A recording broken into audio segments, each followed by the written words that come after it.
Wow, what's this song called? Amicable Fixer? Hello, chat. Hello, my evil chatters. Oh, what the hell? Uprising is a Christian now. I just saw that message. I was so distracted by the bot. That's wonderful news, man. Have you been baptized?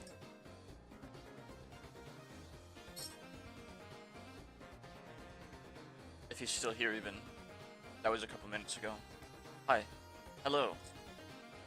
You get it? You got baptized yet?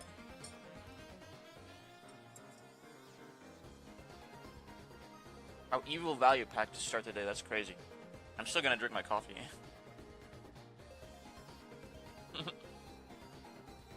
Yeah, like when I was born. I see. So you've always been Christian then? Or at least raised in a Christian household? But you just didn't ascribe to the belief yourself, I suppose? Well, that's good either way. I, for one, am an advocate of being baptized again as an adult. Or at least doing a mikveh. You called us evil chatters? Yeah, that's fair. Sakana.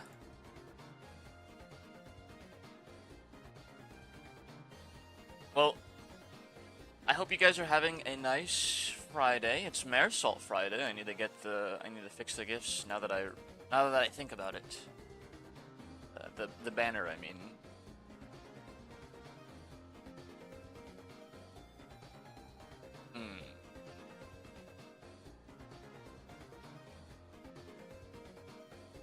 I have no idea where I put the Fumo picture. Name specifically is evil. I am righteous. Yes. But what's the saying? A little leaven leavens the whole lump. So name being evil makes all of you evil, pretty much.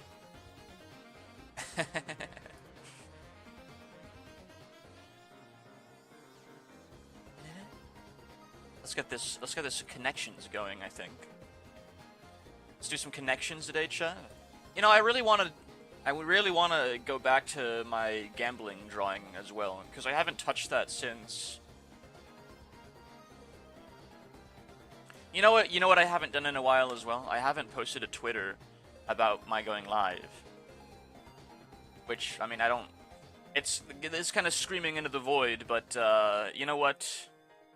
It's just VTuber practice. Like, VTubers, they post when they're going live, like. It's just what you do.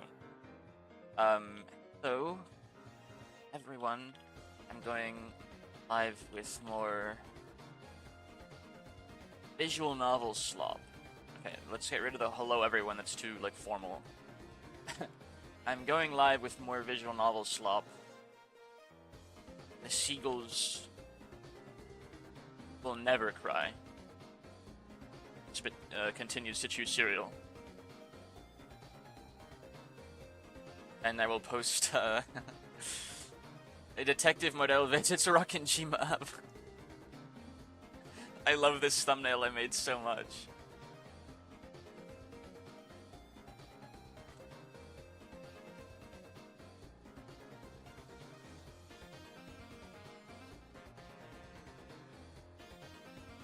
Twitch.tv/MorelShroomer.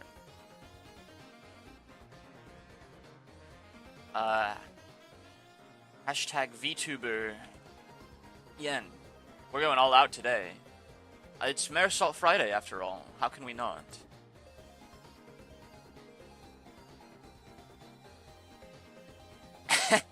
This fucking thumbnail.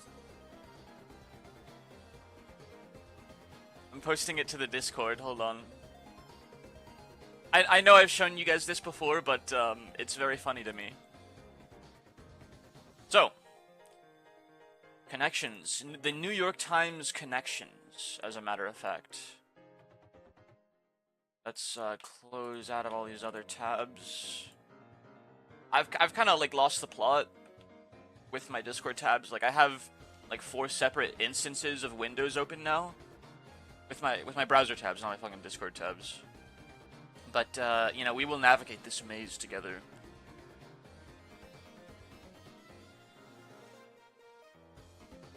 While listening to Rooter Buster 1 hour extended. There we go.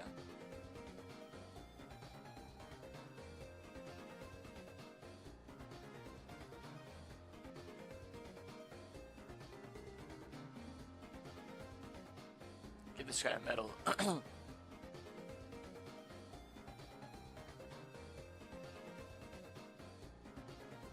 I still, yeah, we need to be drawing, chat.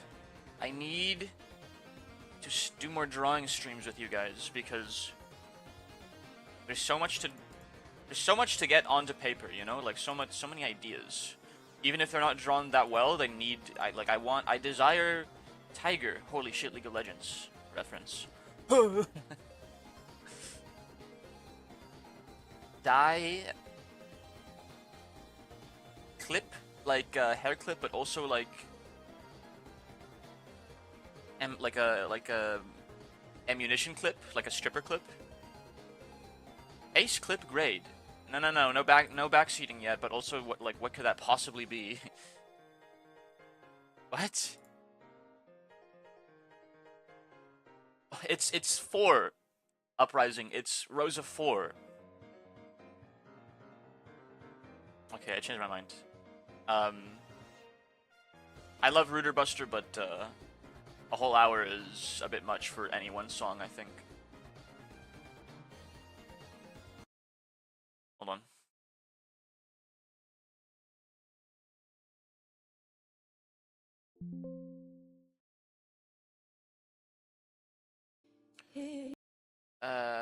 Not that either.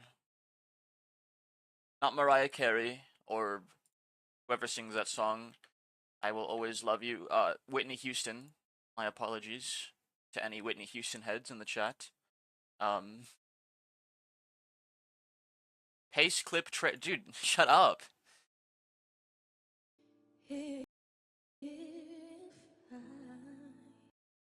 Hold on.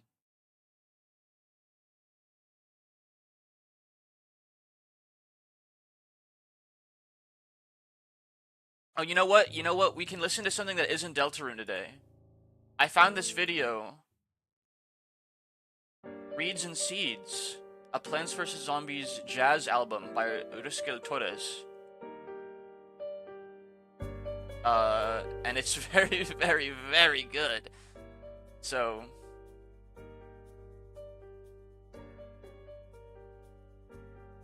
that's what we're doing. That's what we're doing for now. I've decided, by the way, for those curious... Holy shit, there's still 4 Dude, I got a little fucking tipsy last night. Okay, I'll break my fast with these 2.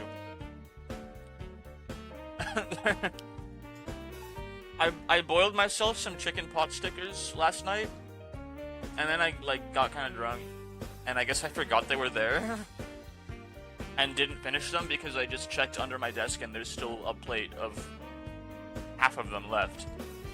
My bad. Well, easy breakfast, right? They've only been sitting out all night, like that.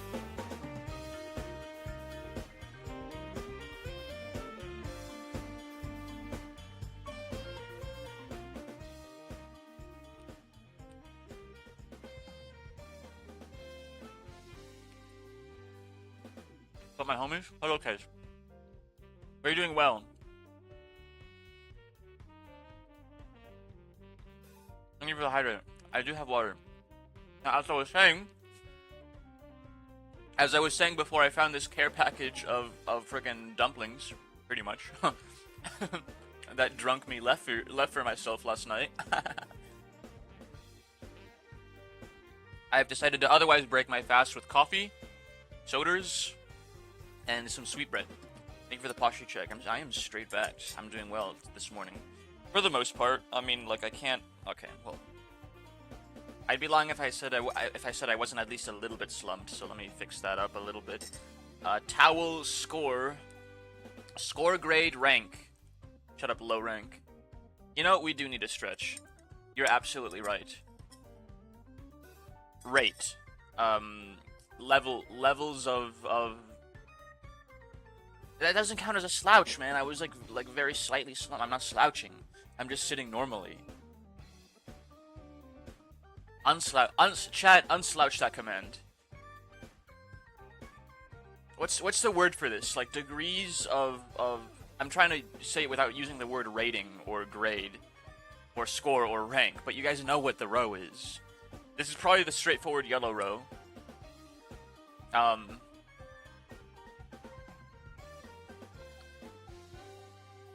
Degrees. Oh, fuck me. I need to pull out a thesaurus for this.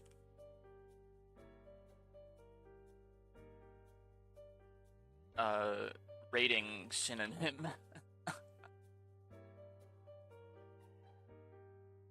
Measure of assessment. Fuck me, it came into my head right as the web page was loading. Like measuring degrees of like assessment. Assessing assessment. Whatever. Evaluation, dude. How could I forget about that word? This brother's so illiterate. This fungi is so illiterate. Now what's next? Blush. Fidget pace.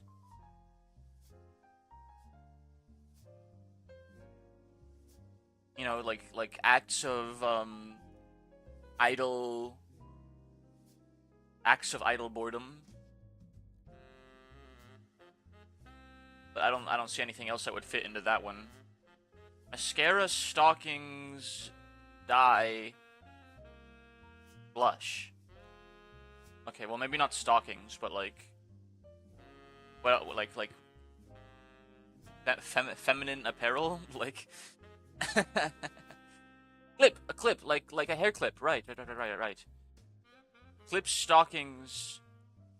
Yeah, not dye. I was thinking dye like makeup, but that... No, dye is makeup, isn't it?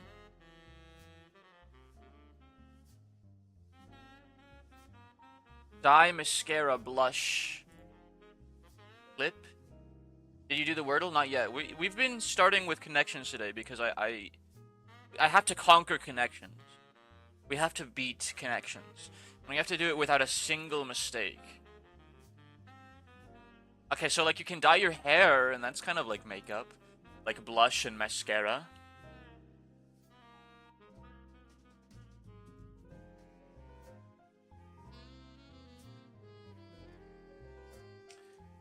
But...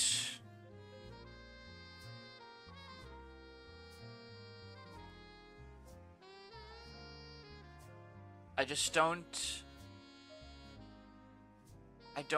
Like, what is clip? Like, hair clip? Hair dye? Hair... sweat?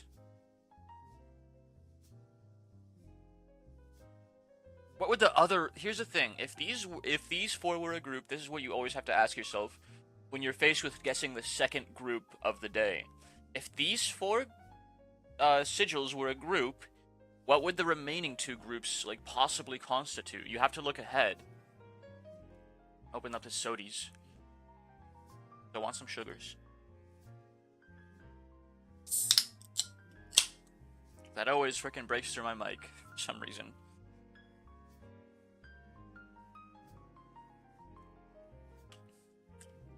$90 followers achieved. Yeah, someone followed me and like I didn't get a notification for it because if I did I would have thanked them for it, but I just looked at my channel and like it said like on the history of activity that someone followed me while I was still streaming, but I don't remember that at all. Yesterday. Only 10 more to 100, chat. I forgot what I was gonna do at 100. I think we were gonna do like social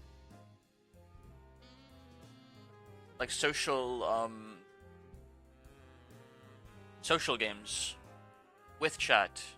That was the idea. We could even play League together if you guys wanted. You guys could play League with me. Excuse me.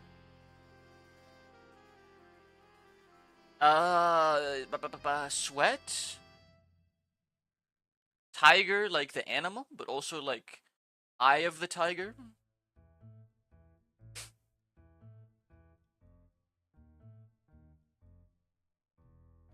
Stockings.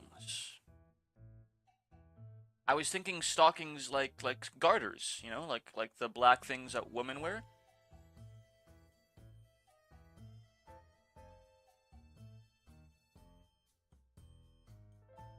Isn't lol for sweats that don't shower? I have no idea what would make you think that.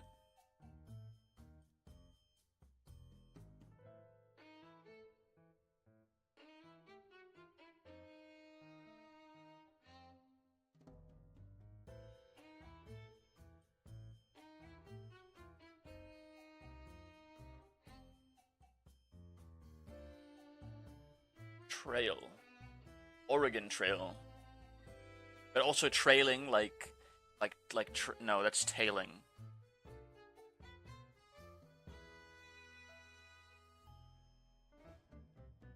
Fidget, pace.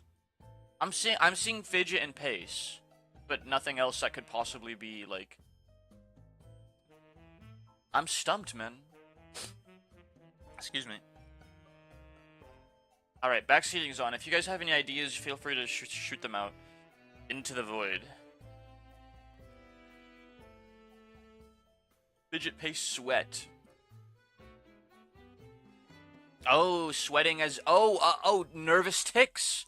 Yeah, not boredom, but nervous tics. Blush. Blush. Yes, dude. To exhibit nervousness. I thought it was like boredom, but when you put sweat into the mix, it becomes super easy. Okay, so blush was the makeup thing was mascara, stockings, dye clip.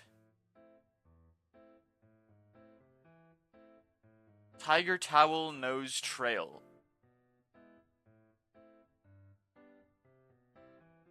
Yeah, you blush when, like, you're embarrassed. Which is a form of nervousness.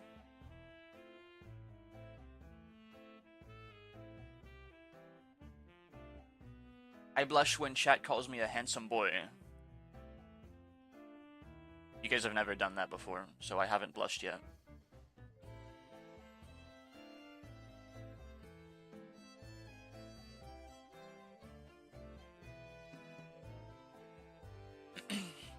Mascara, dye, stockings, clip. Like, feminine apparel. Like, what else? Right? Okay. 101. One away, man. What's the wrong one?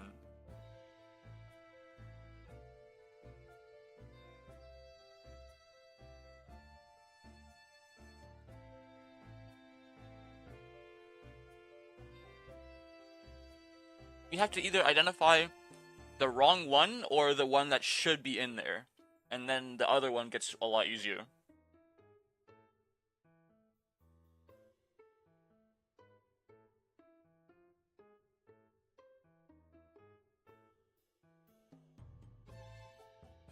And we can do this by trying to guess what three could go together that aren't selected right now.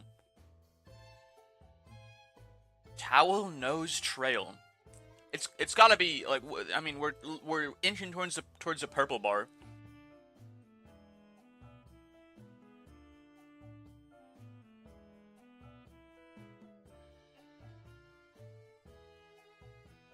Okay, watch this.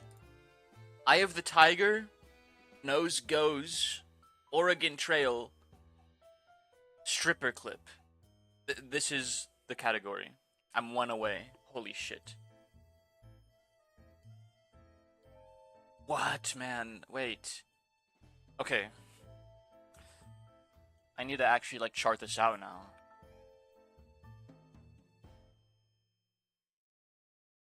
Tiger, Tiger Nose Trail clip is one off, and Mascara Dye Stockings clip is one off. And this would also be wrong, because this would definitely be including one that should be in these three. Okay, we can actually, like, narrow this down. I have nothing. Like, that was fucking, like, random bullshit I just selected. Dude, these last two rows are gonna be so fucking stupid, by the way.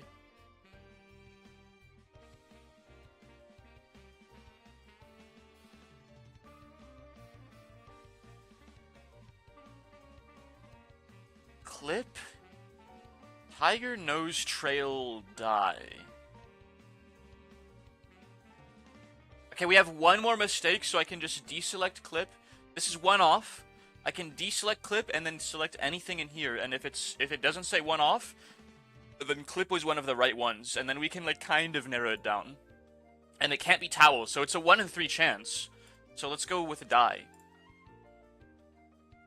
Okay, so clip was right. It cannot be towel, it cannot be dye. One of these three belong with one of these three.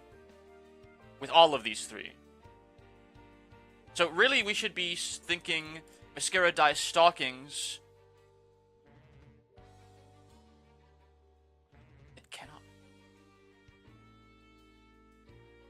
It cannot be towel. This one cannot be... Wait. This one cannot be towel because then... So this is wrong. This is wrong. Which means... Okay. Fuck, I lost my train of thought. It was there. Thank you for the hydrate. Okay, so this is wrong. This is one off. This is one off. And this, and clip belongs in this group.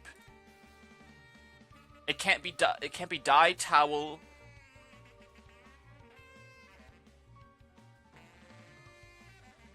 Oh, my fucking head, man. And Mascara Dye Stockings clip is also one off.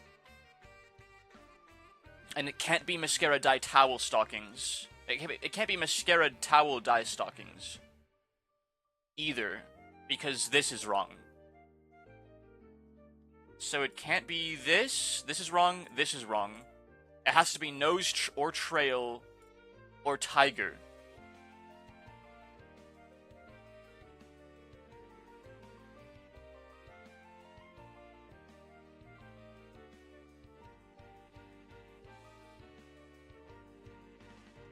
One off.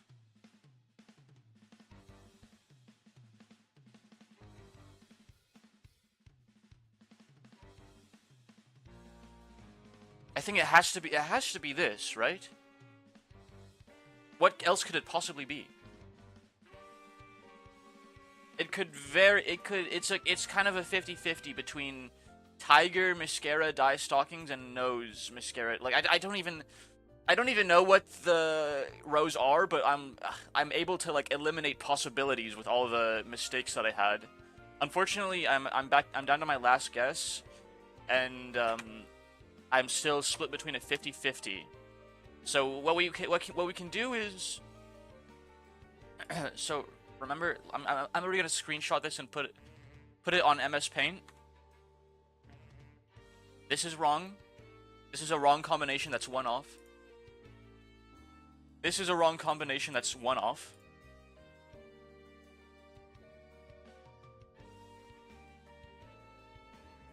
This is a wrong combination.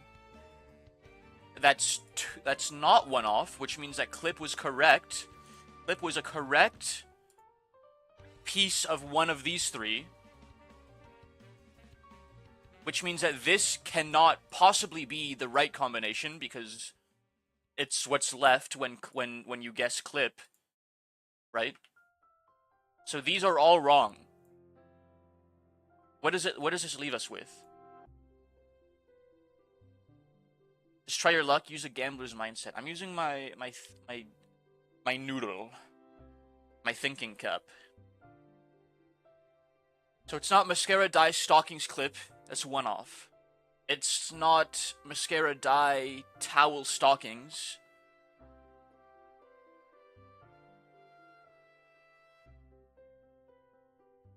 It could be mascara dye stockings trail.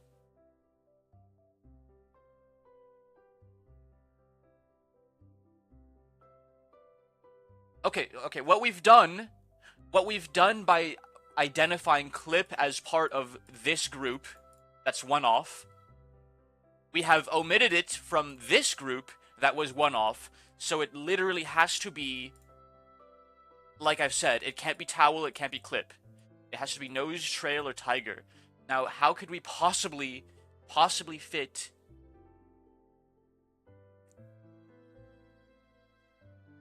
any any of these together?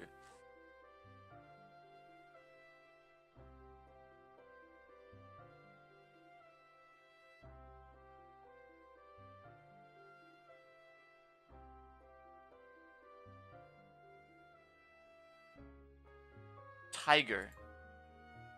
What if Tiger is like a makeup product that I don't know?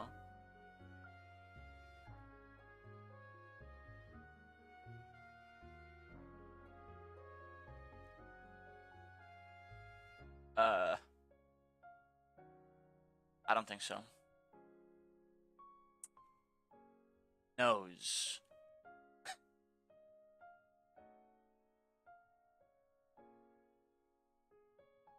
Okay, what, you know what else we know? This is one off, and towel can't be in the other group, and clip has to be in this group. So we know for a fact that towel replaces one of these three. Clip, towel. This is what we know for sure. Clip and towel go together. And we know that these three go together.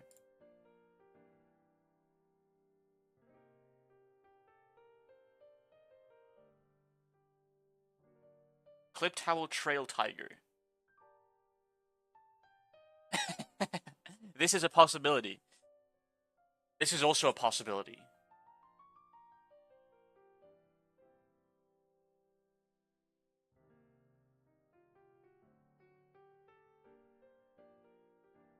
Okay, yeah, we kind of just have to take the 50-50, huh?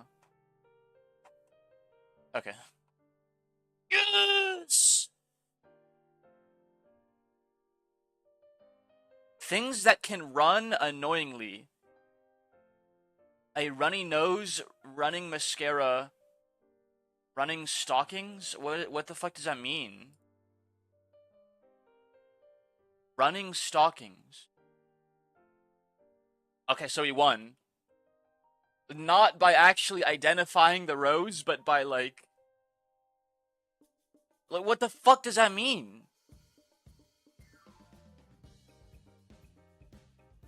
Runny stocking. What to do with a run in your stocking? Okay, they're using the word run like a tear, literally. They're using it as a synonym for a tear. A run in your stocking. Oh my gosh, man.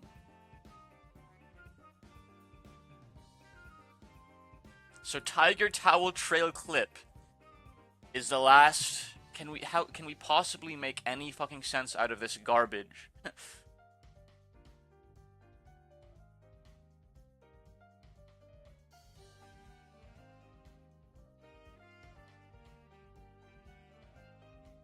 I can't.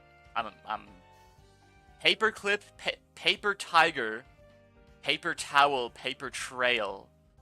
Oh my gosh, man. Just freaking shoot me already. I really need to, like...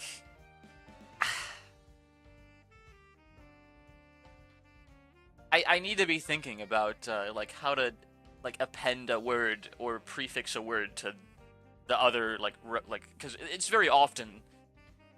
It's a very common pattern now. A very reoccurring, frequent pattern. They're just putting, like, things you can throw a word in front of. Huh. Okay.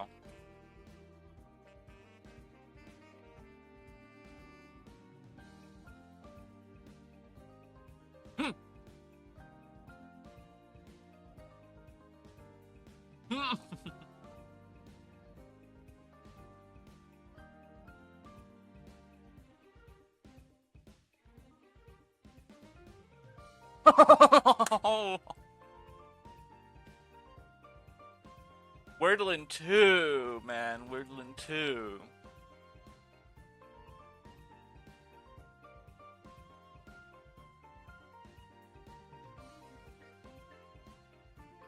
Do I have a Wordlin 2 GIF yet? I need to send my connection results.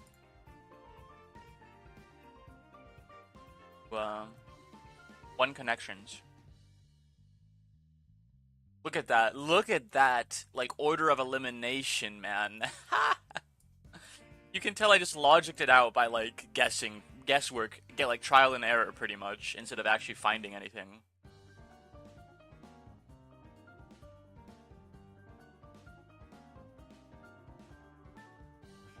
I have a lost connections GIF, but not a one connections. And I don't think I have a a Wordle in two GIF yet. Stockings when they...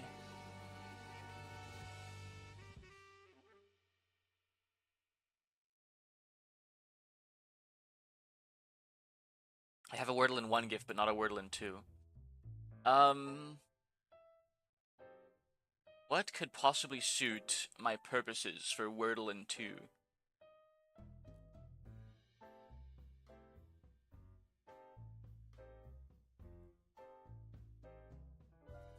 Oh, I know. I know just the GIF. Wordle in 2.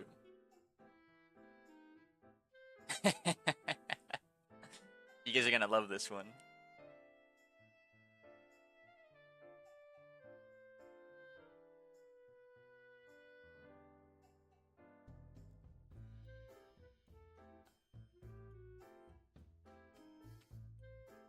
Tiger into later. Holy moly. I almost guessed mater, like alma mater.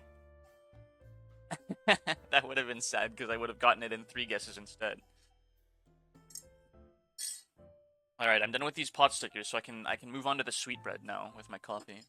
I'm back. Welcome back. You missed the friggin' craziest connections run of my life. Did you? Yeah, I won connections. Just barely.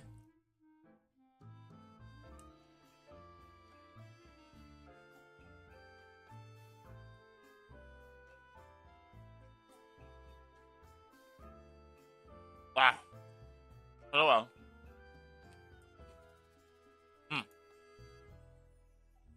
And I got Wordlin too. Alright.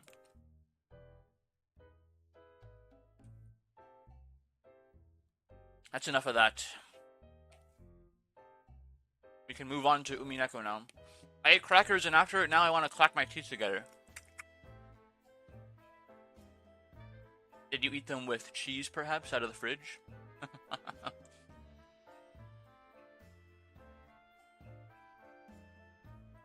I'm never letting Alicia live that down, by the way.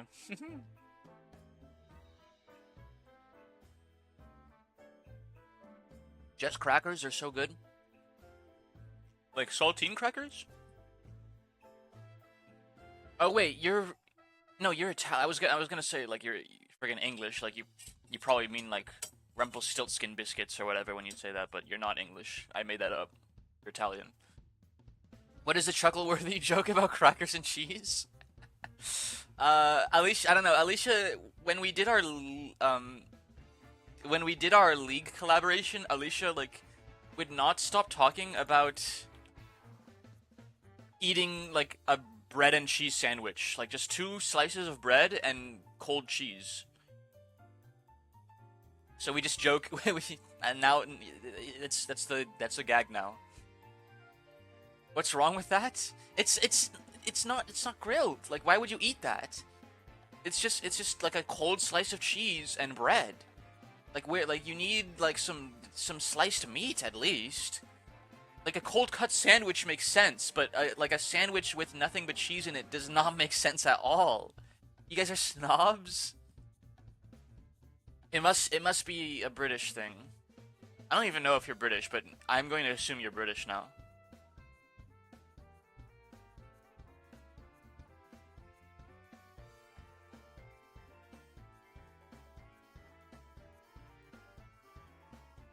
The British palate is built out of beans and concrete, after all. Here's the thing. Cheesy beans on toast actually sounds really good to me. Like, I'm not gonna dunk on you guys for eating that. Like 2 pieces of white bread and, like, a piece of cheese. It's too much bread. It's too much bread. That's the problem. Excuse me. I eat bread and cheese. Like, I will eat cold cheese with bread, but, like, 1 slice of bread and a piece of cheese on top of it. At most. What I'll usually do is I'll take a loaf of bread and I'll just tear chunks out of it and eat the chunks with, like, a small piece of cheese. As, like, a snack. Ever heard of a toast sandwich? I've heard of the fabled bread sandwich. Sometimes with butter, should you so please? Otherwise, it's just bread. Dude, that is, like, depressing. I'm sorry. That is a depressing meal. It is with butter. I would have, like, a piece of toast with butter, but I wouldn't have a piece of toast in between 2 untoasted slices of bread with butter. Gonna go play Helldivers with a friend? Cheers and have a wonderful day. Yeah, thanks for poking your head in, man. Thanks for saying hi. It's good to have you here. I'm literally just, like, yapping while I'm looking for the source in my OBS to strike my browser down without actually having to close out of it. Except I probably can just close out of it too. Like, that's not disallowed. That is allowed. Umineko when they cry? Question marks. Visiting Rokkenjima now. He will solve this mystery, and the seagulls will cry.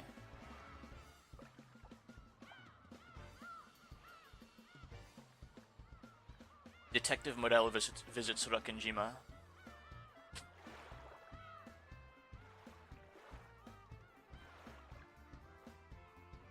Oh yeah, I need to get cracking on this sweetbread.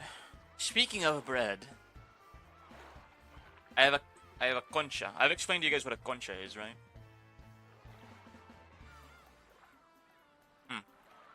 Good.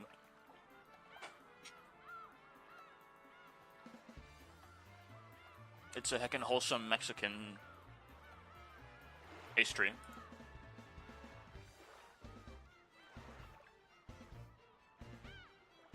Whenever I say sweetbread, no, I specifically mean Mexican sweetbread with,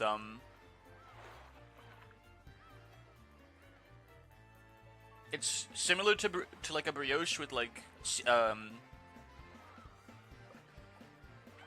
a topping of, like, flour, butter, and sugar. Some, like, almost like, whenever I think about food snobs, I think of Tory fish and chips. Whenever I think about, okay, you can't call me a food snob for thinking it's a little weird to eat a toast sandwich. I'm sorry, like, that's not, you can't call me a food snob for that.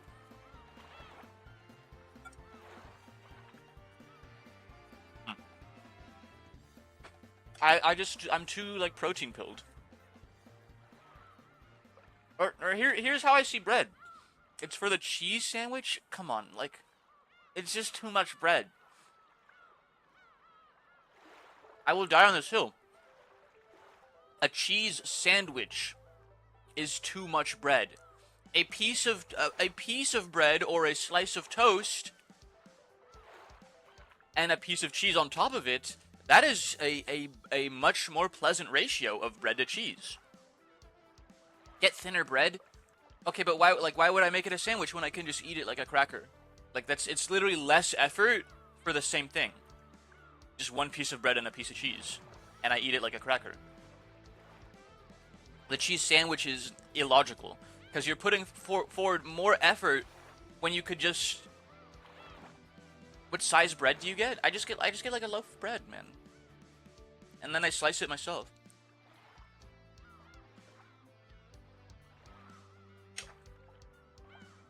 I want to start baking my own bread again. I love fresh baked bread at home. I don't think there's a problem with the amount of bread, but the problem is cold blank cheese. That is like... I'm inclined to agree. The cheese is there to, like, complement the flavors of the meat that goes with the bread. The bread is I see bread as serving a very like specific utilitarian function. You either eat it by itself for free calories, right? Or you use it as like the vehicle to transfer the flavor, to add substance to a flavor, pretty much. Like any kind of gravy or sauce, cheesy beans, like that sounds delicious to me. Cheese and like even cheesy beans on toast is like sounds so much better than a cheese sandwich, because you have that substance of protein from the legumes, and like it adds a little more to like the savory sweet like flavor. You just don't like cheese. I love cheese. I just don't like bread that much. You're missing one component. I love cheese and I love bread. And I will eat cheese and bread on its own. I just won't eat a cheese and bread sandwich, because I would rather have like some more protein in it.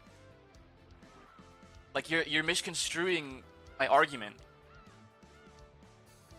and like my beliefs on the culinary aspects of life. I love cheese, I love bread, but I'm not gonna make a cheese and bread sandwich. I'm just gonna take a piece of bread, I'll toast it if I so wish, or I will just eat it like that with a piece of cheese on top, like a cracker. Right now I have this sweetbread that I'm eating with my coffee, and it is delicious.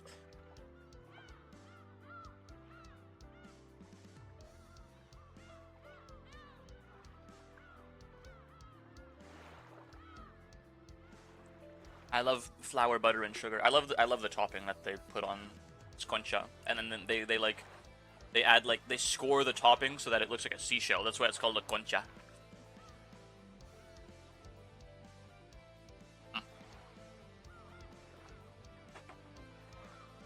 I'm seeing how far I can go by yapping before launching the game, so I can get more food off of my plate.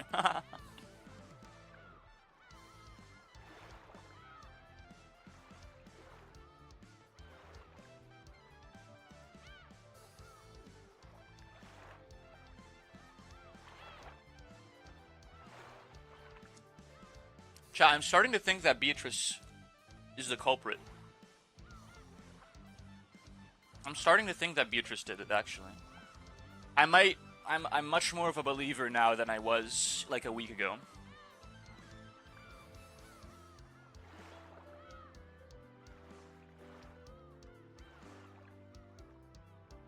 Why would Beatrice do this?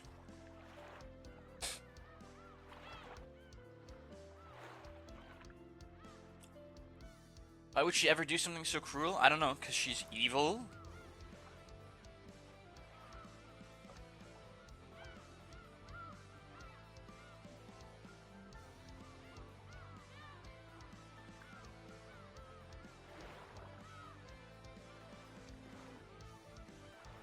How dare you accuse her of being evil? She's a witch, man. It's in her name. She's literally a witch. She calls herself a witch. That makes you evil by, like, default.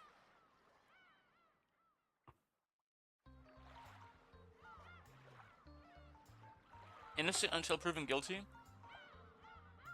This is like 1980s Japan, man. There is no due process here. You are going to fucking jail if they feel like it.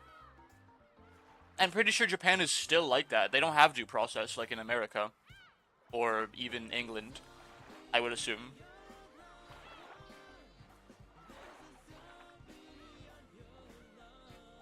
They can lock you up on the police officer's whim, and they can keep you in jail almost indefinitely until like, I'm sure you do get like a court trial, but you will be like sitting in like the drunk tank or something for a very long time. As long as they want, really, and they can interrogate you without like a lawyer. This is Japan, like this is a freaking first world country. It's a little crazy that it works that way over there.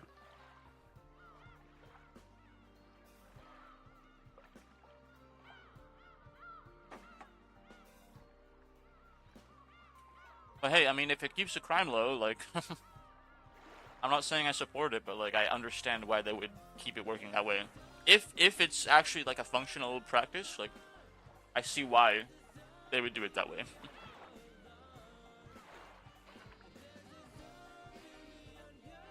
With the amount of legal injustices in the US, it's not that much better over there.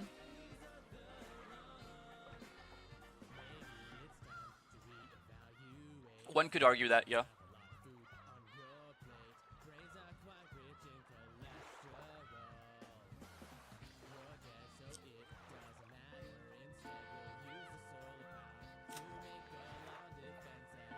Alright, I've eaten a good bit of sweetbread. My tummy is full.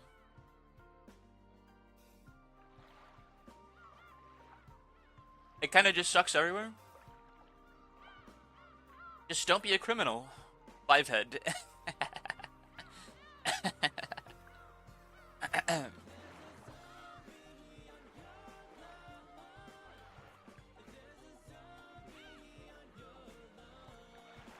I think we almost perfectly sat through the whole album.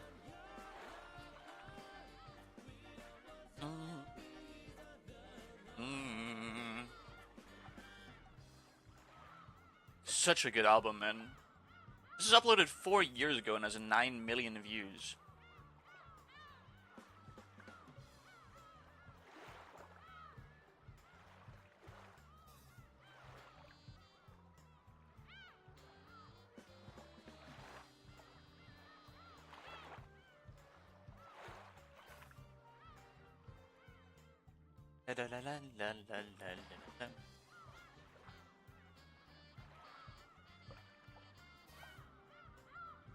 Hold on, there's one particular track I really like. Loon Boot's good. Watery Graves, man. And also Graze the Roof. Such good tracks, actually. But we're, you know, I'm dilly-dallying too much.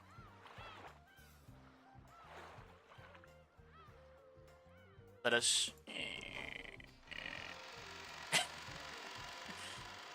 I do like my creaky door imitation.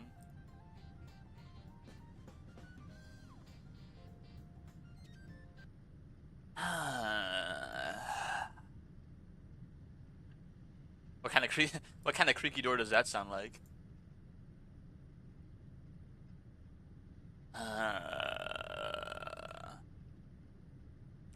Ante. Posture check. I'm sitting about the same way that I was the last time you posture checked me. You know what? I never did do the stretch redeem that Uprising redeemed, and I'm already getting like creaks and groans and cracks and pops out of my back, so.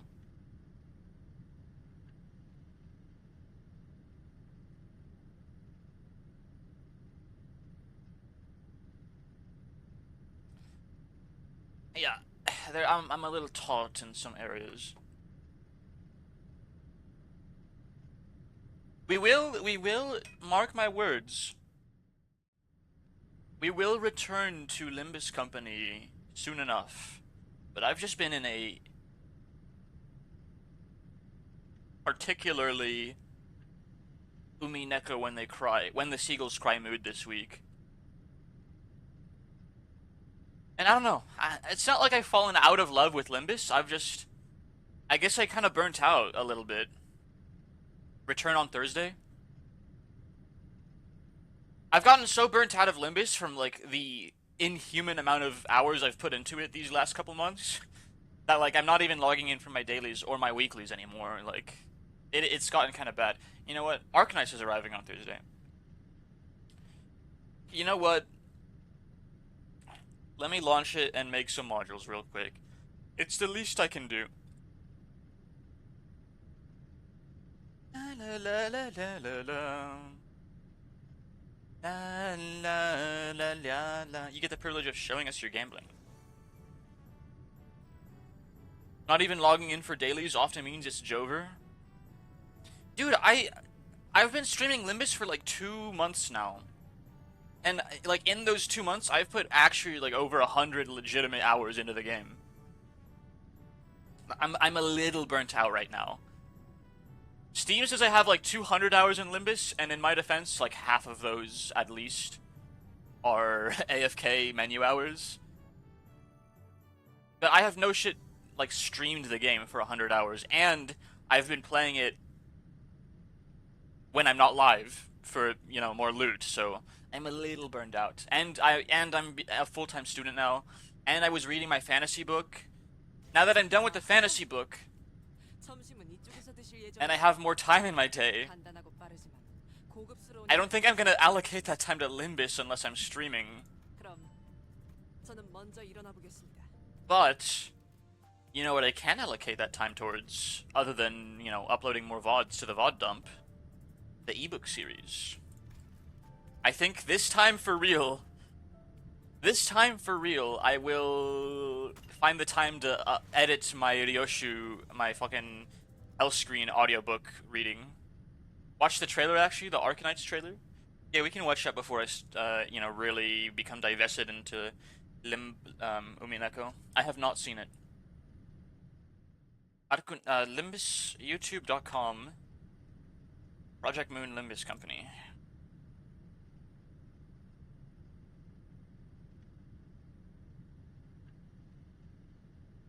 Who do you want? I don't know. I don't know what the IDs are, because I haven't seen the trailer yet. Limbus Company X Arknights, Chapter 8.5. It came out 8 hours ago. Yeah, I was asleep when it launched. Wait, 8 hours? Yeah, I was asleep. I think I got drunk enough last night that, like, I either didn't notice or didn't care how late I was staying up, because I stayed up pretty late, I want to say. My bad. It was a rough Thursday night for me, chat.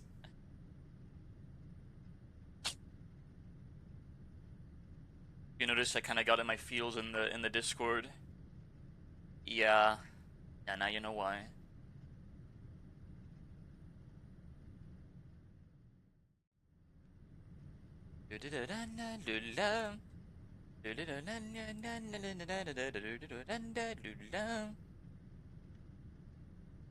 There's a song on your phone.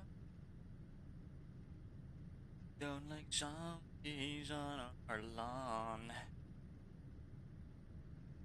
Just ran out of battery, lol. Well, how are you still typing in my chat then? Checkmate, liberal.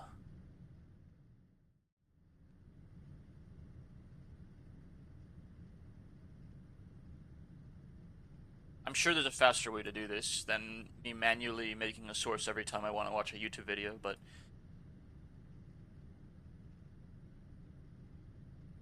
dog don't care.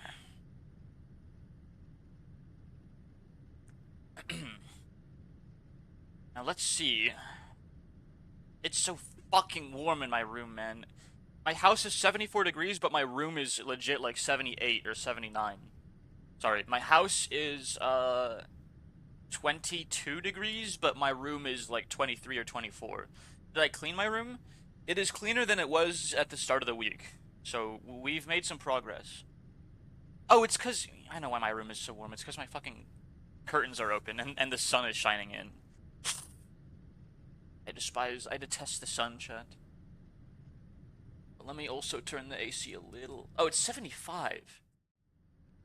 Crank that down by about 2 degrees Fahrenheit, or, you know, like 0.02 degrees Celsius or whatever.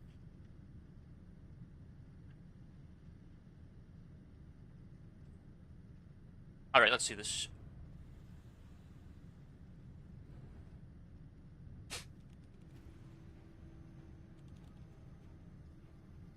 Dente. I don't even know what Arknights is, man. This shit's been hyped up for so long, and I don't know what it is. Like, I know it's a gacha, but that's about the extent of my knowledge.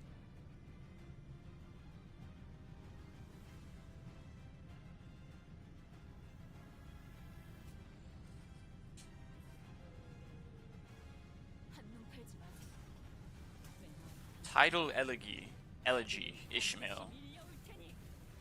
Wow.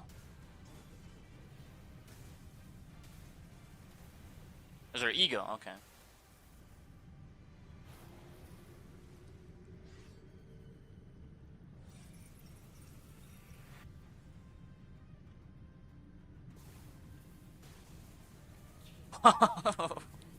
Okay. What the fuck? I don't even know what's going on. It's a popular tower defense gacha. You know, for the longest time I thought gachas were called gachas because, like, it was like, gotcha! Like, got your fucking money, bitch. Like, seriously, that's why I thought they were called gachas. I thought Clash of Clans counted as a gacha. Hello, Honglu. The only reason we are hyped is because it might help grow the Limbus player base. The Limbus player base has been growing, like very rapidly already, though, hasn't it? Also, what if I don't want the Limbus player base to grow? What if I want to gatekeep it forever?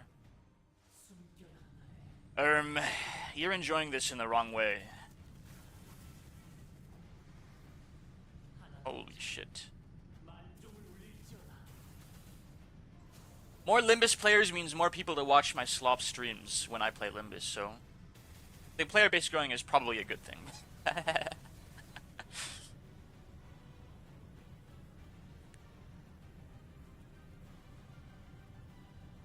need some sweet bread.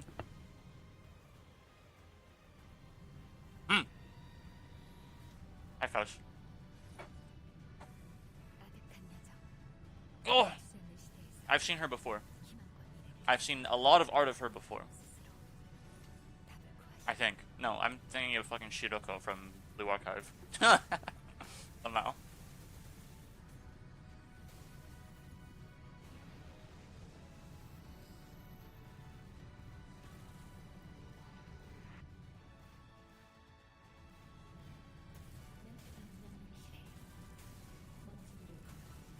I think I like Ishmael's ego the most right now, out of the 3 we've seen so far.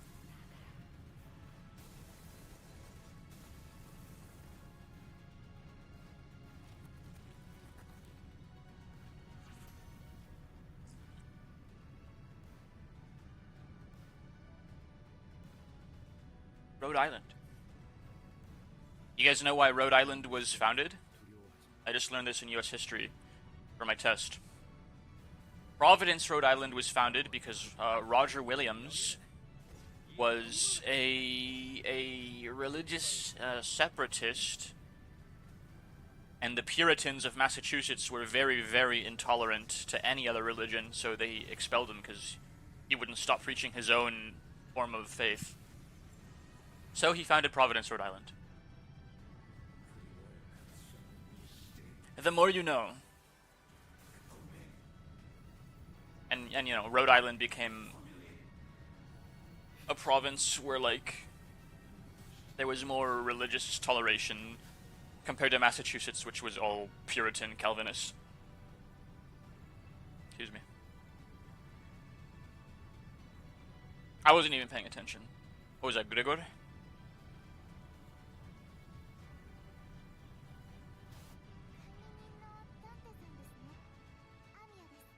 It's peak, I'm afraid. Are they all egos? Are there no IDs? I think this Rhode Island is used to fight the enemies of humanity. Wow. Only ego. You're telling me I'm about to start rolling? I'm about to spend all of my lunacy for egos? This event? I mean, I guess I have too many IDs already anyways. I don't even have the resources to level up all the IDs I have. So maybe egos are actually better for me right now. Interesting. I have to freaking shut my blackout curtains like a freaking vampire because, oh no, you guys know I listen to freaking slop all the time. Look at my recommendations, man. It's all video game music. I'm such a freaking. It's all video game music. It's peak though.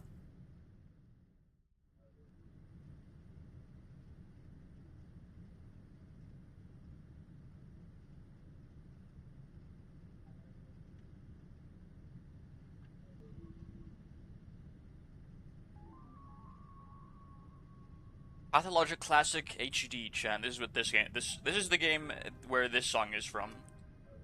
And we will play it on stream one day because it's one of my favorite games of all time, and I need to show it to each and every one of you.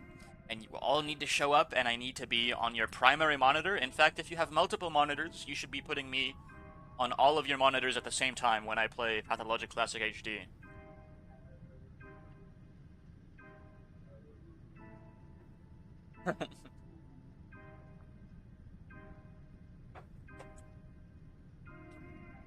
I feel like you say that we will play a lot of games on stream. And that's true. We will. Every game I've mentioned will be played. Mark my words.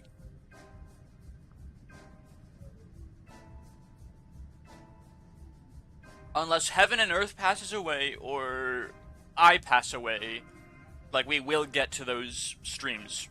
We will get to those games eventually. I just have, you know, probably a few months of reading Umineko, and then a few more weeks of Limbus, and then we have to do Library of Ruina. No, then we have to do Lobotomy Corporation, then we do Library of Ruina, and then I can start, like, playing games again. Once I get through with all the Project Moon slop, and all the Umineko slop.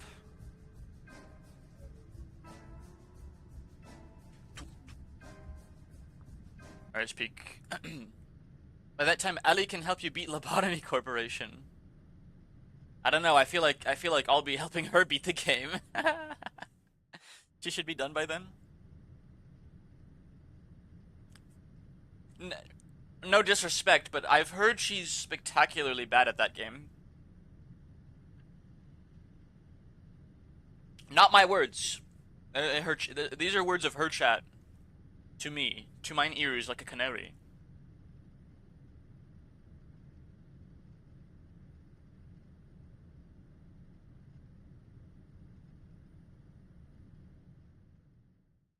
She needs help. I need help to finish Umineko. This game is too hard and difficult, and skill intensive.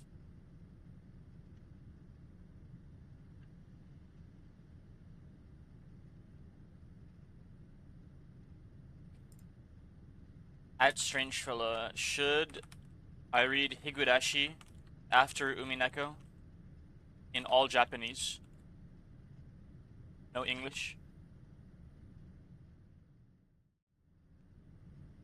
I will be good at Japanese enough to read the whole visual novel without any English when I finish Umineko. Mark my words. This will happen. When I'm done with Umineko, I will be good enough at Japanese to read a novel of of varying difficulty.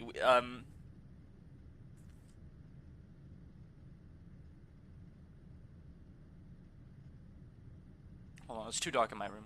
It's too dark in my room, and so the screen is gonna hurt my eyes if I keep on staring at it. So, you know, I haven't been heating my timer, my, like, Stream Elements timers, but, I will just spend a brief couple more moments looking at something that isn't my friggin'... I'm so warm in this room.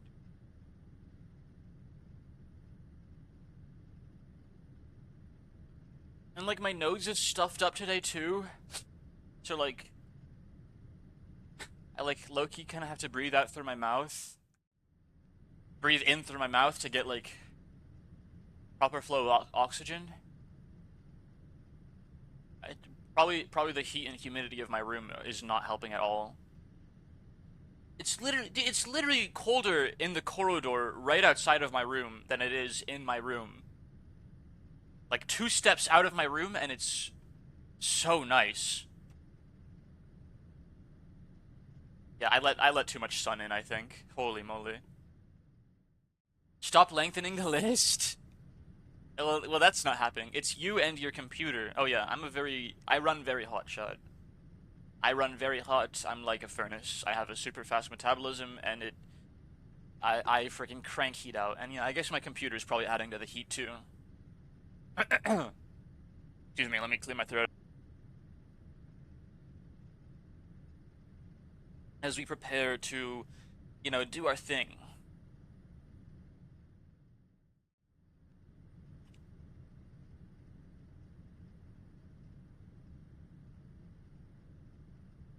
Just getting into character now at this point. I am Battler. I just witnessed Kanon-kun, I didn't witness it happen, but when I got here, Kanon-kun and Kumasawa were dead. Like, Kumasawa... No, not Grandma, man, not Oba-chan.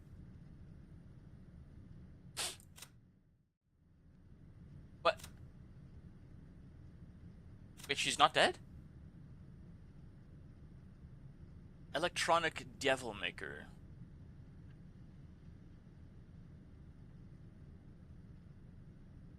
Thank you for the hydrate, by the way, Kaz. If I didn't mention that before, I will drink some water.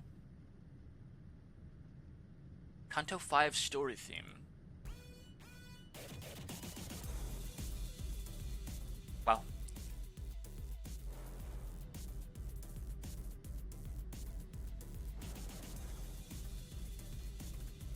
Air Salt, break it down for me.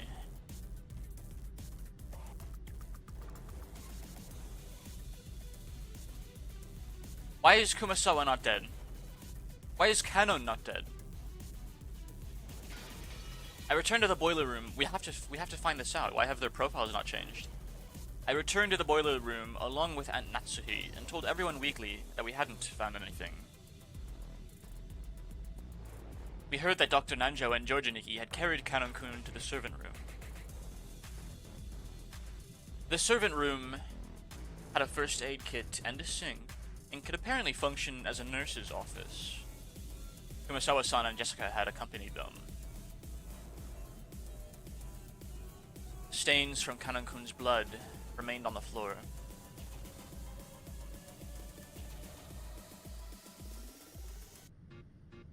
I don't know. Enjoy the first 2 notes of TV World by Tober Fox.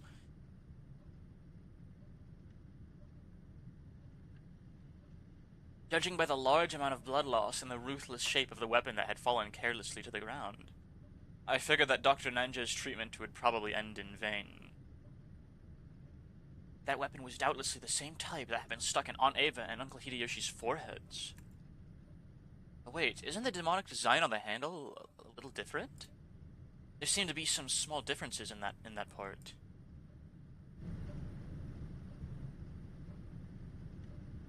Still, as far as their overall shape was concerned, the weapons were all of the same type.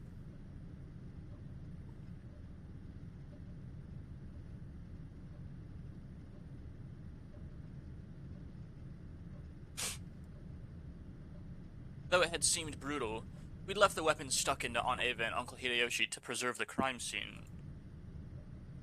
So, this was the first time we were able to have a perfect view of the entire weapon.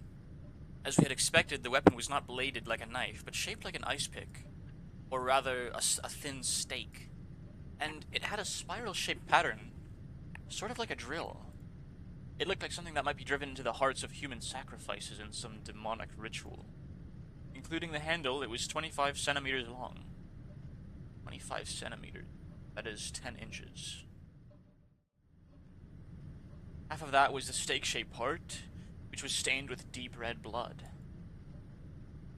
The length of the blood-stained part made it clear just how deeply it must have penetrated into Kanon-kun's chest. But Aunt Natsuhi and the rest didn't even look at the weapon, and instead stood in front of the incinerator where the horrible stench was emanating from. They must have dragged it out. Dragged out that thing which had been burning in the furnace. It was still smoldering and kept sending out dense waves of that awfully unpleasant smell.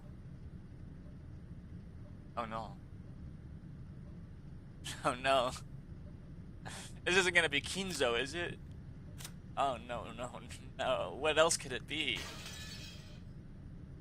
Genji-san and Maria stared down at it. Aunt Natsuhi probably couldn't stand to look directly. Oh my gosh, it's gonna be Kinzo. No, no, my theories, man, they're all crumbling. She kept shaking her head, her back to it. Ooh! I thought nothing could surprise me after everything that happened, but this is... I stood there for a while moaning, with a rising urge to vomit. The true source of that unearthly stench was a scorched corpse that had been cooking inside the incinerator. The clothes, the surface of the body, and the hair were all hideously burnt. Oh my, we can't even identify it. But who else could it be? The grotesque corpse was in a state where not the face, nor the age, nor even the gender could be guessed at. But when I thought about it calmly, I realized that a corpse appearing at this time could only be one person. Fuck, dude. I just got goosebumps again.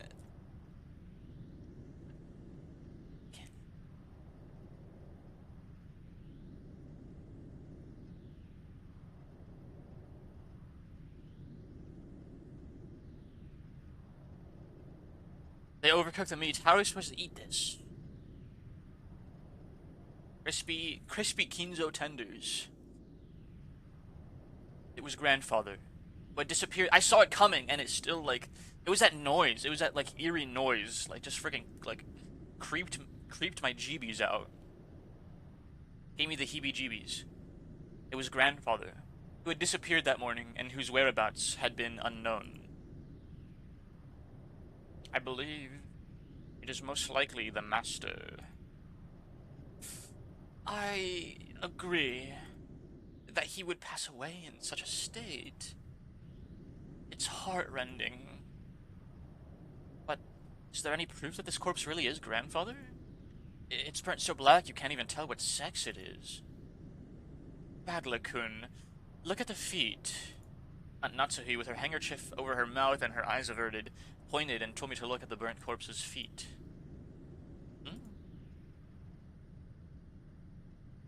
Notice how there are 6 toes on each foot. You're right. What was that noise?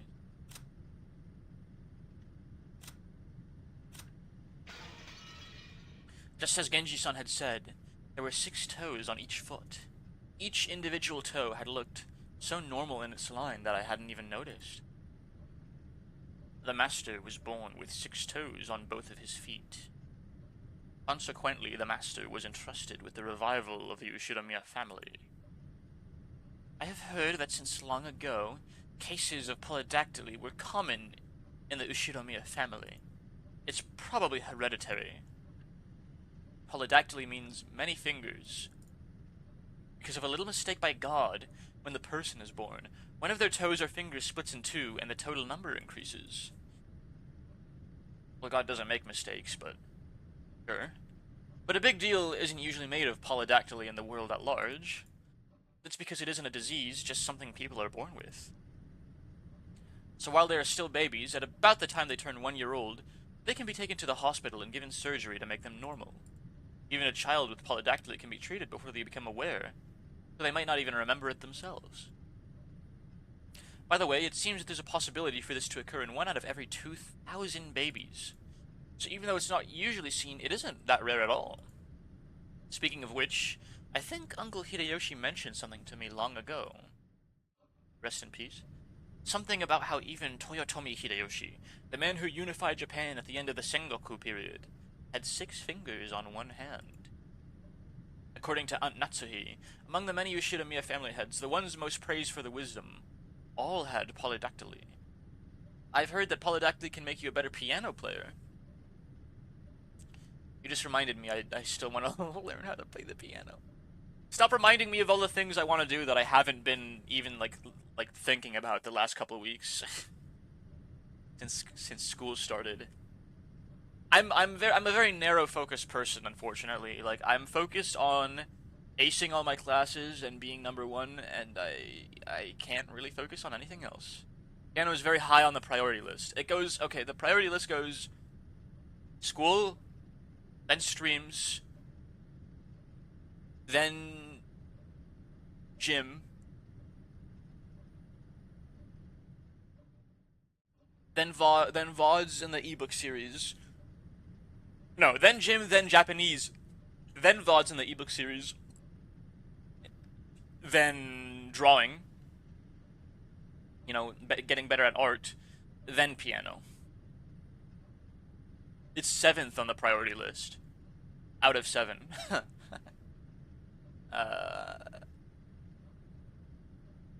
Because of that, when grandfather was born, his relatives were all excited at the thought that he might become another wise leader.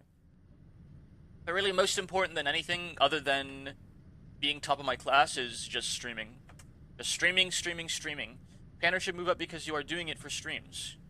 I will do it Well, I had imagined that it would be a recording, not a stream. Do you guys know like a good camera for hand cams? Like a good like cheap camera that I can like mount up and like record my hand or something? Like mount up on my desk, or it's a reward to the loyal viewers. It is, yes. Well, a reward. The reward to my loyal viewers is spending more time with me and getting to watch my streams. That's the real reward. Of course, of course. Wouldn't you agree? I am the gift. So even as a recording, it still counts as related to the stream.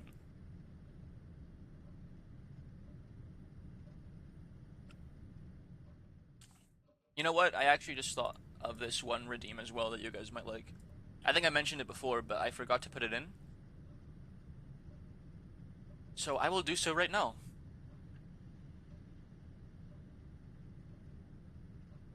Guide the Raid reward. Redeem.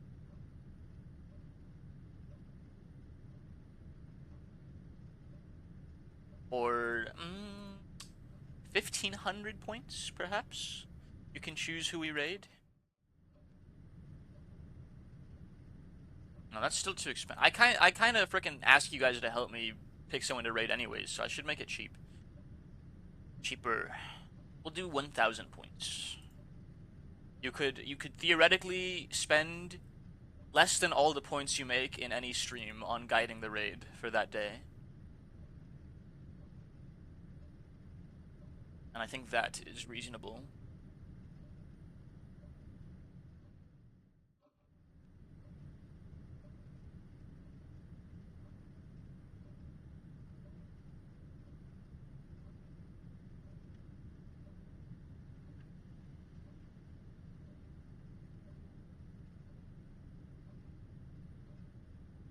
Guide the raid.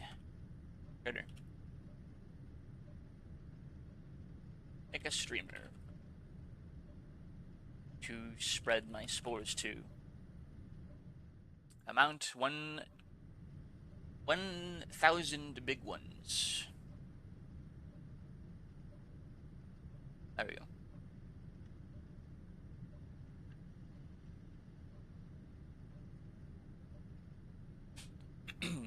Now, because of that, when Grandfather was born, his relatives were all excited at the thought that he might become another wise leader.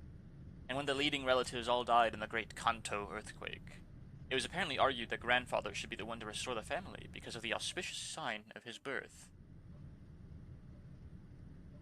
If Grandfather hadn't dude, I have so many redeems, it's crazy. The list grows.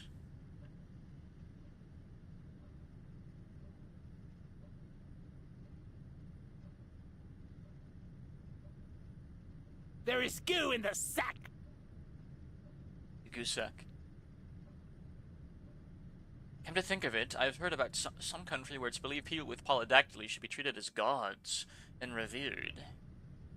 This is beside the point, but it's fairly common in mystery novels for a corpse to be burned to hide its identity. I feel like we never use pull-ups. Yeah, because I'm like, is the pull-ups redeem even activated right now? I haven't activated it because I'm gonna be serious. Like, even going to the gym twice a week is very, very tiring. I go to the gym twice a week, but dude, I'm riding my bike 8 miles a day in like the hot sun. I mentioned this in the Discord, I think. My thighs are actually like getting really big really fast. They're a lot bigger than they were in August. They're like noticeably bigger to me when I look in the mirror. And my skin is browning. I'm actually getting like a pretty sick suntan. I'm a bronzed Chad now. I'm a bronze beach Chad. Like, you know those like 80s movies like the and like there's like bronzed muscular guys on the beach like running around with surfboards. That's me now. Hint hint nudge nudge.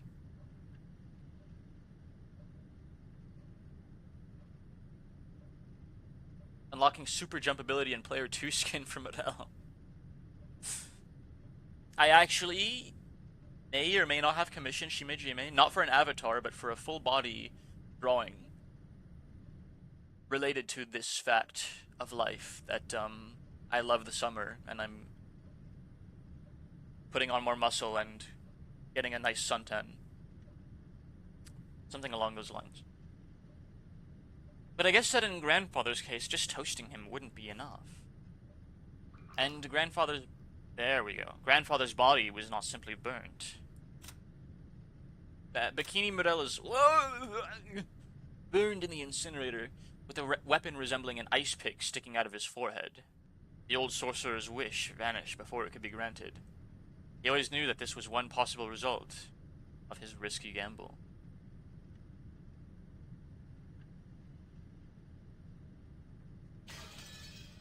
Interesting.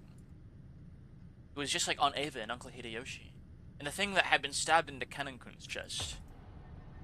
One of those demon's ice picks was stuck into his forehead. Oh my, wait, how many? 1, 2, 3, 4, 5, 6, 7, 8, 9. There are 9 people alive. Half the island has... Wait. These two are, like, in the process of dying right now. There are 7 people alive on the second day. Dude, we're all gonna die.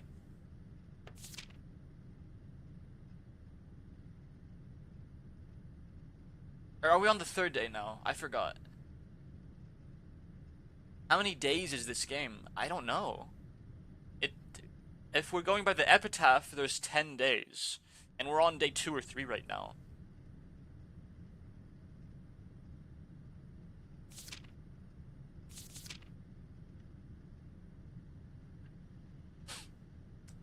Trying to dissect the epitaph, but I feel like I've gotten no closer to understanding what it could remotely mean. The head's ring is not on his finger.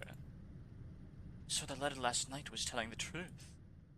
There will probably only be like 1 or 2 survivors, if that many, man. Everyone's gonna be dead, and it's just gonna be Beatrice. And the whole game is just gonna be like Beatrice, like friggin'... I don't know. Sitting on her gold. Father would probably be horribly disappointed. And so his son let her head droop and closed her eyes tightly. This room had also become a vital crime scene for us to hand over to the police. Posture check. Trying to jump scare me. My back kind of hurts today, but I'm still straight backed for the most part, so we're good. We're good for the time being. I should be doing... Then when the next ad break starts, I will probably go stretch out a little bit, because I didn't for the first one, and I'm paying the price. I mean, I was stretching, but like at my desk. I mean, like legit, like getting my pull-up bar and like hanging from it and stuff like that. It was decided that we would leave Grandfather's corpse here and lock the room, sealing it.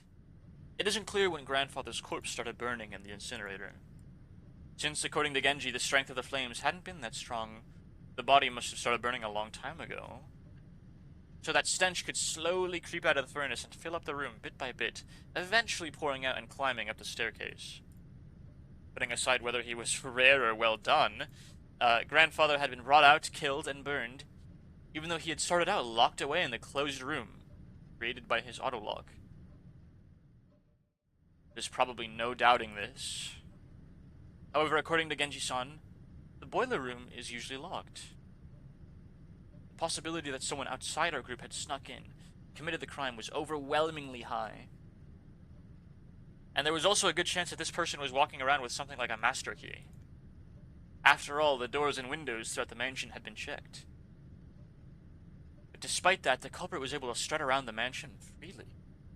And through a chained door. I think it's a witch, man. Does this crime confirm that a 19th person exists? There's still that contradiction, since they're trying to tout their existence without ever showing themselves once. Along with Kiri-san's chessboard theory, I've been using this contradiction to deny the existence of a 19th person. By spinning the chessboard around once more, the very fact that this crime makes it perfectly obvious that a 19th person exists, means that the existence of the 19th person is even less plausible. Banger is playing. As long as that 19th person doesn't show themselves in front of us. If the culprit could get Grandfather out through the door sealed by the receipt, if they could kill Aunt Eva and Uncle Hideyoshi from the other side of a door sealed by a chain, And could they possibly go so far as to create a fictional 19th person through strange tricks and devices? If we still want to believe that the culprit is among the 18, then the list of suspects has grown very short.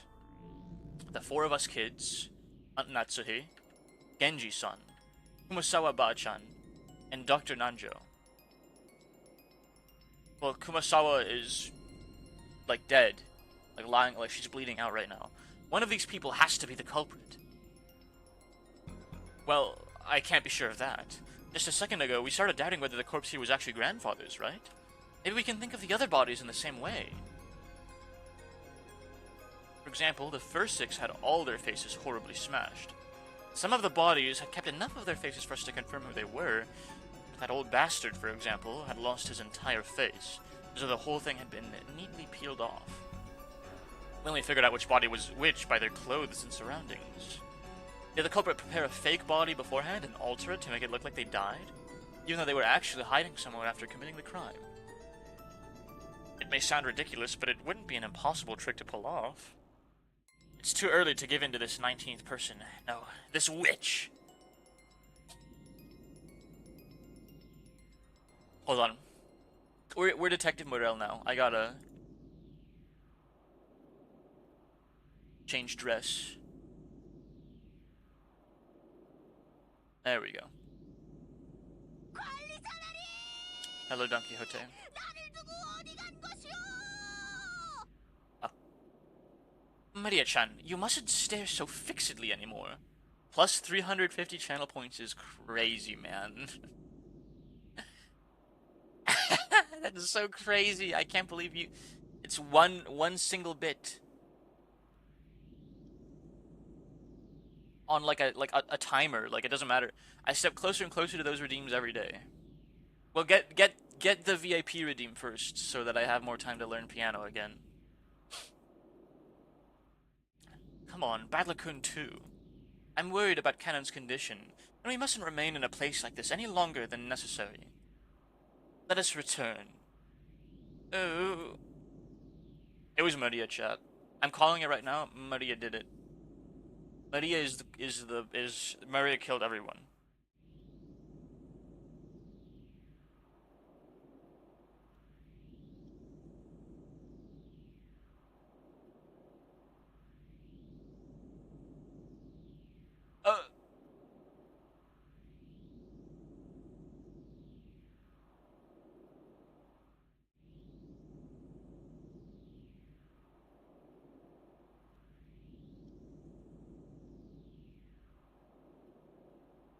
Maria didn't go out with everyone else, but remained in the boiler room. The thing she was staring so fixedly at probably wasn't grandfather's body, but the demon's ice pick sticking out of his forehead. It was probably the sort of item that an enthusiast couldn't bear to ignore. I tapped her on the head. Hey, Maria. What's Beatrice after? Is it all of our lives?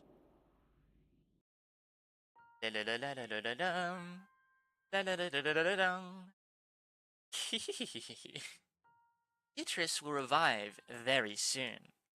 At that time, none shall be left alive. You laugh at something like that. Maria, that includes you. Are you stupid? Do you think you're the only one who's safe? Why don't you feel like you're in danger? Why aren't you scared? Beatrice made a promise. She said she's gonna take me to the Golden Land. It's a wonderful place where you have no obligations. Everyone's always together, and everyone is always nice to everyone else. I'm looking forward to it. That time will come very soon now.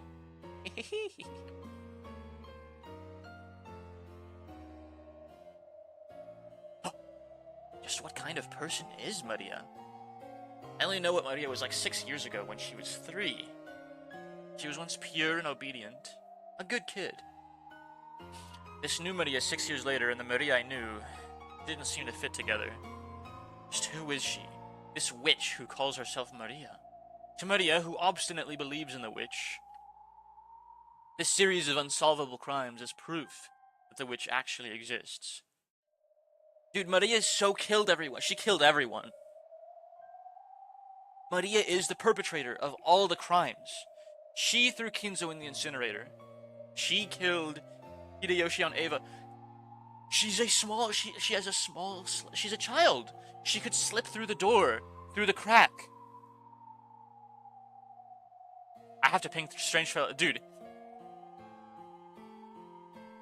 Maria killed everyone. I'm calling it. She threw Kinzo in the incinerator. She's a child, so her frame is small enough to slip through the crack in a chained door.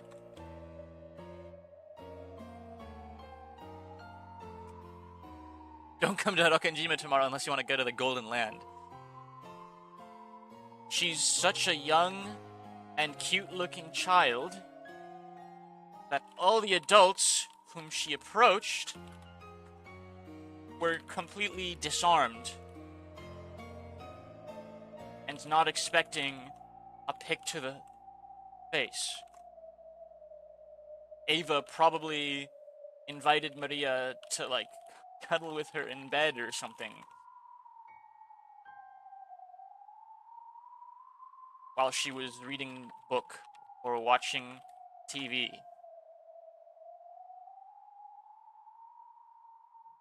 Maria killed everyone. Maria is so the suspect. This is what I'm typing to Strange Fella in my Discord, by the way. I'm just, like, annotating my...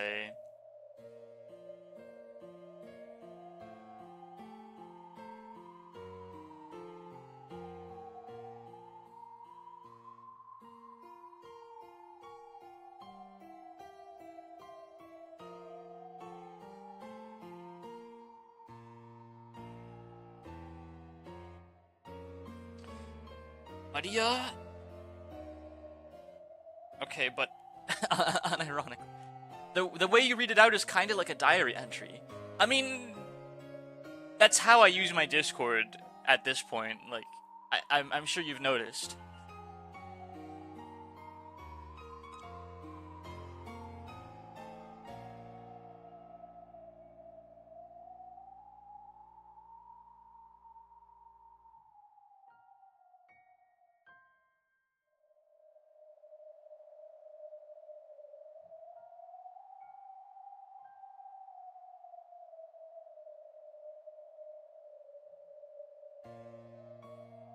Alright.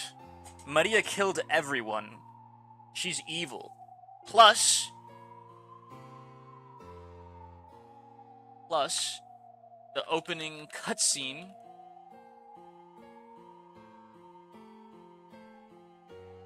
has her with, like, blood on her face. Lamau. Why did they spoil the ending in the intro cutscene? Are they stupid? Hate when that happens. It must be an intense pleasure for Maria to see her relatives, who once firmly denied the witch's existence, start acknowledging that witch's existence one by one. Oh, and? Her firm insistence on Beatrice's existence is the perfect, like, alibi to deflect any suspicion from her. A 9-year-old just massacred an entire island. Lemao. Okay, I'm done typing. Is that why she's in high spirits? Maria, let me ask this one more time. One more time. You'll probably answer the same anyway, but I'll ask just once more. One more time. Ooh. Yesterday, you were given a letter in the Rose Garden. Who gave it to you? Ooh. Like I said, Beatrice. Battler still doesn't believe. She wrote the letter! She was in the Rose Garden! She wrote the letter, man! It's all coming together! She wrote the letter! She was in the Rose Garden when Kinzo threw his ring out the window! So she has his ring!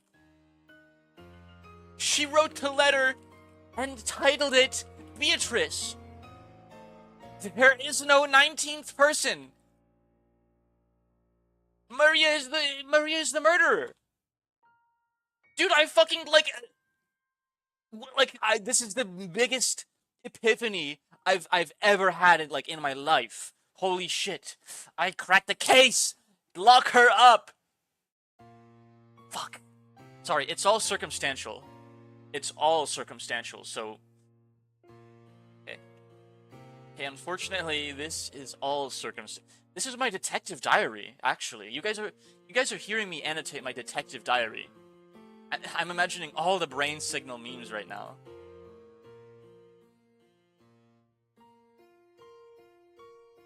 This is all circumstantial. I have to find proof.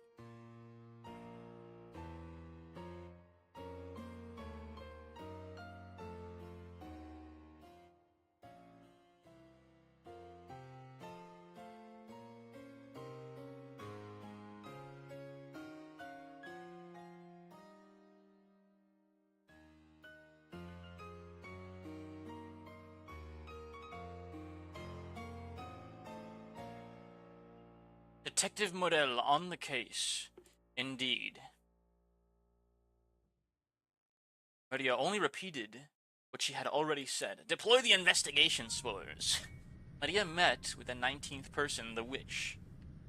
Was that really a 19th person? Or did one of the 18 just get her to say that?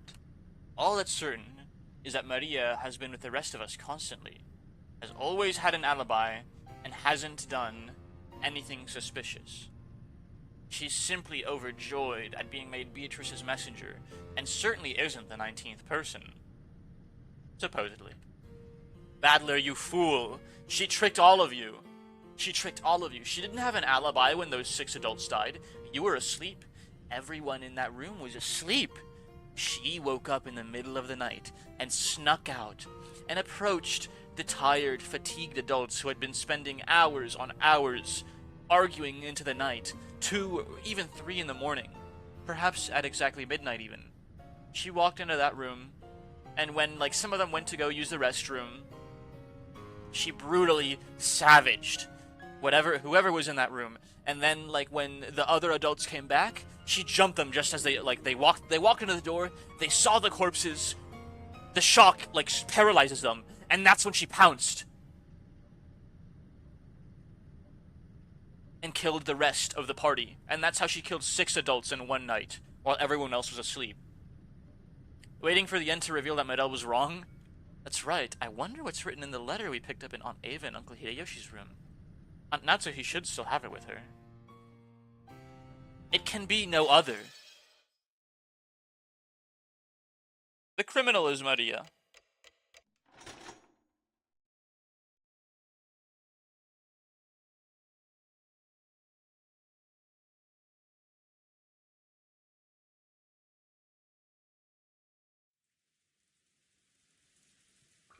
In the end, Kanon-kun did not regain consciousness.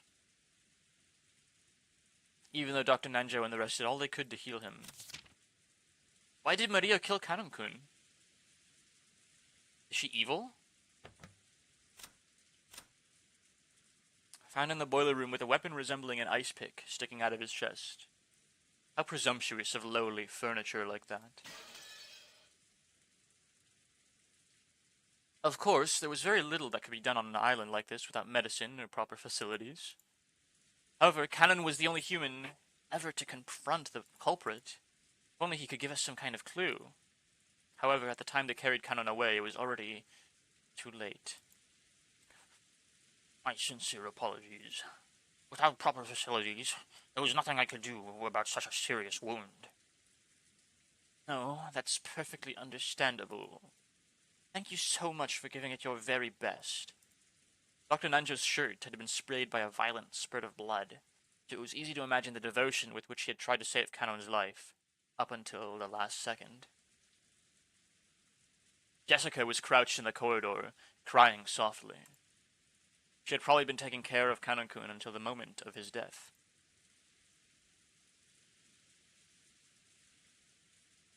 Had the 9-year-old shove Unk in the furnace?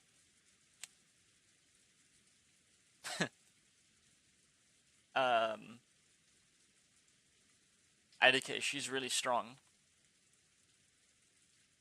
George and Nikki tried to approach her with words of comfort, but when Jessica pushed him away, he stopped trying to force her to talk and left her alone. I thought Kumasawa-chan died too. What the hell? If only I hadn't let Canon go alone. Oh. Do not let that bother you. If you had been with him, you would probably have been attacked as well. He foolishly rushed on ahead and paid for his mistake. How can you say it like that? Canon-kun spotted the culprit and bravely stood up to them. If only Kumasawa had gone with him, the culprit might have hesitated and chosen to run away. Emotion-filled words that I never thought I'd hear coming from Jessica's mouth tumbled out. Kumasawa, looking truly sorry, could do nothing but hang her head. Jessica. You shouldn't talk to her now. It's the same for me, and probably you as well, right, Battler-kun? We don't even know what's going on, and it feels like our hearts are gonna split open. There were tears in George and Nikki's eyes again. Seeing Jessica break down crying probably brought back the pain of losing his parents. I'd done my crying all at once, so I didn't feel like crying anymore. However, I understood how great the pain in their hearts was. It's okay, Jessica. You'll be able to meet Canon again soon. Stop it! I don't need you trying to console me like that. Beatrice will resurrect the dead and even love that has been lost. So you'll definitely be able to meet him soon. Then everyone will be able to live in peace.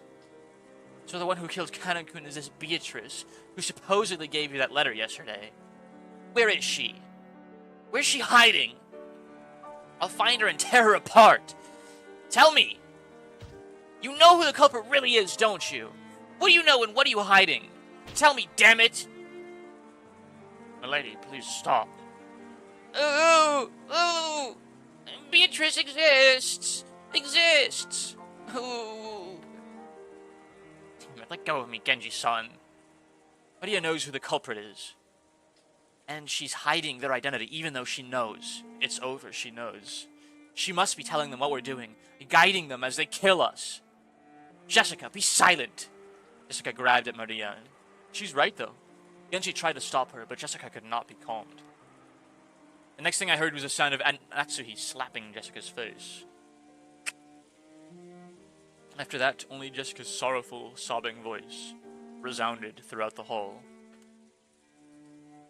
Maria-chan, I know there's no way you're the culprit. You've been with us in... Does he know?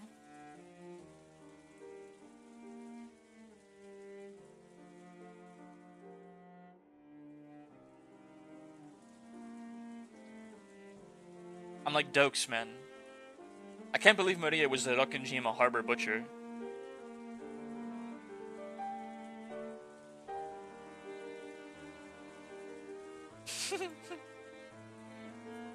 Dokes.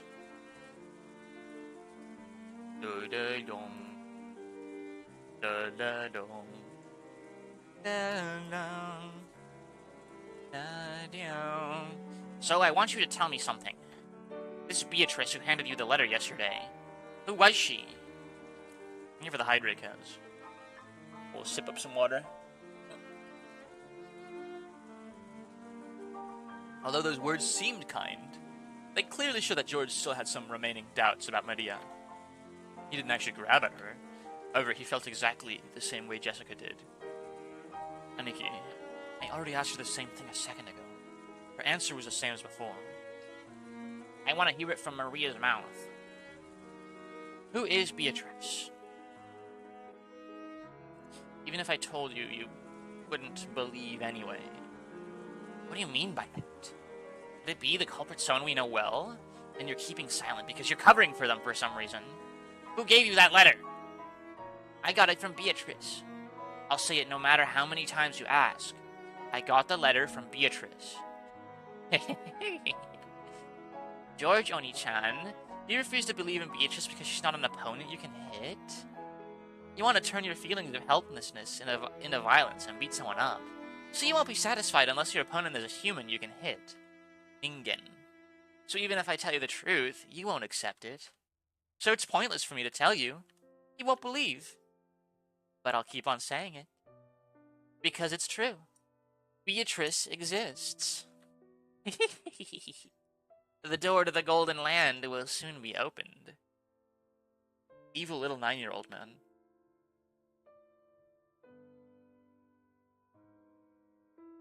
I'll go there. Beatrice promised. In that world, Mama is nice, Papa is with us, and is also nice. I want to go there right away.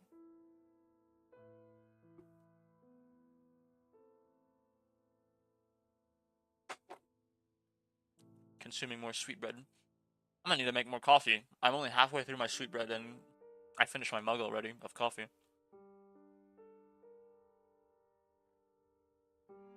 Everyone is afraid of Beatrice, but that's only natural. So calm yourselves. Beatrice said so herself. By the time the typhoon has passed, I'll have ended everything, she said.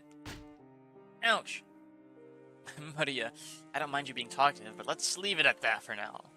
I'll bet this is all a pretty happy situation for you since you're always going on about how witches exist. What do you mean by sweetbread? Is it actually bread? Yes. I told you, it's the concha. Maybe you were AFK or something, but it's a when I say sweetbread, I mean a Mexican sweetbread called a concha. It's a very sweet, like fluffy bread, almost like brioche, but a little sweeter, and it's topped off with like a topping of like almost icing made of flour, butter, and sugar, and the icing is like scored so that it looks like a seashell, and that's why it's called a concha in friggin' Mexican. I'm just calling it sweetbread because that's what it is. It's just sweetbread with icing, pretty much, with frosting. A flour, butter, and sugar frosting, which is really fucking good.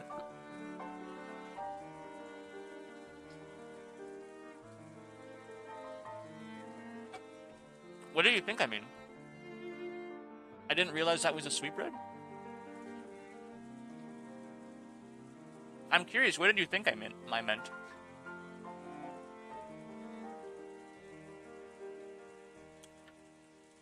Well, keep that to yourself for now. Don't try to force that on other people. I thought there was a chance you were eating pancreas. I don't... Improbable that I would be eating pancreas right now. Or what, is that like a real thing?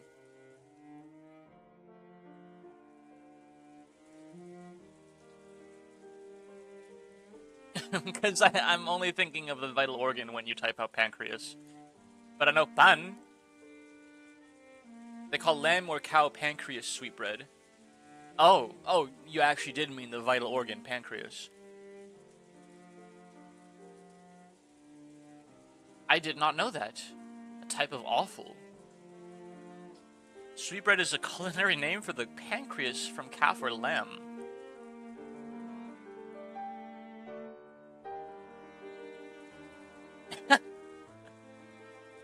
I did not know that. Okay, what about sweet bread space? Sweet bread. Alright, so it's not sweet bread, it's sweet bread. Okay. I'll distinguish it a little bit.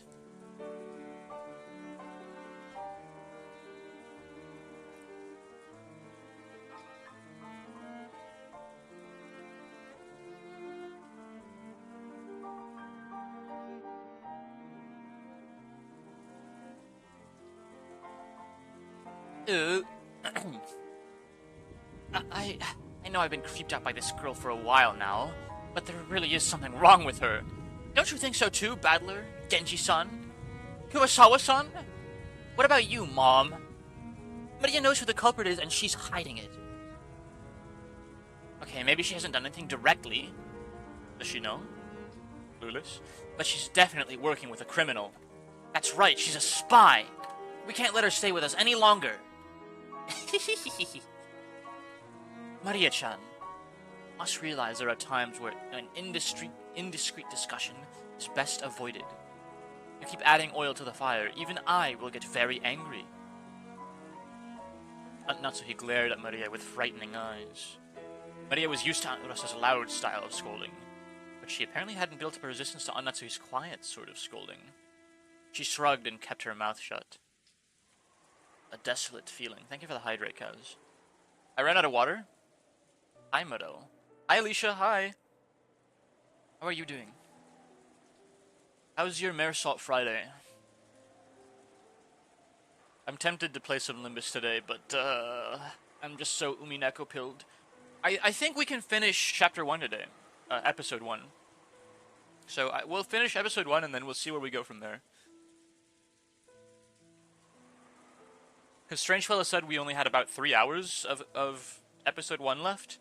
And we're about an hour in our read-through right now, even though I did spend like a quarter of that just yapping. I'm doing good, I just got home. Excellent. I have no class today. On Fridays, I have no class. Even when my other 2 classes start, I will still have Fridays off, which is a very lovely sort of week. I'm starting my... I think it's college algebra? Actually, you know what? Let me check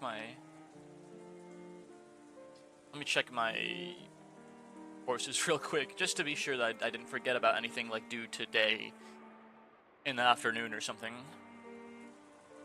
I think, if I recall correctly, I was going to read a chapter out of my government textbook before the day's end. Ew, maths. I love maths. Due date the 23rd of September, 23rd of September, 28th of September, that's my first algebra for pre-calculus. Okay, 28th of September. Okay, yeah, we're good. I can do whatever the fuck I want today.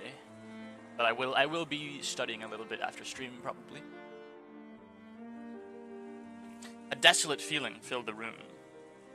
It felt as though things would just get more complicated if anyone spoke.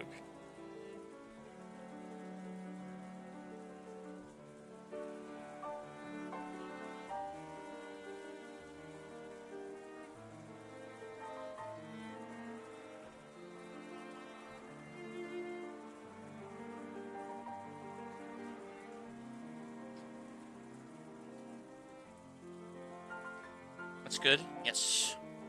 I'm gonna need a lurk now since I have my dinner, but have a good stream. Well, thank you for poking your head in, Allie. It's always a pleasure to see you. How many people have already died?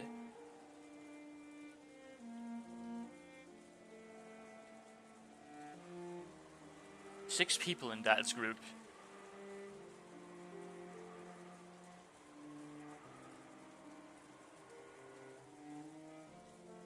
After that, both Aunt Ava and Uncle Hideyoshi, Kanan-kun, grandfather, there were a whole 18 people on this island, supposedly, and 10 of those people have been killed. That's more than half of us. How could Maria do this? And right now, there's absolutely no proof that the remaining 8 people will be safe.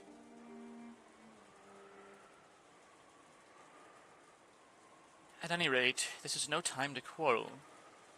Now that we are certain the culprit can enter and leave the mansion at will, and strike out of nowhere, we must give our undivided attention to surviving until tomorrow.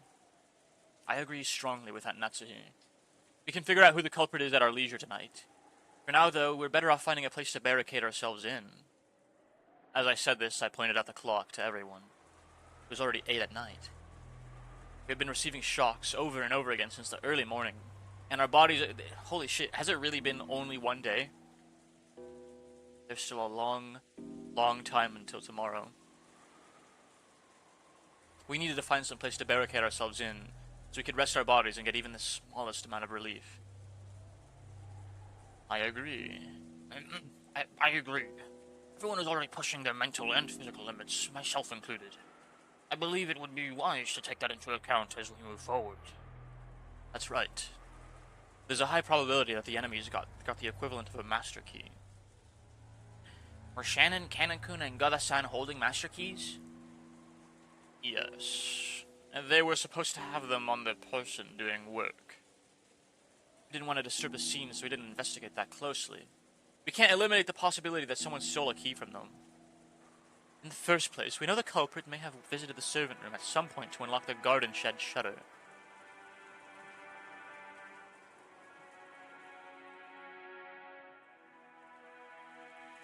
it's conceivable that they obtained a master key from there earlier on. There were many servants serving the Ushinomiya family. Because of that, there were several master keys. Furthermore, every time one employee started or finished working, the keys were passed between servants, and we had to acknowledge that this had probably gotten a bit sloppy at times in the past. Even if they borrowed a bundle of keys from the pockets of one of the murdered servants, is there any safe place that even those keys couldn't open? Because of the nature of our job, we have been entrusted with keys to all of the rooms. All of them in the mansion and in the guest house. So in other words, no matter where we hole up and lock ourselves in, it'd just be pointless. Fine, who cares about locking up? If you're gonna come, bring it on, damn it! I'll beat you at your own game. The enemy won't approach us. won't approach us from the front. I don't know about the first 6, but if we look at what happened to my parents in Kanokun, and even grandfather, the enemy has only gone after isolated people. They don't have the power to assault all of us openly in a secure room. That's right. It's just like Aniki says. And maybe Natsuhi's rifle could serve as a deterrent to stop them from...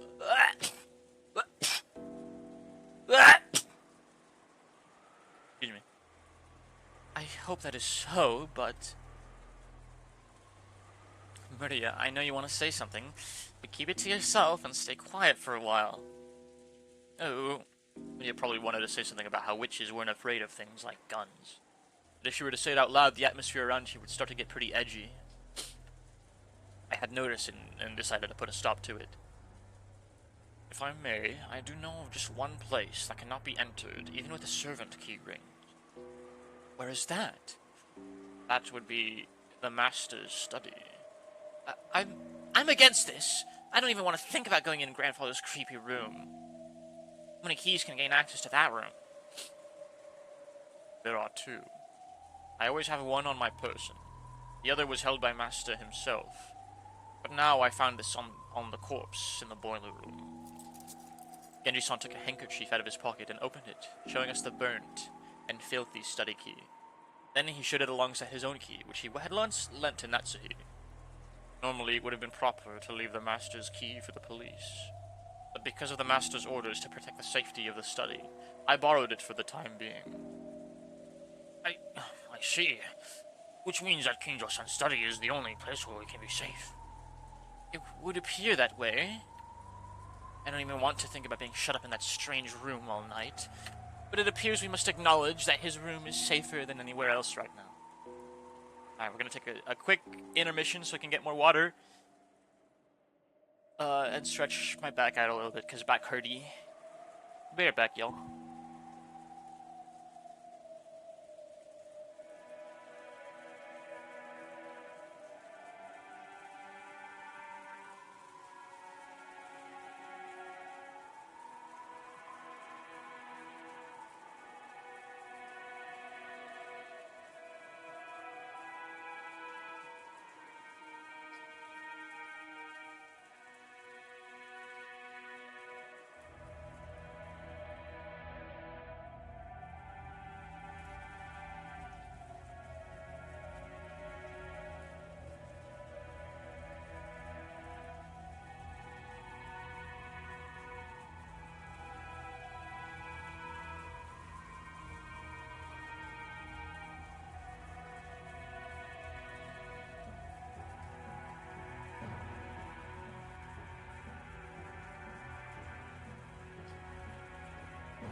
You guys would not believe the freaking like pops and creaks my back let out when all I did was like reach for my toes for 15 seconds.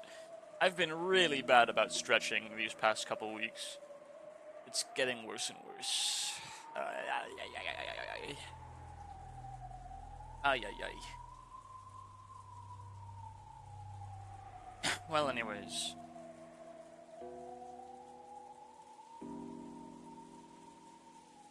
I'll just stream standing for a little bit.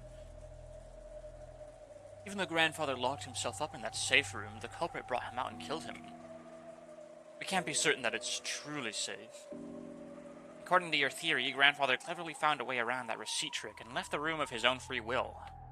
If so, the room might be a good place to barricade ourselves in, after all. You're too optimistic, Nikki. However, at the same time, I thought he brought up a pretty interesting point. After all, this gives us a chance to question the enemy, the witch herself, about how the sealed door had been opened.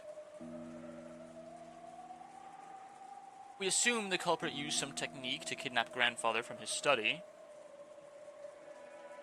They'd have to show us the same trick again if they wanted to assault us in the study.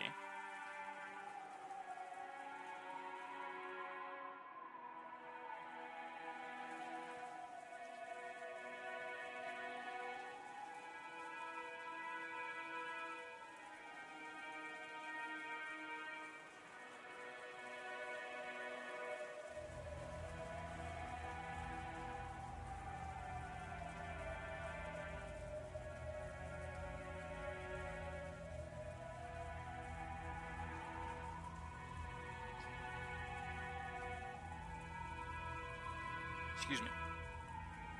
And that'd give us a chance to make a culprit prove how they did it right before our eyes. If she's really a witch, we'll be forcing her to use her little magic trick to open the door right in front of us. But that's probably impossible. If we spin the chessboard around, it's obvious the culprit is acting in a way that'll make us think they're a witch. If she really is a witch, all she's got to do is appear in front of us and wow us with a colorful display of magic. Since she's avoiding doing that, everything must be the work of a fake witch who wants us to think she's real. Therefore, a culprit who used a technique other than magic to defeat the closed room couldn't open the door before our eyes. Was Grandfather's room big enough to stuff 8 people in? Yes. There is a bed, a sofa, and blankets, so while it is not luxurious, it will be more than suitable for spending the night. Beatrice just walks up and says, "Is this your card?" And everyone starts believing. Magic! There was also a sink, a bathroom, a refrigerator, and a liquor cabinet. We're getting wasted tonight, dude. If there was ever a night to drink, it's this one. In Dakanjima, I mean, not in real life. I've had my fill of Al-Ghul for probably the next week or so last night. At least the next week or so. Whoa. That's incredible. But isn't that weird?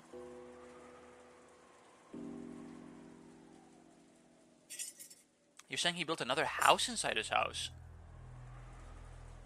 That's pretty cramped for the last house of someone like our grandfather who bought a whole island and realized all of his dreams. Is he stupid?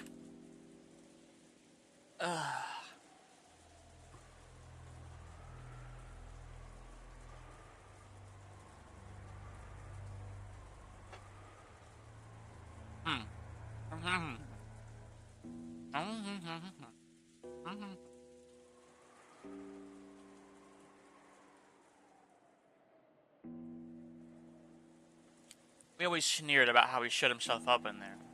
And this time we're the ones who are gonna shut ourselves up. Huh. Jessica spat the words out. And Jessica-chan, it sounds like you'd rather go search for the culprit than say shut up somewhere. Of course, I don't think we'll be able to find them if we just start searching on our own. In the end, we can't do anything but wait. And it doesn't matter where we wait, does it? I'm not gonna run away or hide. Why don't we just take it easy in the parlor, watching TV or something, while we wait for this Beatrice Sama to appear? perfectly fine if she doesn't appear. There's no need for us to be the ones who expose the culprit. Well said. We shouldn't take needless risks before the police arrive. Thank you, Dr. Nanjo. I think we should move to Father's study. True, we have no proof that it's safe since Father was taken out of there.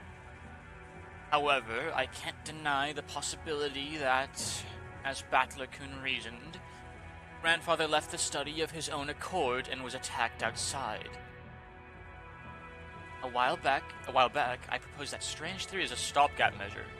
But just as Aunt Ava said, even though that trick would be possible, it couldn't explain what motive could have made Grandfather sneak out of his own study in such a troublesome way. Stupid.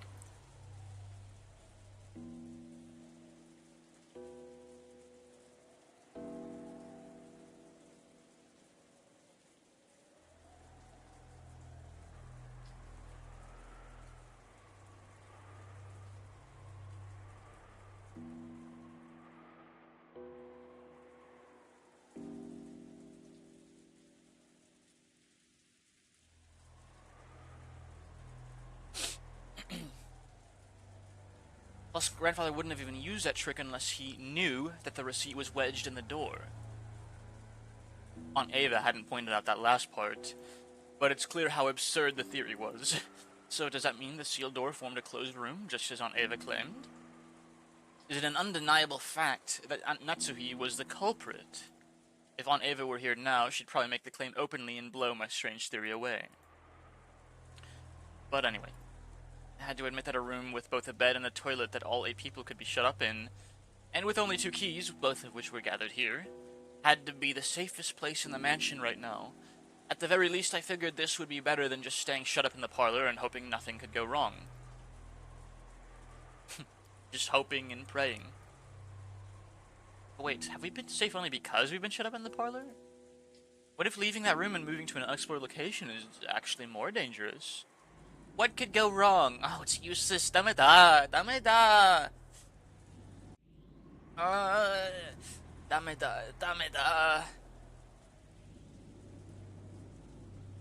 Oh, it's all. This is all.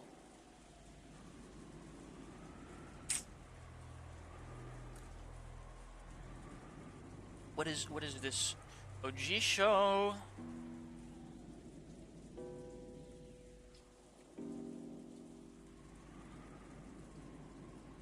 Ojisho.org.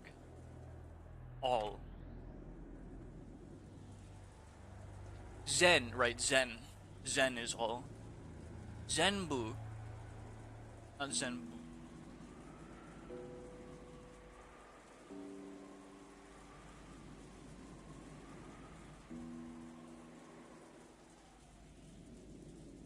Zen? I don't recognize this character here.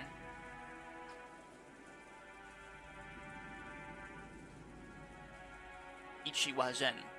Zen wa Ichi.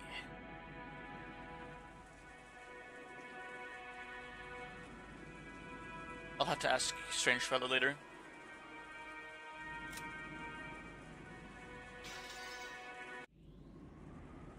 My flimsy head is about to break out in a fever. If I keep spinning the chessboard around right and wrong, we'll keep switching places over and over, and I won't be able to believe anything. When it seems like the culprit is one of the 18, I want to believe in Beatrice, and once I start believing in Beatrice, I start wanting to find the culprit amidst the 18. That keeps spinning around forever. In the end, my thoughts won't have taken one step from where they started.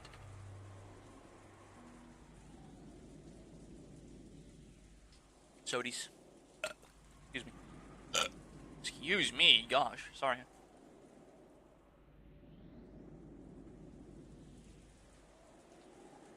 Too much sodies, bubbles in my tummy. How far back in the past was it that Kiri-san taught me about the chessboard thinking? That concept of examining the situation by spinning it around and thinking from the enemy's side. I seem to remember being so interested by it back then, I used it to guide all my thinking.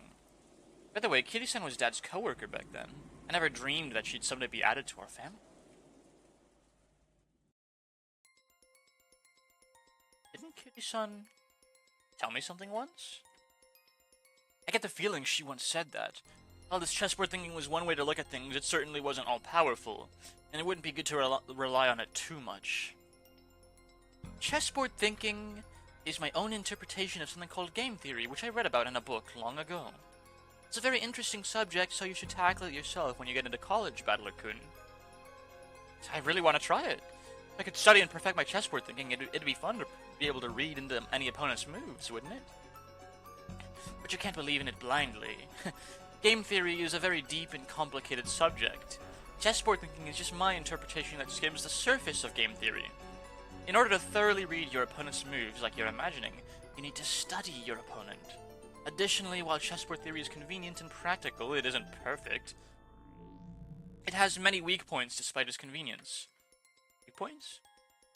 Yes. Shut up. Chessboard theory is founded upon game theory. A game theory! Okay, you get one, okay? That's the one that you get. When you thoroughly investigate game theory, it boils down to math. Excuse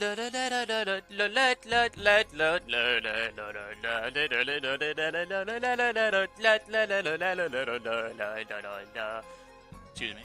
Sorry. Do you know what the weak point of math is? It's noise. In math, when you write 1 + 1 = 2, that process will always result in 1 + 1 = 2, no matter how many billions of years pass. Nothing more, nothing less. That's because there's absolutely no noise mixed in. But for example, unlike math, the Japanese language has noise mixed in. Kanji are a good example. Old kanji and new kanji are slightly different, which represents an introduction of noise created by the changes between time periods. This return, and I heard Morel having a schizo orchestra to himself. Yeah, it's a good time. It's a Morel stream. You're gonna hear some acapella, because I like to sing. Like, what can I say? Game theory acapella. Believe it or not, I'm actually super straight backed right now. My back, like, I was slouching earlier, but like my back was hurting. I should really request Science Blaster. Is that the game theory song that I was but I want to save money? Is that the game theory song that I was acapella improvising just then? Is that what it's called? What if I had a 600 point redeem that was a song redeem, but I had to sing it acapella from memory? Redeem freaking Second Sanctuary Deltarune Plus calling. That'd be way too much of a waste of time.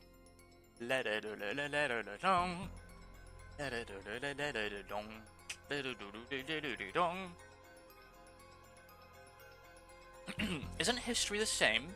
There are dozens of policies that seem foolish in the modern era, but were meaningful at some point in the past. Because the rules of chess are fixed, when a pair of experts are discussing one particular layout, it's possible they could reach the same conclusions whether they're from 100 years in the past or 100 years in the future. However, if the rules of chess had gone through massive changes over time, excuse me, it's possible that a discussion about the same layout would have changed as well. That's right. Events in the world of humans are normally full of noise. Aren't human emotions that way? Even if the exact same thing occurs more than once, there's no guarantee that humans will always act in a predictable fashion. The moment we try to use a math-based theory to predict someone's actions, we must be aware that our theory has built-in weaknesses and limits. Simply put, chessboard thinking is extremely weak against noise and fickleness, as well as mistakes or incorrect knowledge. Yeah, trying to play freaking game theory optimal poker versus like a fish. Versus a calling station. That's right. Kiri-san definitely said that. Chess has always been a game where both sides play by the same rules and fight by the same conditions for victory. That's why it's possible for both sides to predict the other's moves. It's possible to read your opponent because you can always suppose they'll make the best moves they can find. But what if your opponent is fickle or a bit tired and makes a move that can hardly be called the best? Or what if this game actually has a special rule? Some unknown thing that only the enemy knows about and can use. In fact, what if the opponent actually has some goal other than victory? Think from your enemy's perspective. That's the basis of chessboard thinking. Which means if you misread your enemy, the answer you draw from this process will be complete rubbish. Useless. Nada. So far, I've used chessboard theory to guess several vague bits of information about the culprit hiding behind this case, or so I think. However, I don't know anything about the culprit. Am I just playing around in a labyrinth of thought?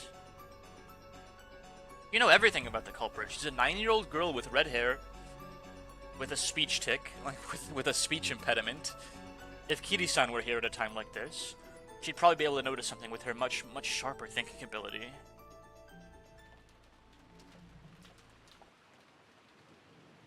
Until the very last moment, Jessica resisted moving into grandfather's study. But in the end, Natsuhi persisted, and we decided to move there. Everyone was completely wrapped in paranoia by now. Misawa-san had prepared dinner at one point, but during the time we were discovering the deaths of George and Nikki's parents, both the kitchen and the parlor had been left empty.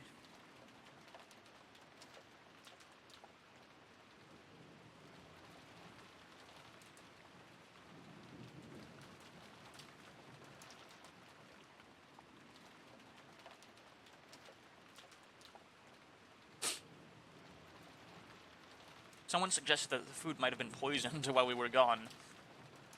Because of that, we were unable to even touch the food that Kumasawa-san had taken the trouble to make for us.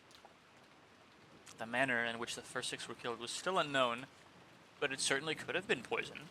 Certainly that would allow even a single person to carry out the murder of 6 large adults. Furthermore, this idea made it easy to imagine there being only a single culprit, one who'd be afraid of Aunt Natsuhi's rifle, and this was very good for our emotional stability. The fatigue and hunger were even harsher than we'd imagined. Then Kumasawa-san made a proposal, and we all went together to the kitchen. There we gathered some canned food and other things that'd be hard to poison to take in with us. All of Kumasawa-san's efforts to reward us with just a little dinner on this savage day regrettably came to nothing. The food piled up on the serving cart looked just a little sad. We all started climbing the stairs. Aunt Natsuhi, who was in the lead, warily stared into the darkness, with both eyes on the barrel of the gun. Once we dragged ourselves up to the 3rd floor, just as Aunt Natsuhi had warned us of beforehand, there was a mixture of chemical smell and a sickly sweet aroma, a stench hanging in the air that felt like it was eating into our heads. I see. This kind of stench probably would give you a headache if you were shut in with it for a whole night. I know it's a little late, but I'm with Jessica. I vote against going into grandfather's study. Is he stupid? It felt like the stench was floating out from this magnificent door. It was the door to the forbidden study. It should defend against any who would enter.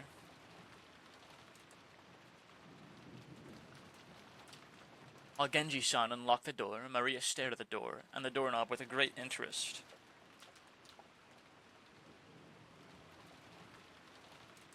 Ooh.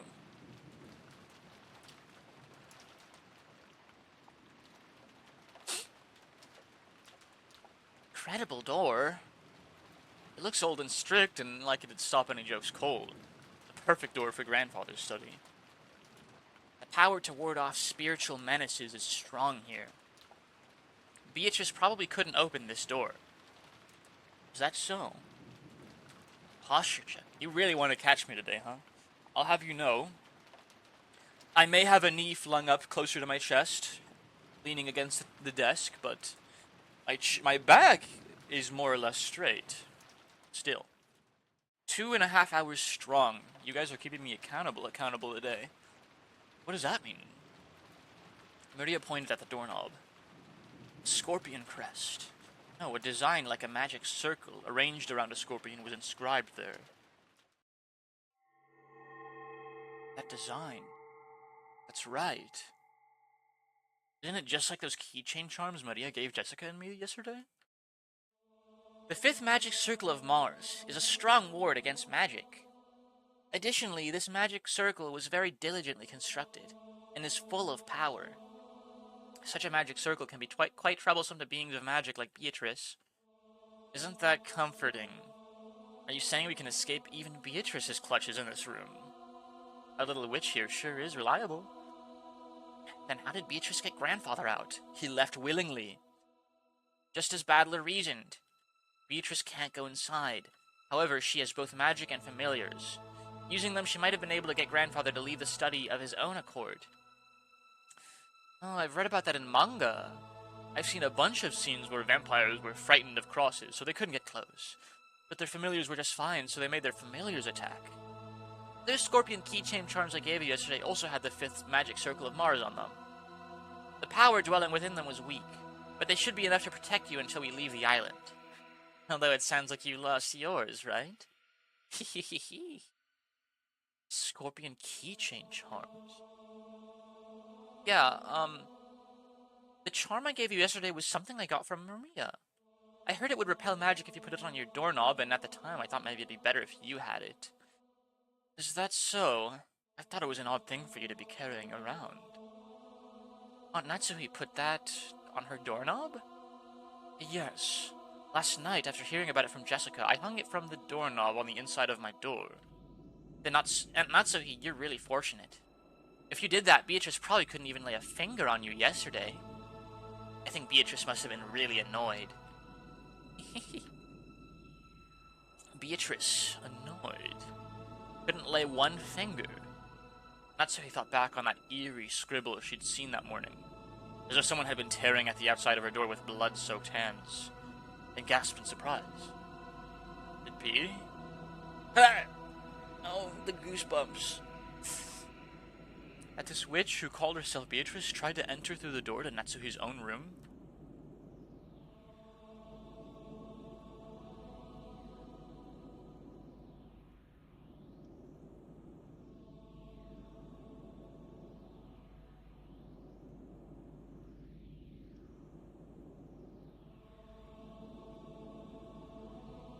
Excuse me.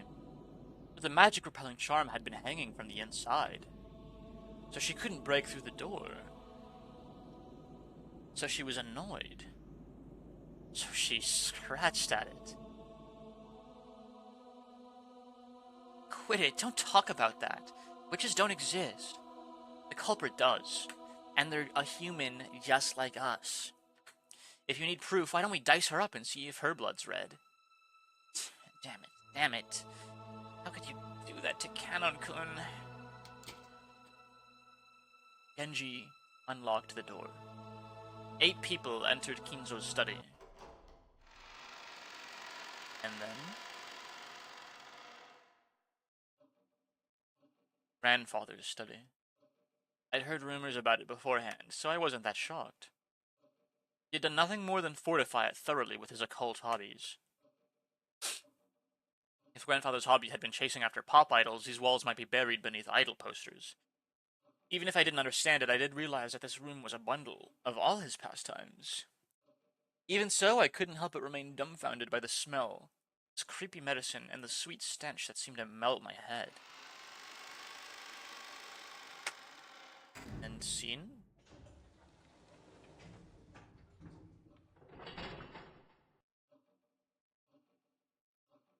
When the door was closed, it automatically made a clunk. I see, this is the auto lock that's activated whenever the door is closed. And there were only 2 keys that could open this door from the outside, both of which were in this room. In other words, it had become a closed room. The shutter, the receipt, the chain, now the auto lock. This 4th door had the most magnificent lock yet, and this was doubtlessly a closed room. Just to make absolutely sure that the room was secure, we checked all over for ways in or out. The window was tightly locked. Should have been enough, but just in case we tried knocking over all the walls. After all, we had talked about there being a hidden door in this room. But we couldn't find anything suspicious. Grandfather's study was very large. Even though we called it a study, it wasn't really a single room. It could be divided up into 4 basic sections. A study section, a bedroom section, a toilet/bathroom section, and a section for cooking that had a sink. I see. This study really does have enough in it to live in. Now I see how grandfather could live his whole life in this room without ever leaving. He's just like me. It seemed grandfather wasn't in the habit of watching TV because there was no television or even a radio in this room. We can't do anything except pass the time listening to the sound of the rain till tomorrow morning. Dr. Nanjo looked closely at the chessboard that sat on the table in front of the sofa and muttered, It was apparently the partly finished chess match she'd been playing with grandfather until yesterday.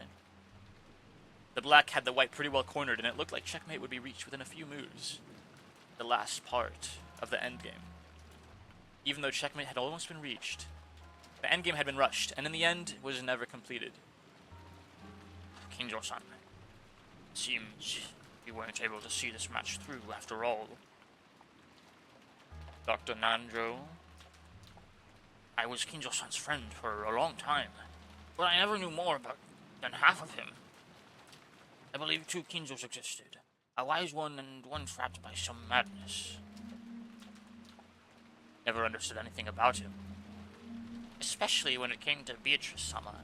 It would seem like his personality changed.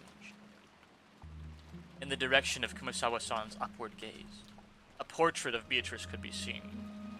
It wasn't massive like the one hanging in the entrance hall, but small, made for this room. Grandfather probably spent every day in this room, and so much of his time, talking to the witch in that portrait. Who was Beatrice to grandfather in the first place? Right now, you couldn't just explain it away by saying it was a story made by the parents to frighten children away from wandering into the forest. While eating the canned food we'd brought from the kitchen, we talked together about who Beatrice was. Whether the culprit was Beatrice herself or someone pretending to be her.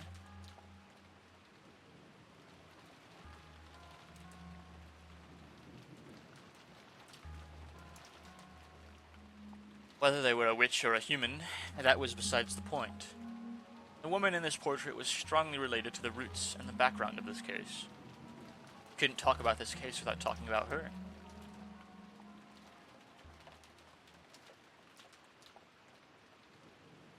That's right. Mom, you picked up the culprit's letter in Aunt Ava's room, right? Yes, I still haven't opened it. Let's give it a try. Holy shit, finally! Been thinking about this fucking letter for the last 4 hours of reading. Aunt Natsuhi took out that western envelope. Genji-san pulled a paper knife out of a drawer in the study desk and handed it to her. While watching her open it, George and Nikki grimaced slightly. After all, it was a letter left at the site where his parents had been murdered. There was a good chance that its contents would say something unbearable to Aniki. Aunt Natsuhi also seemed to realize that, so she glanced over the contents first without reading it aloud. We were a little frightened that she might grimace after reading something shocking, but she just frowned unhappily. What does it say? There is one unpleasant sentence. It must be trying to provoke us. Natsuhi, after deciding the contents could be shown to the children, set it openly on the table. Everyone stared at it at the same time. Praise my name. What the hell? Praise my name.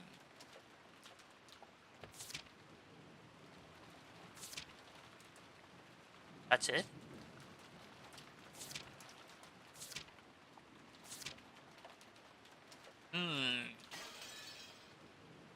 That's annoying. It's probably Beatrice declaring herself the victor. Damn it. I'll bet you were hoping another weird magic circle would show up. It wasn't a magic circle. My expectations haven't been betrayed. Hehehe. What does it mean?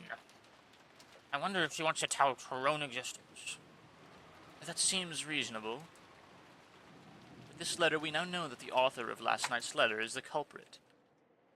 I think the identical envelope is more significant than what is written here. Without a doubt, this is the type of envelope and sealing wax that the master used. Oh, I don't know what's going on anymore. This is the first time I've seen anything like this since I started working for the Ashiramiya family. Going by last night's letter, Beatrice is claiming to be grandfather's oldest confidant. Grandfather often said the same thing in the past, right? I spoke to Genji-san and Kumasawa-san, who nodded together. I guess that means you two know more about her than anyone else except grandfather. Could you tell us? For a long time, I've purposefully avoided this topic. But now that it has come to this, I can no longer do so. Genji, tell us everything you know.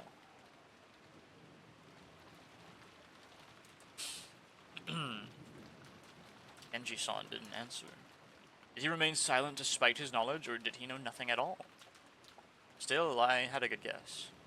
The ghost story of the witch Beatrice had long been deified among the servants. He had probably been very close to grandfather and his occult hobbies, so there was a good chance that he'd been indoctrinated with even weirder things and had increasingly come to deify the witch.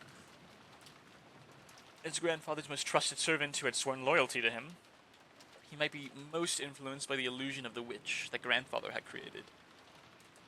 So there was only one reason for Genji-san to remain silent. He could speak, but it would definitely cause a backlash, so it was better if he kept his mouth shut, and it wasn't like we'd believe him anyway. Something along those lines. A short while ago, Maria had been more than willing to speak bluntly and unrestrainedly, and that had earned her a scuffle with Jessica. It was natural for Genji-san to keep his silence.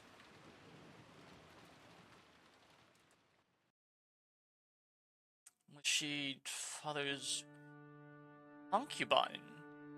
His concubine? That could be possible. For ordinary poor people, polygamy isn't only viewed negatively from a moral perspective, it's also an unmaintainable financial situation. But that isn't the case for the very rich.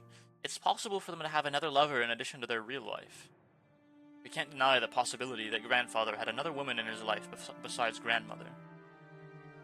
Maybe when grandmother was alive, I hear she was pretty sure of it.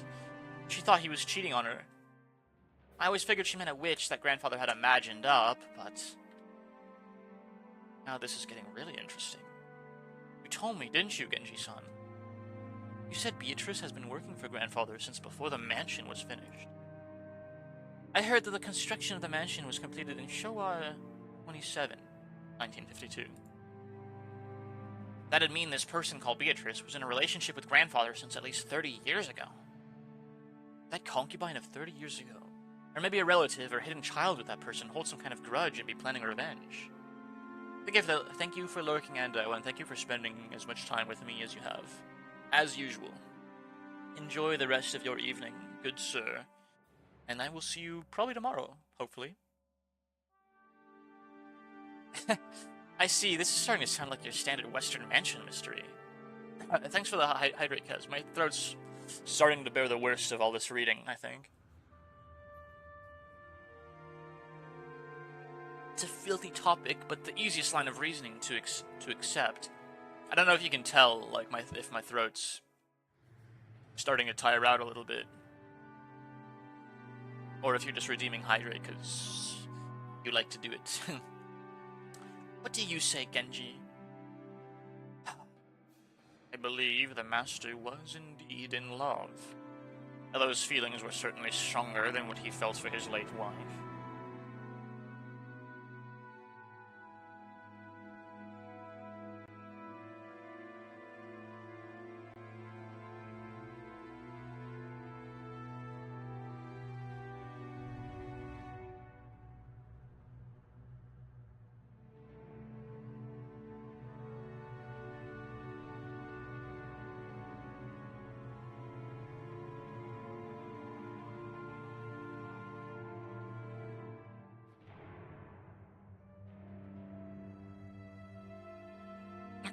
Sorry, I'm drinking a little more water.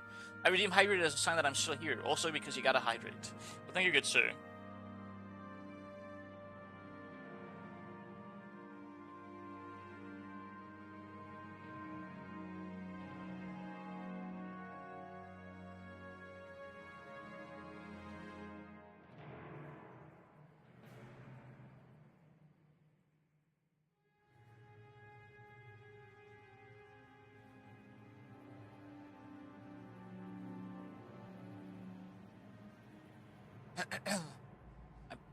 Those feelings were certainly stronger than what he felt for his late wife. What am I doing with Genji, man? What am I doing with his voice? What the hell? He's turning into like anti-mage from Dota 2, a vile sorcerer. Who is this person called Beatrice? And what's she doing now?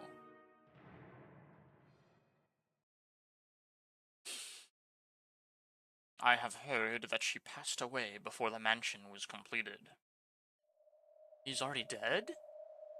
Yes, the master was deeply stricken by grief, and he devoted himself to the art of black magic as a means to revive her. The master loved Beatrice Sama from the bottom of his heart. What am I doing with Genji's voice? it was that madness which drove him to do all that you see here. As Genji-san said this, he spread his arms, as though asking us to look at this room, filled with the signs of grandfather's madness.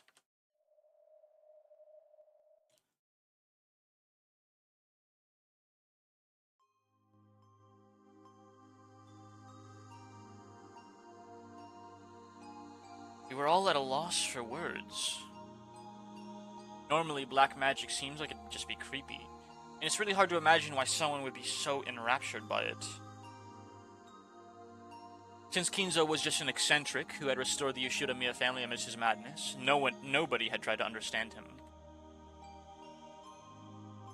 The only thing on grandfather's mind had been the loss of a beloved woman, and his inescapable sorrow. Earlier this room had seemed creepy, but in an instant it had changed into something we could understand completely. The creepy books, the magic circles, the medicine, all of it. It all existed simply because he wanted to revive the face of a single woman who had left this world over 30 years ago. The master only told... Fuck me. Masawa's voice.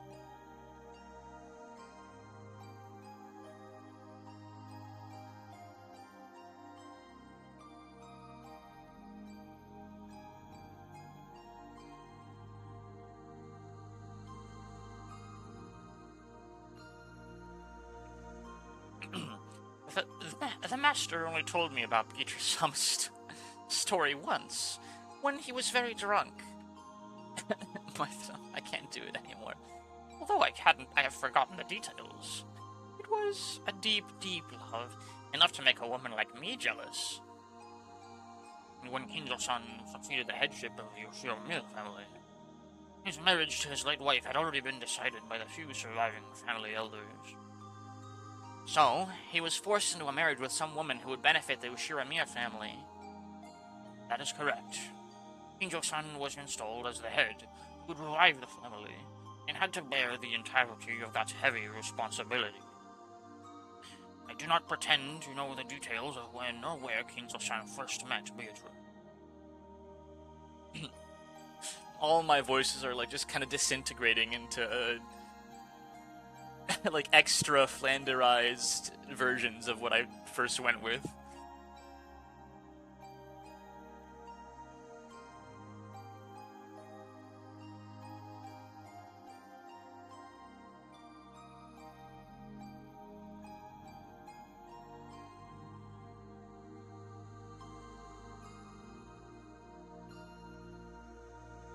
I guess it'd be rude to say any more than that. That was when grandfather truly fell in love for the first time. Just how deep was his affection for her? That was easy to see. I think you need more hydrates because of the voice acting. Yeah. This room was covered with piles upon piles of things having to do with black magic. And grandfather spent every day shut in here, immersed in his research and isolated from the outside world, never regretting 1 minute of it. You couldn't help but recognize the depths of grandfather's love for Beatrice. I did all wrong, Genji-san. What do you mean by that? It was thought that maybe you servants believed blindly in the witch because you gotten brainwashed by grandfather and his creepy black magic stuff. But that's not how it was, right? Had they been soothing grandfather's tortured heart? Acting as though Beatrice's soul at least had been restored, and existed inside this mansion. The Genji-san closed his eyes, wearing the expression of one remembering the distant past. He said nothing further. He probably felt that making such a confession would be the worst sort of betrayal against his one and only master, even though that master was already dead. Beatrice has revived as a witch, and exists in this mansion even now. Genji had said this, had believed it, had made people believe it, and would follow through with that decision to the grave. This might have been the last service he could offer up to his master. The legend of the witch, the mysterious tale of Rokkenjima that was still whispered amongst the servants. Its true nature was a sad lie. No, it was an act of kindness towards grandfather, who had lost the person he loved above all else. Oopsies. I remember denying the witch's existence in front of father on multiple occasions. Now I finally understand how much that must have wounded him. Right now I can understand very well. If I thought I could revive Shannon using black magic, I'd immediately become the next owner of this room and start researching. Aniki. Another strand of tears dripped from George's eyes. Maybe his tears were infectious. Tears rose to Jessica's eyes too, and she sniffled. Beatrice has said it. Very soon she will be able to revive people. You'll be able to meet them, she said. Very soon, the door to the Golden Land will be opened.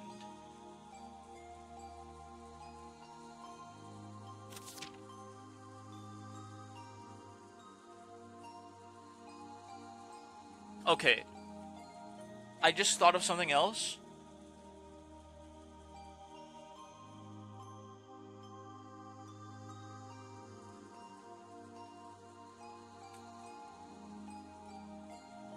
The Twilights are not literal.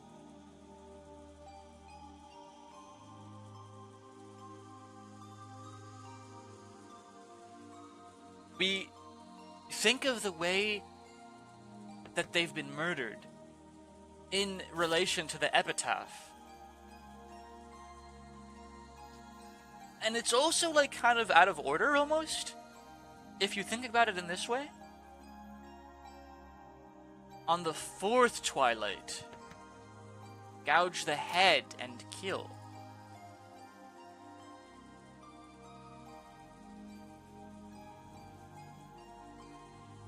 On the fifth Twilight, gouge the chest and kill.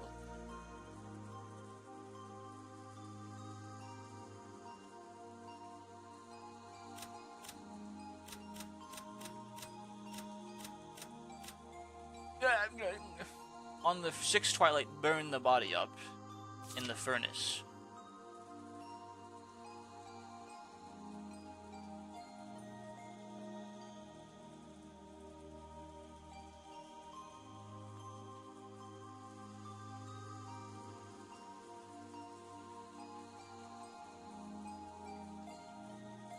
But on the third Twilight, those who remain shall praise my noble name.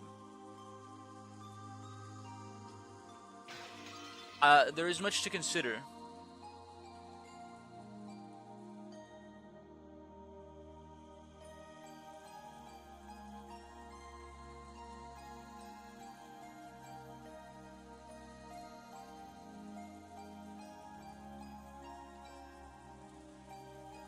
In the promised land that glitters gold, the souls of all the dead will be resurrected, along with the love that has been lost. Then I will sleep in a world of peacefulness for all time. Did she say that? The Beatrice who gave you the letter. You don't believe, do you? Only grandfather were here. I'm sure he'd be happy. I'm sure he'd be jumping for joy now that Beatrice is about to be revived. In that case, I believe. If grandfather gave up half of his life for this research, trying to resurrect the soul of the woman he loved and spending the rest of his life believing, I'll believe too. Battler! When you love a single woman for so long, the people around you catch on to it, and it becomes the truth. Maybe you could say they're just being polite for the sake of your feelings. But right here, now, I'd like to call that magic. It isn't just being polite. It really is magic. She's a witch. It looks like nobody can see Beatrice after all. Some time passed. As we listened to the sound of the rain, We considered what kind of love and madness must have possessed the owner of this room as he spent half of his life here.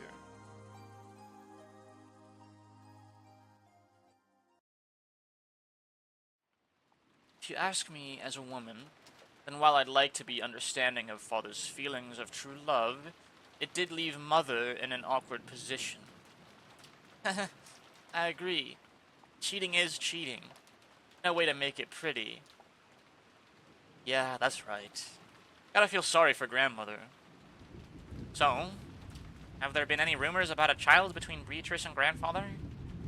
The keyword Beatrice has been hidden in every corner of this case, so it's natural to suspect some relative of hers.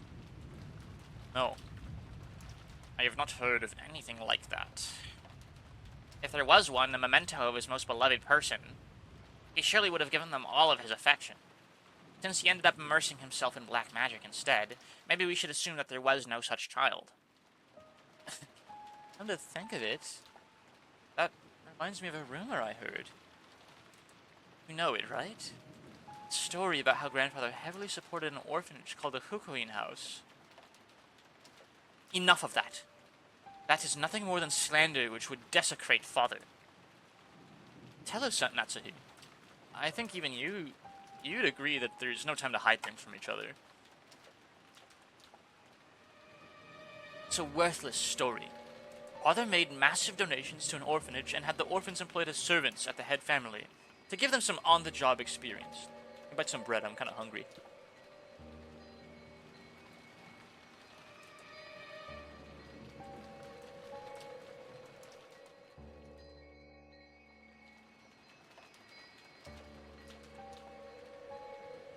For a while,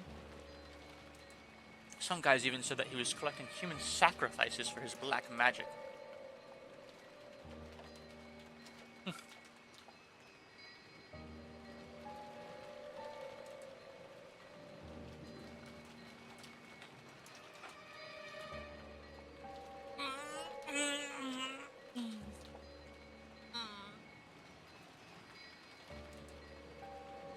Excuse me.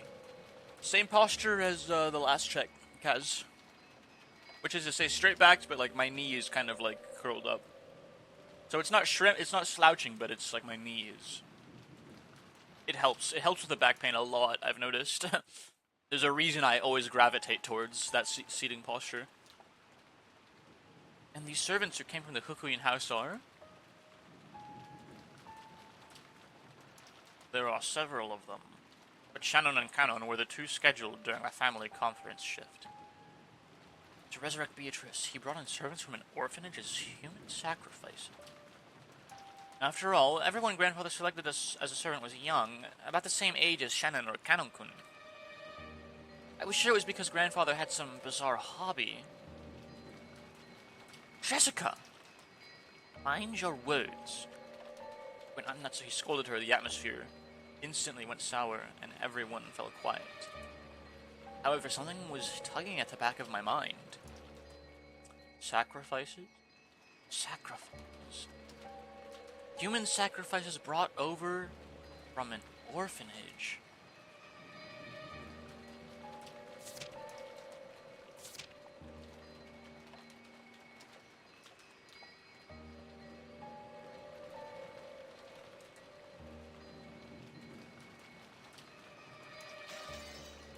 What is it? Tricky words like sacrifices don't pop up often. And yet I've seen or heard that word recently. Some part of my memory is tugging at me. Hey, Beatrice, what do you know? I had arrived in front of the portrait of Beatrice.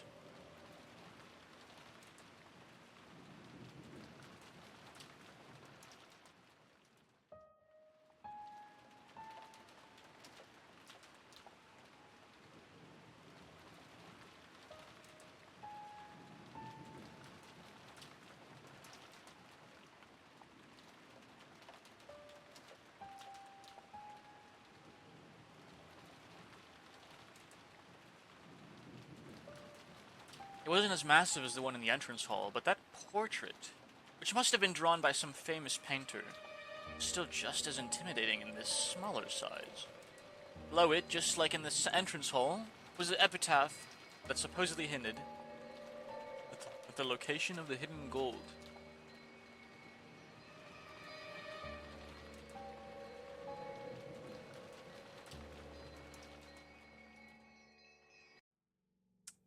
Ah, sacrifices here.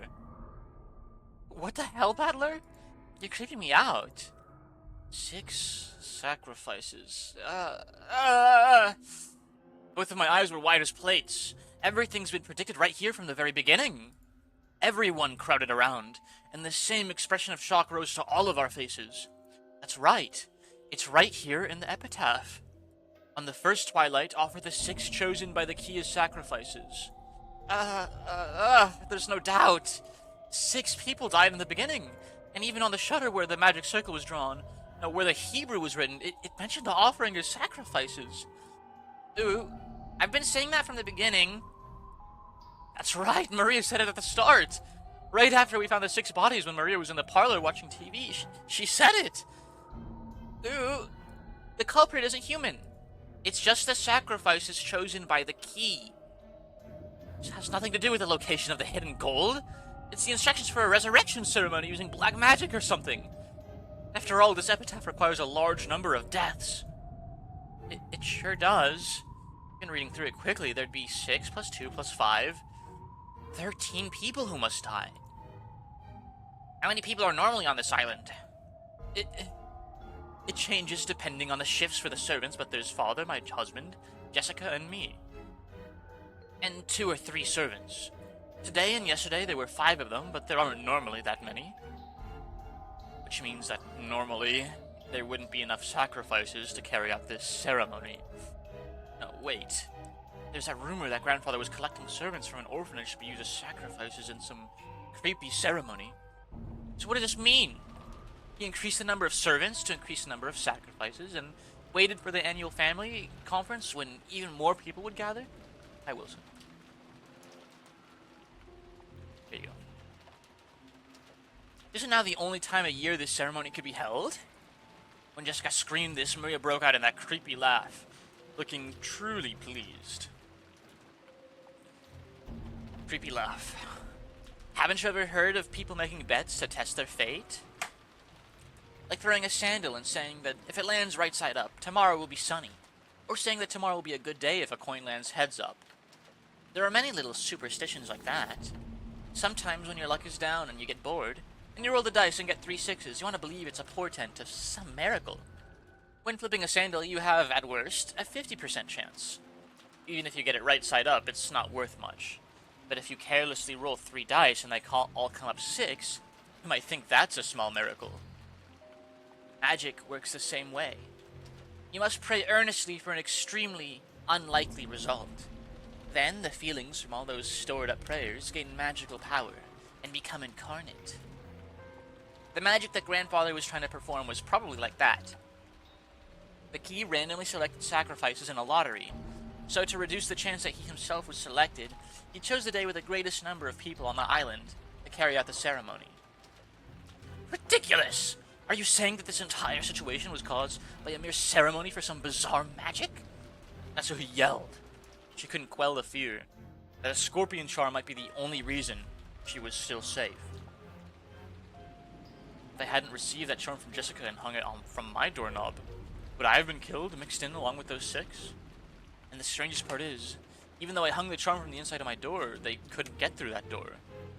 The culprit noticed the charm from outside the door and gave up trying to open it. A human couldn't have perceived that.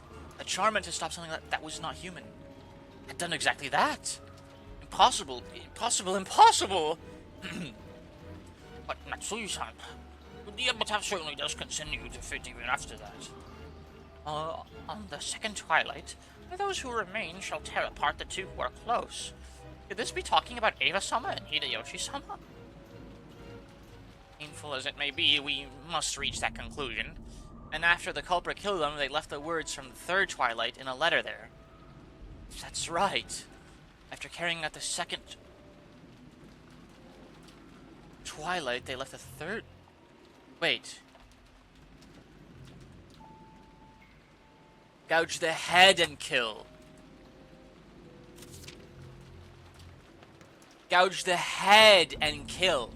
The head of the family. Oh no, oh no, no, no.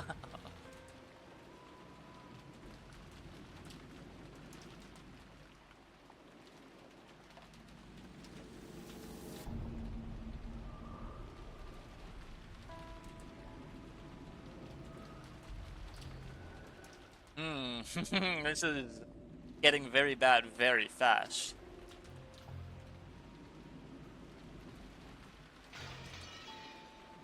Third twilight was just like Anansi had read. On the third twilight, those who remain shall praise my noble name. If you read it this way, it just keeps going on, doesn't it? On the fourth twilight, gouge the head and kill. Gouge the head and kill. George and Nikki's parents were killed with those demon ice picks gouged into their heads. But if they were the second twilight, someone else must have been gouged in the head. That's grandfather. He was burned in the incinerator, and our eyes were so drawn to that part that we didn't notice. But his forehead, no, his head had been gouged. Grandfather was the victim of the fourth twilight? Then Kanon-kun was... On the fifth twilight, to gouge the chest and kill. We thought Kanon-kun's case was an unexpected encounter with the culprit, but it's wrong. From the very beginning, they planned to lure someone out alone and drive something through their chest. If the culprit has followed the epitaph this far, does that mean 3 people still have to die? On the 6th twilight, to gouge the stomach and kill. On the 7th twilight, gouge the knee and kill. On the 8th twilight, to gouge the leg and kill.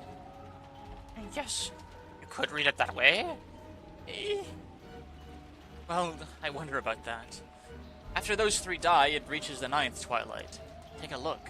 On the 9th twilight, the witch shall revive, and none shall be left alive. We're all gonna be killed by Beatrice. I don't get it. Wouldn't that mean everyone dies no matter how many people there are? What was grandfather after? Doesn't this mean the ceremony would kill him too, no matter what? It's okay if no one's left alive. On the 10th twilight, we finally arrive at the Golden Land. On the 20th twilight, at Journey's End, you shall attain the power of the Golden Land's treasures, once and for the last time. The witch shall praise the wise and bestow 4 treasures. Grandfather wasn't afraid of dying. Look at the second and third of the 4 treasures. One shall be the resurrection of all the dead souls. One shall be the resurrection of the love that was lost. I'm starting to read George and Nikki as in Heath Ledger's Joker. So, grandfather believed he would eventually be revived, even if he died partway through this ceremony. Oh, you've got a little fight in you. I like that. Let her go. A very poor choice of words. Ridiculous! That's insane! When you die, it's over, right? Okay, we got 2 minutes. I got 2 minutes just to stretch out a little bit more. And my back is gonna need those 2 minutes.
Ay ay ay.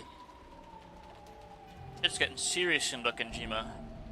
It's getting fucking serious. This shit ain't no game. Squid Game ain't no game.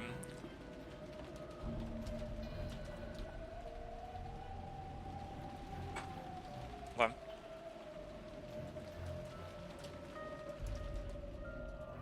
Ridiculous. That's insane. When you die, it's over, right? The dead don't come back to life. Isn't that a miracle humanity's been chasing after for thousands of years and still hasn't been accomplished? So is this what it means? Something like you'll be able to meet them in the afterlife where they'll be restored. If what you're saying now is right, would that mean that grandfather, whose remaining life is slim, who's been driven mad by love, is committing suicide? No, a massive forced group suicide? Genji, is such a thing possible? I don't know. The master is a man who sometimes has the wisdom to see 1,000 years in the future. However, there are times when that appears to be nothing more than madness to commoners such as myself. Okay, should we take that for a yes? What do you say? What do you say, Kumasawa-san? I don't know anything. That's right, I don't know. Do you think I would be on this island today if I did? I would have faked an illness or done anything to take the day off, that's right. What about your opinion, Dr. Nanjo? You've been grandfather's friend for many years. I feel the same as Genji-san. Angel-san was a man who far surpassed ordinary people. I've even felt a sort of inhuman power from him at times. Even I don't know what Kinjo-san was thinking when he wrote that epitaph. The fuck was that noise? Was that in the game itself, or was that like a car outside my house? Like screeching through the pavement? Did you guys, someone tell me they heard like that loud screeching noise? All we can say is that even if Father did write the script, someone else is carrying it out. That's right. I heard nothing. Sorry. It must have been something outside then, because I had my window open for my cat. At the very least, there is another culprit who attacked Grandfather and Kanon-kun. Furthermore, that person is still continuing the crimes just as the epitaph says. The letter in the beginning that we didn't think deeply about. What was it that was written there? We thought back to the recitation of the letter last night.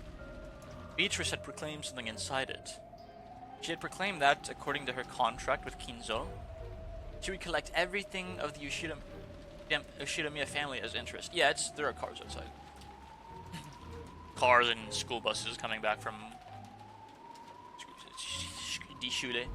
But then she had also revealed a special clause. If someone discovered the location of the gold Grandfather had hidden, that right would be lost. When the letter was read, Grandfather was still alive. But at that time, it had already been sealed with wax by the head's ring, which meant Grandfather had handed the ring over to Beatrice while he was still alive. If we take a straightforward approach, maybe we should assume Beatrice is carrying out that strange contract, Grandfather guaranteeing her that right. In other words, this was the same as saying Grandfather knew of and approved of the contents of that letter. In other words, it's basically a joint message from Beatrice and Grandfather, telling us that Beatrice will start collecting interest if we don't solve the riddle. In other words, Grandfather and Beatrice were demanding that we try to solve the riddle of the epitaph. And if we couldn't, they were saying that the massacre would be carried out according to the epitaph. What does that mean? What do they want? I don't have a clue. Look, another letter from Beatrice. Huh? What did you say? Maria was pointing at the top of the table, where the canned food everyone had been eating just now still lay. A Western envelope from Beatrice certainly was sitting there, but so what? What in the... Natsuhi let out a hysterical cry, looking between her own hand and the table, because the envelope she had just opened was still grasped in her hand. The fuck was that okay, that was a noise from the game. So why is there still an envelope on the table? What the hell? What's going on, Maria? Where did that envelope come from? Just now I looked and it was lying there. Oh. I don't know anything. Anything! This isn't funny. There's only the 8 of us here. There's no way some 9th person snuck in. There wasn't enough time during the few seconds that we gathered around the portrait, right?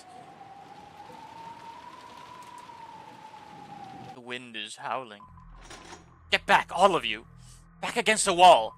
At Natsuki was pointing the rifle at Genji and the others, bellowing at them. Genji was overpowered, his face looking like he didn't have a clue what was going on.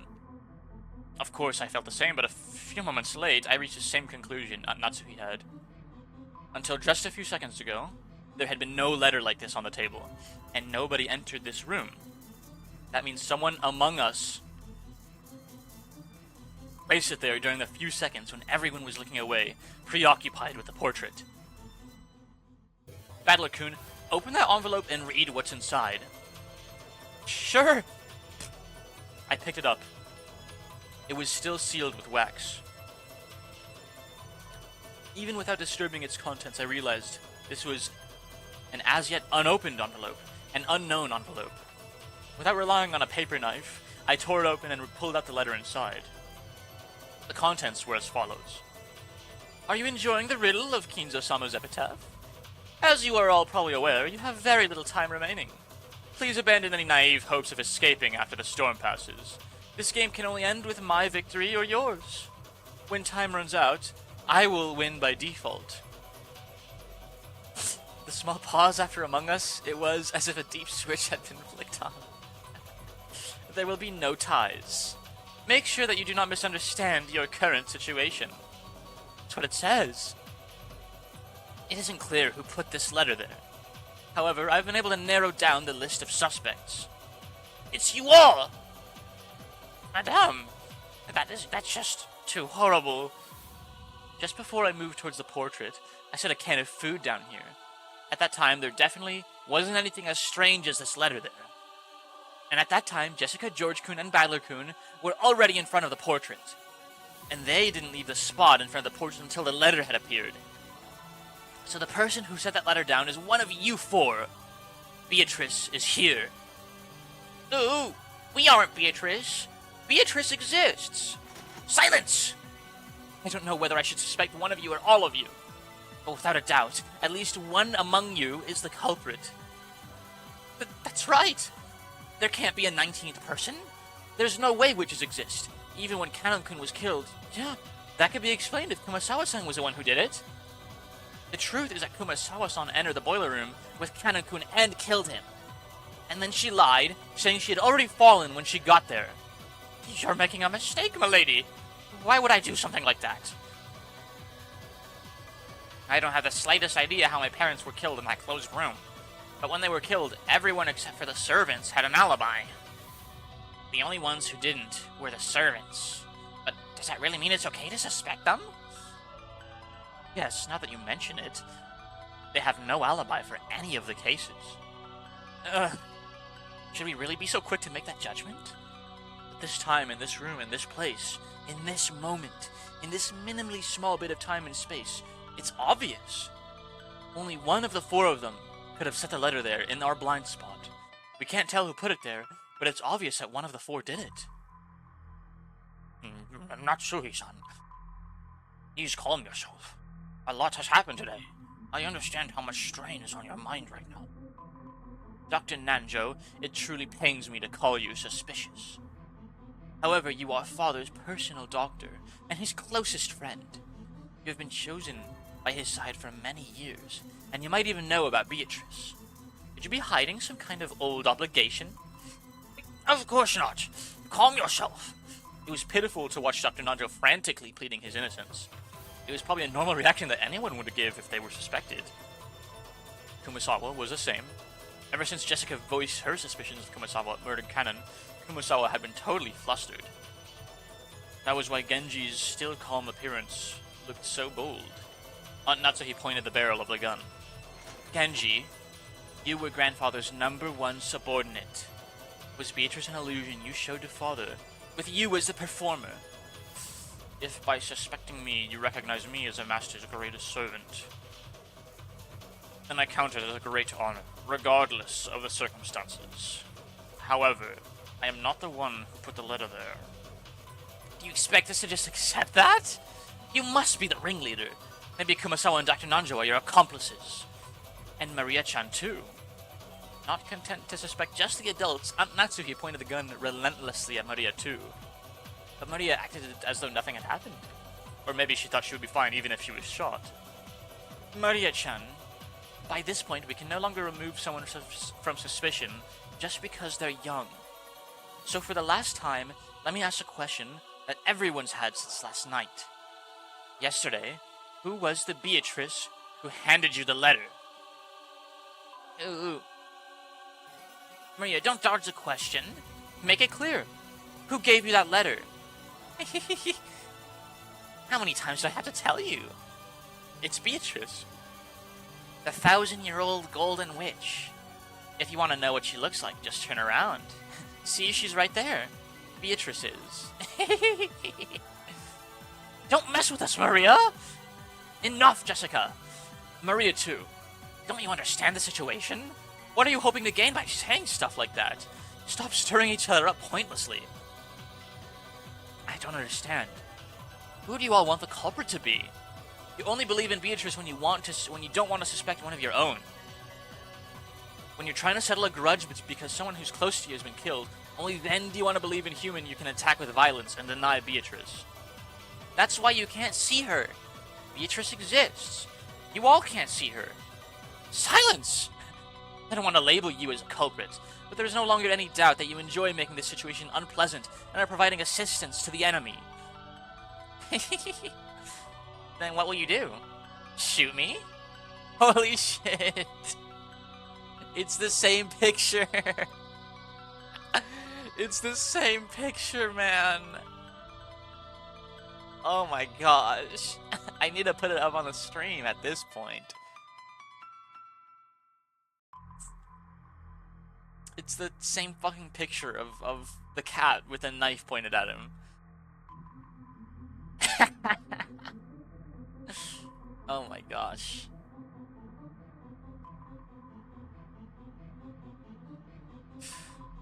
Cat boy.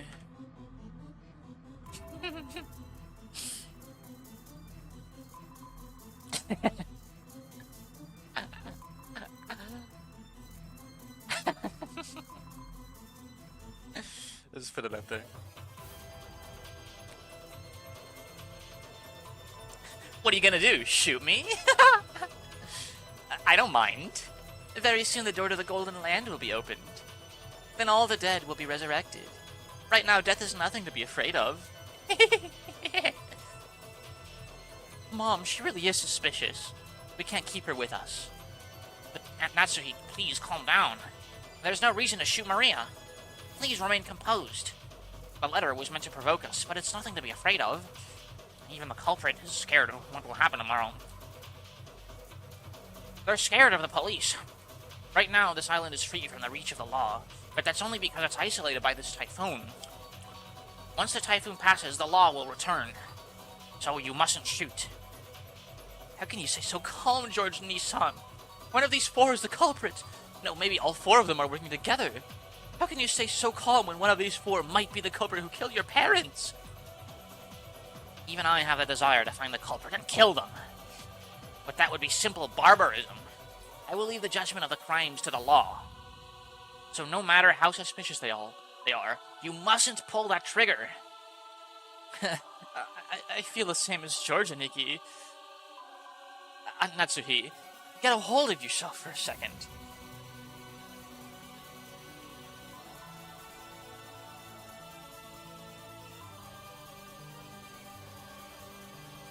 Anyway, it'd be bad to shoot. In times like this, I hear you should tilt your head back and say, stay cool 3 times. Let me make this clear. I love this sprite of Natsuhi with her gun so much. Witches don't exist. Not on Rakenjima, not in the Yoshiromiya mansion. I declare it as Yoshiromiya Natsuhi, representative of the Yoshiromiya family. There's no witch here. I won't accept Beatrice.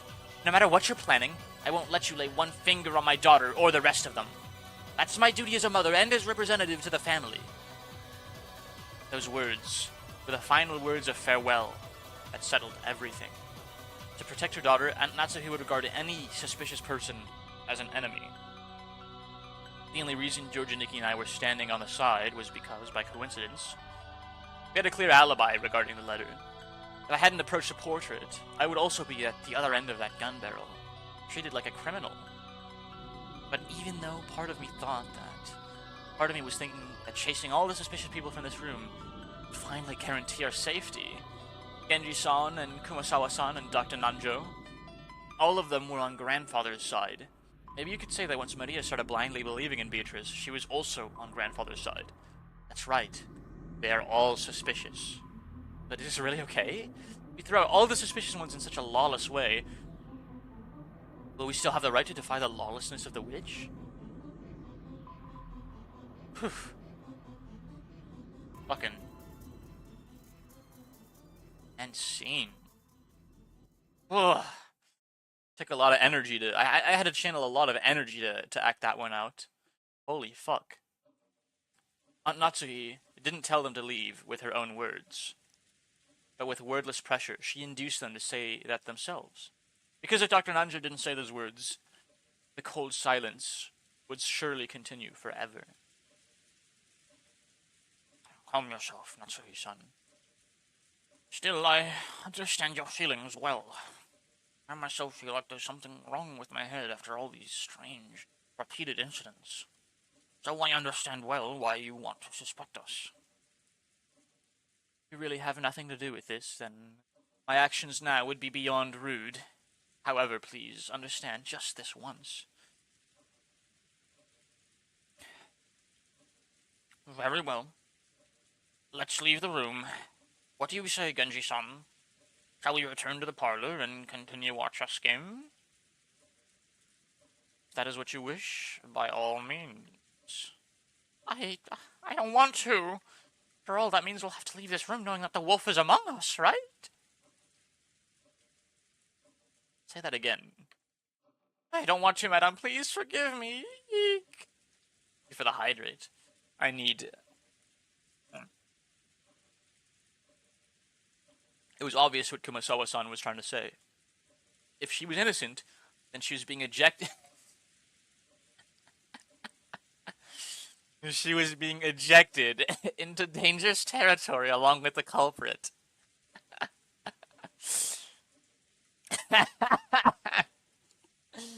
Yeah, we're ejecting Kumasawa-san. In the current situation, urging her to leave this room along with the suspects was almost exactly the same as letting her get killed.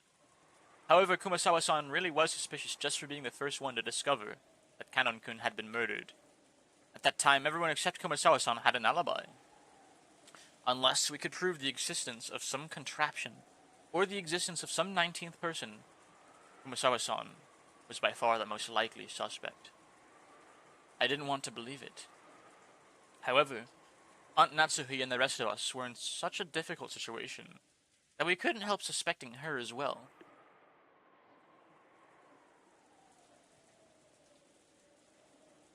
So we didn't say anything to stop Aunt Natsuhi from trying to oppressively chase them from the room.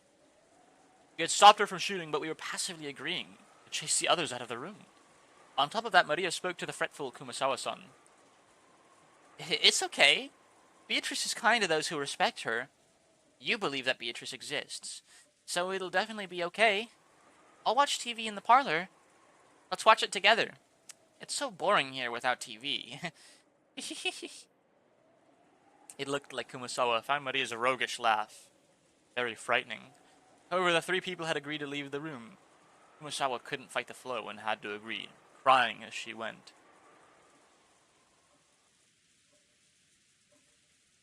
Well then, Natsuhi-san, that will be all for tonight. Let us meet again tomorrow. Yes, please understand, at least for tonight. When the police come, all of us will surely apologize for our rudeness. You may play chess, but do it in a safe place if you can. Genji, I leave them in your hands. Certainly. Oh, it can't be helped, can it? Yeah, they always say that the most frightening bears are those with their children. Genji, Kumasawa, my sincere apologies. Let us meet again tomorrow. Maria-chan too. Please forgive your cold aunt. Ooh, I forgive you. Ooh. Madame, the keys to this room. I will hand both over to you. Genji-san pulled 2 golden keys from his pocket and handed them to Aunt Natsuhi. And I will also hand over my bundle of keys to the inside of the mansion. He took out a bundle of about 10 keys of various shapes and handed it over. To the servants, those keys were probably proof of their position. Being placed in charge of those keys meant they were trusted, relied upon. When they were forced to return them, it meant that they had lost that trust. Thinking about it this way, to Genji-san, who had worked here for a span of many years, there could be no greater shame. However, Genji-san's usual indifferent expression remained on his face.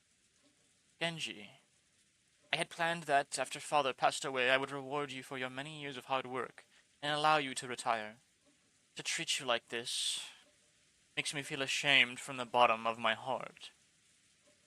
I have already received the master's favor. Everything I have done until today has been in repayment for that. Please, do not worry over it. Well then, shall we, everyone? Good night to you all. Ooh.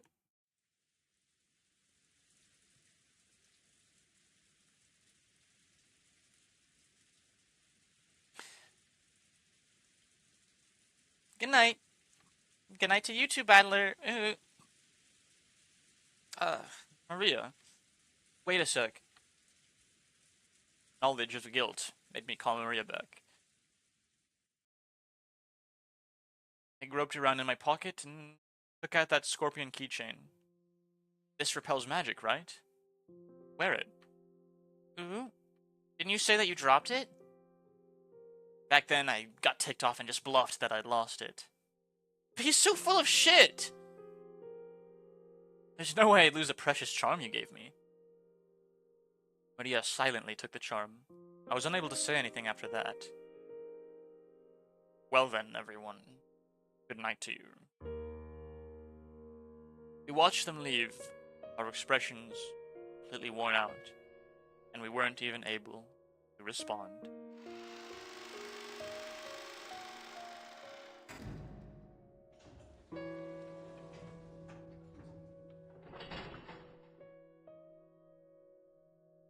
Until the door closed and we heard the auto lock, we were unable to breathe. Then, we were finally allowed to take a breath. After that, I noticed that Beatrice's letter, which I had been gripping the whole time and which was soaked with my sweat, actually had 2 sheets. The paper had been tightly stuck together, so I'd mistakenly thought there was only one. There were no characters on the second sheet. The thing drawn there was a magic circle, written with red ink like blood. Just like how every magic circle up until then had been different. This magic circle was one I've never laid eyes on before. Inside the circle, a large triangle and small triangle were fit together in a simple design. Just as before, there was some writing in Hebrew, and it seemed clear that it held some kind of meaning. I wanted to know what that could be, but we had just chased Maria, the only person who could understand the meaning of magic circles, out of the room. I thought of this magic circle as Beatrice's second message. What does it mean? Damn it.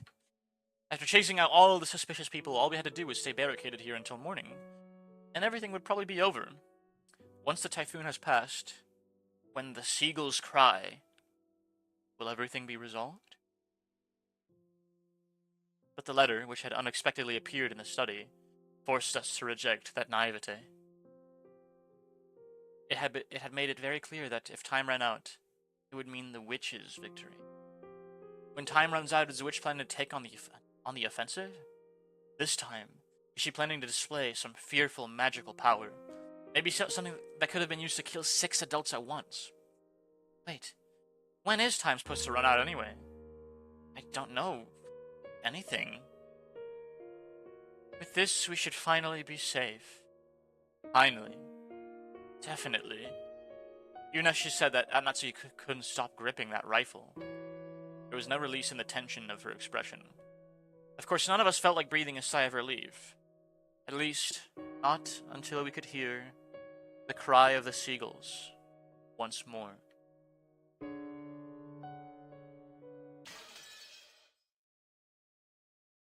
And scene.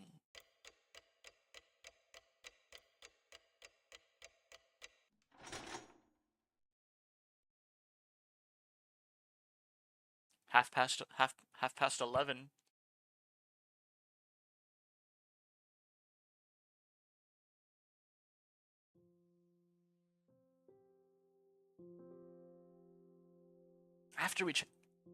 After we chased them out, nobody wanted to say anything. All of the suspicious ones had been driven away.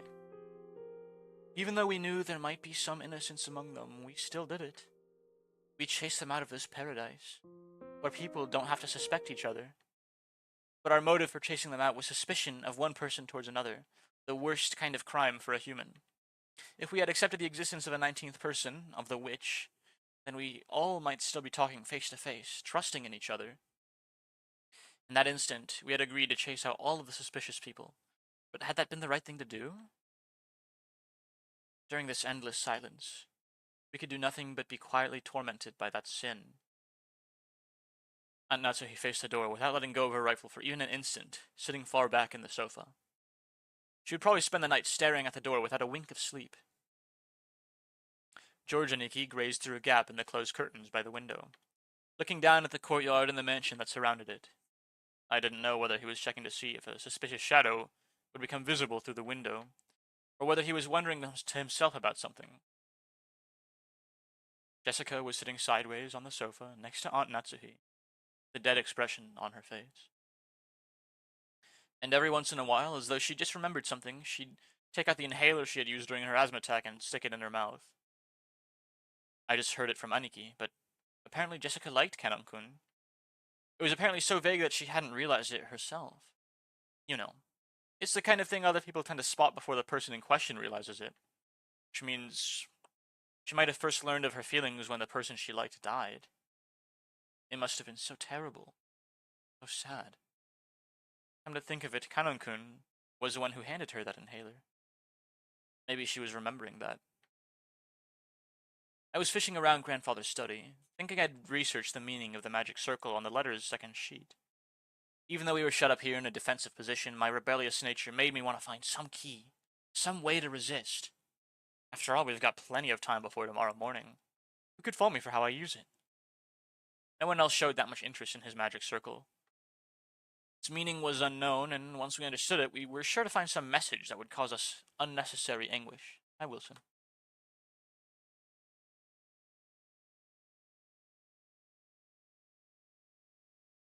I felt the same way.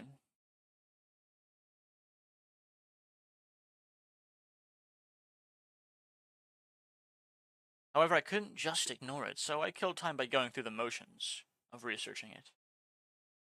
Sure are enthusiastic. Did you find anything that might serve as a hint? Not a thing.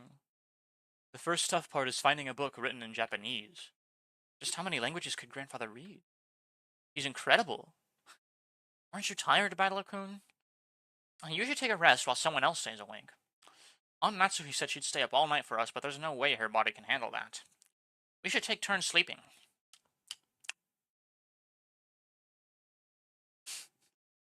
Then you sleep first, Aniki. I'll keep researching till I get sleepy. You mean that magic circle just now? Yeah. We've got plenty of time to kill. I thought it'd be interesting to find out what kind of message Beatrice-sama put in it. Give it a rest. Mess around with stuff like that and you'll end up getting possessed by something weird. Don't worry. I've been certified by Maria.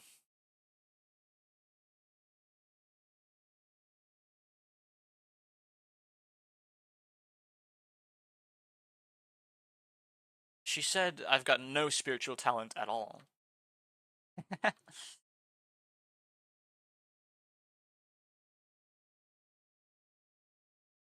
Were we too cruel to Maria?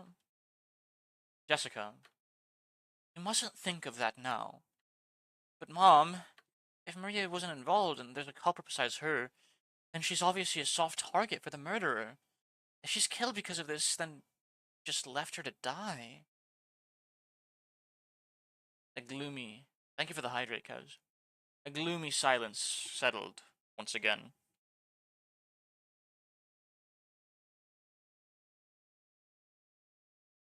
It looked like Jessica regretted letting her emotions take hold of her and snapping at Maria. She's always been like that. Always acting tough and regretting it later.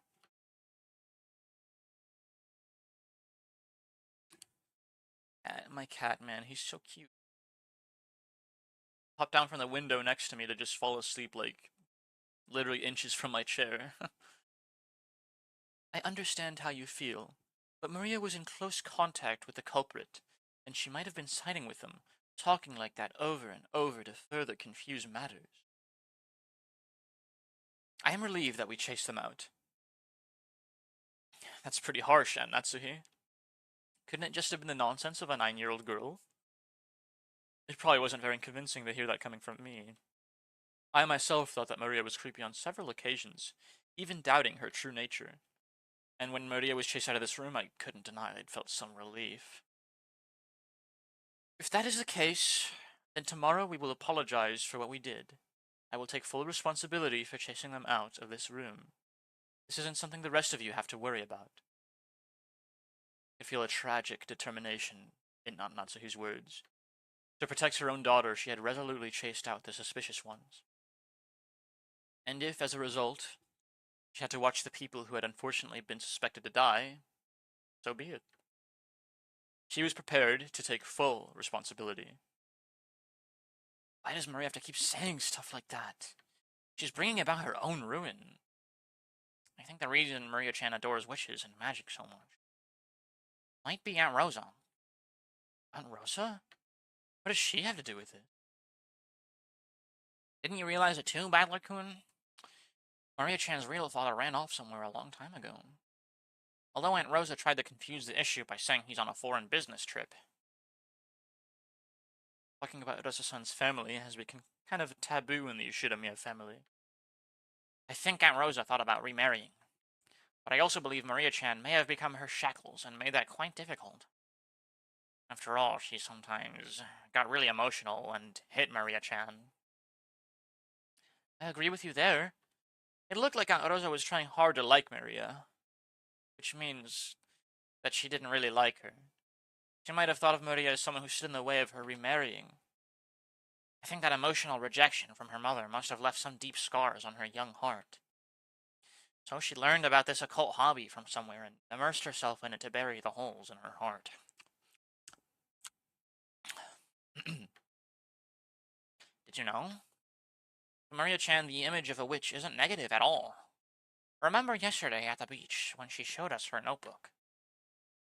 Yeah, it was full of all of those fun-looking scribbles.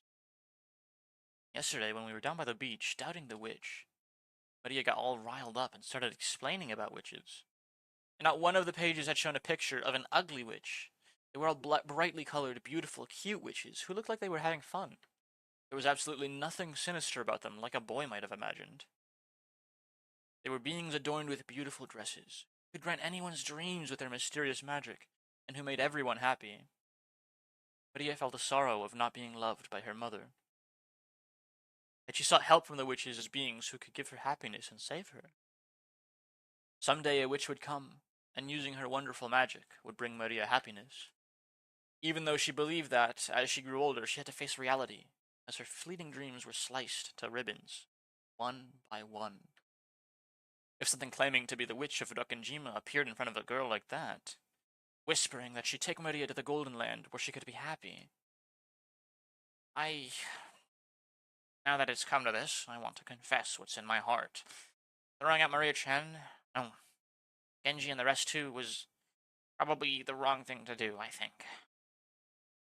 Wasn't pleasant, since Jessica had been the one to face them and slam them with words of rejection.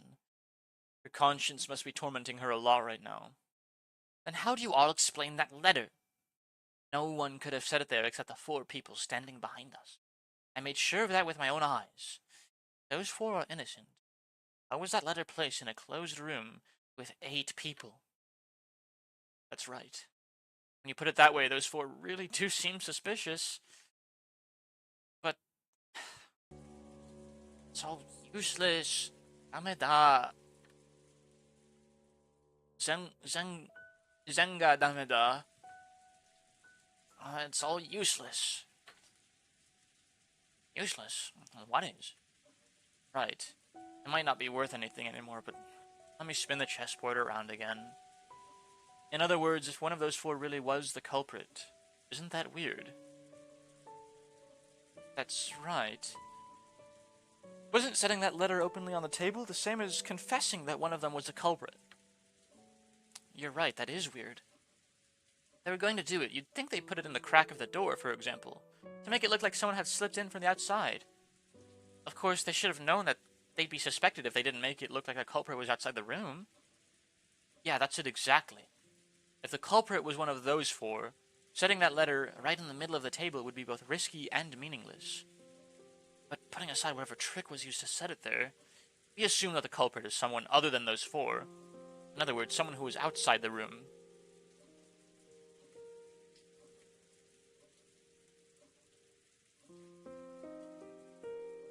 Then they had a lot to gain from that letter. Enough, Baklakun. It's meaningless to discuss such matters now. Natsuhi-san quickly guessed what I was getting at. No, maybe she had thought of it long before I had, and had simply held her tongue. If the culprit's outside the room, then they'd be totally stuck the moment we shut ourselves up in a closed room like this. That's right. It's the same as my theory about how grandfather disappeared from this room, isn't it? The theory was that grandfather left the room of his own accord. If the culprit used some tactic to lure him out, and grandfather left of his own accord, then... Think of it. When we found the scorpion magic circle on the doorknob to the study, Maria said it herself. Beatrice couldn't get through this door, but she could induce someone to leave of their own accord. Which would mean we fell for the culprit's trap completely, and sent out some new potential sacrifices. Genji and the rest aren't fools. When they try to protect themselves, they should find the next safest place after this room. They will definitely be able to hide themselves there. Natsuhi hadn't answered the question. She herself had realized that if the culprit wasn't in our group back then, that letter would make sense as a trap. However, it wasn't worth the risk of hauling back the people she had once thrown out. To Aunt Natsuhi right now, her greatest and only duty was to protect the children. By her thinking, in order to do that, a few sacrifices were unavoidable. Hey, Aunt Natsuhi, let me say something a little harsh, okay?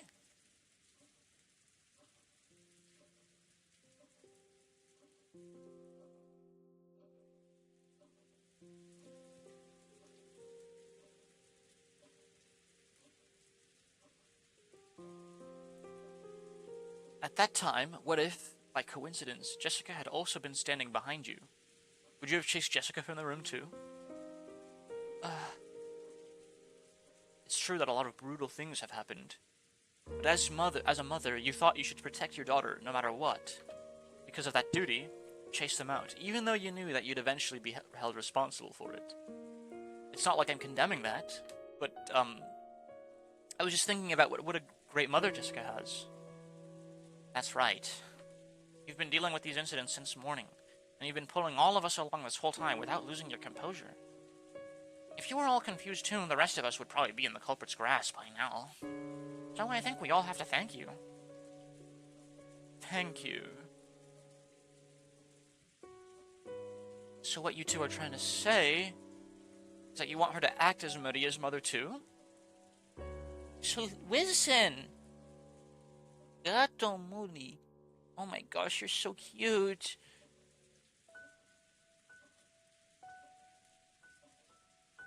Gatico precioso.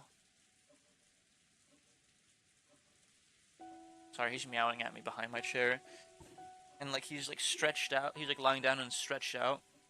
And he's purring so loud when I'm petting him. I have to bend over really awkwardly to pet him from this position, but it's worth it because he's so cute.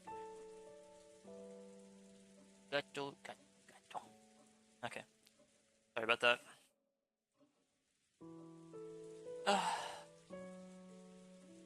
I always thought of Maria as a real little sister and adored her, and yet a few things happened, we got a little confused, and I said a lot of mean things to her, hurting her. Mom, please. Let's stay together with Maria. No. Everyone. There was no culprit among us. The culprit in this case is the witch, Beatrice, okay? So let's stop suspecting each other. Aunt Natsuhi closed her eyes for a short while. Wilson! Oh my gosh. Hi. Hi. Sounding so loud, I'm trying to get it into the mic.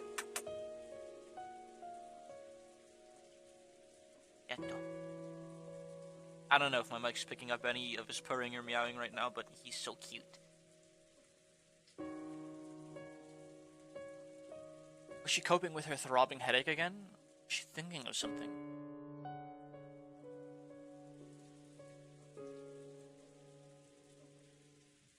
For my precious daughter, the one I finally received a whole 12 years after I married my husband.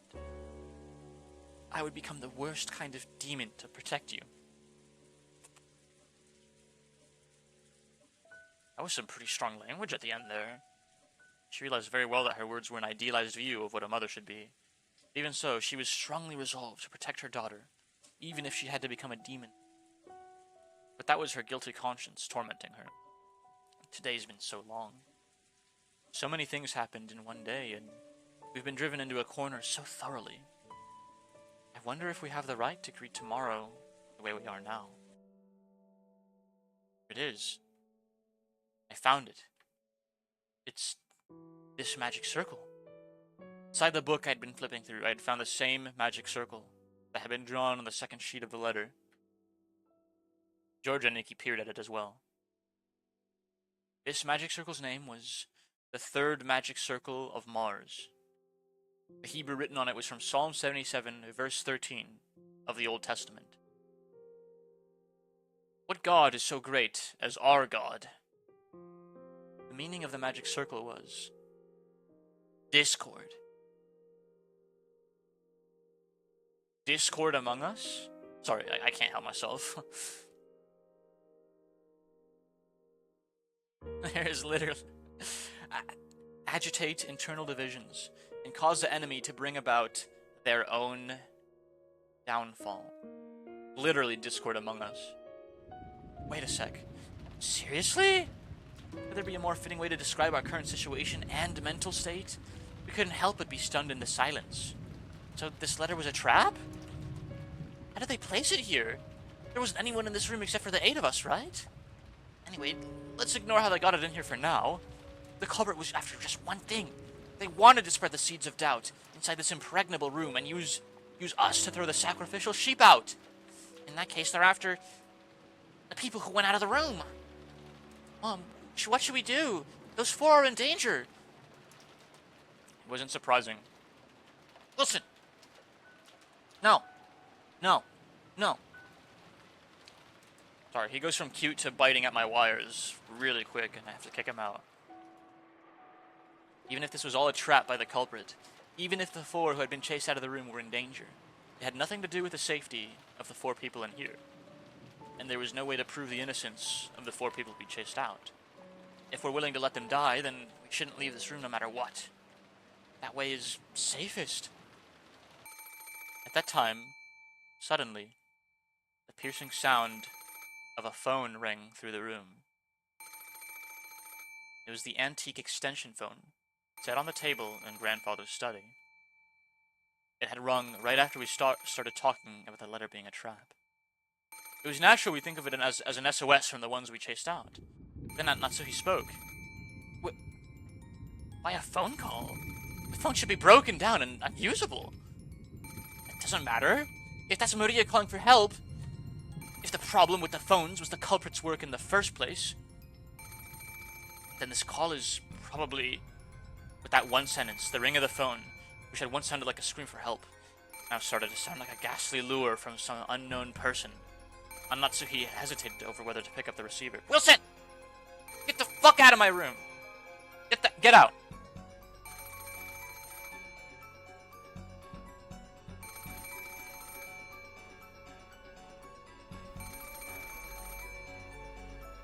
Sorry about that.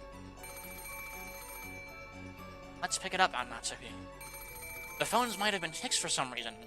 It could still be an urgent call from Maria-chan and the rest. That's right. And if it actually is a call from the culprit, bring it on. Why don't we listen to what they've got to say? It's just a phone call. No matter what they babble through the receiver, it's not like it's gonna hurt you. Clueless. If you don't pick it up, then I will. I will take it. Hello? I stretched out my hand to take the receiver, but Aunt Natsuki grabbed it before I could reach. We all held our breath, trying to figure out who the person on the other end of the phone was. But for a while, Aunt Natsuki just kept saying, hello. A silent phone call.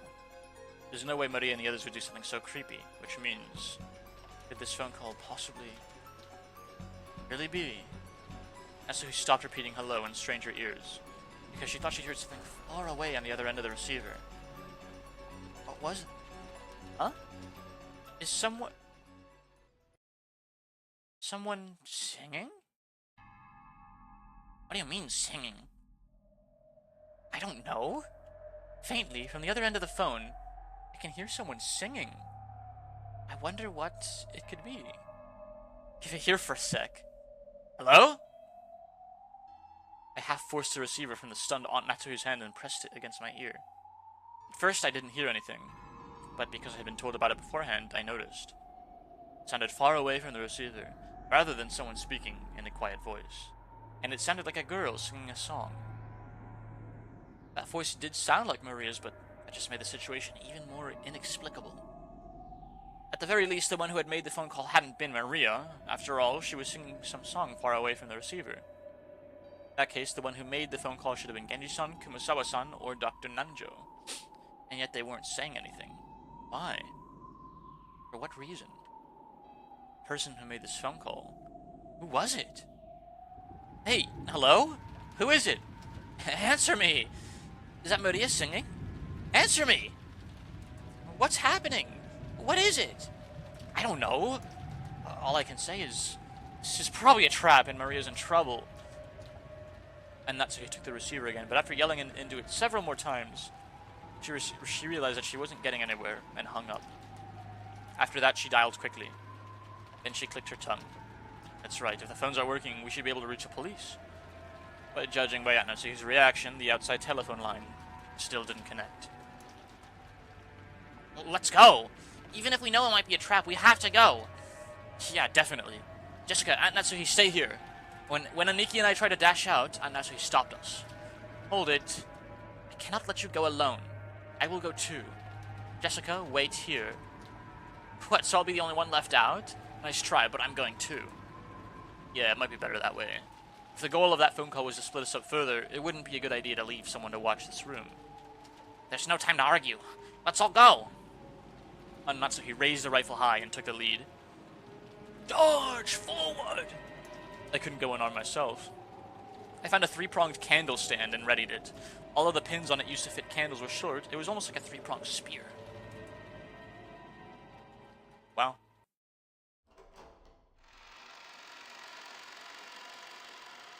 Then, the 4 of us left the study. We left the study, which should have been the safest place inside the mansion. By doing this, we had been lured out, even though we had barricaded ourselves in a safe, closed room. Perhaps we were doing exactly the same thing Grandfather had done when he disappeared. Maria, where are you? Answer me! I listened closely, but didn't hear anything. The mansion was vast, and since the passing typhoon was making its last stand, the sound of the rain was even noisier than before. Maria-chan said she wanted to watch TV in the parlor, right? Let's try going downstairs. That's right. Let's try there. Everyone, be mindful of your surroundings. Yeah! Hopefully I can catch this part at its peak. With Aunt Natsuki in the center, her rifle readied and her finger on the trigger, we moved in a group.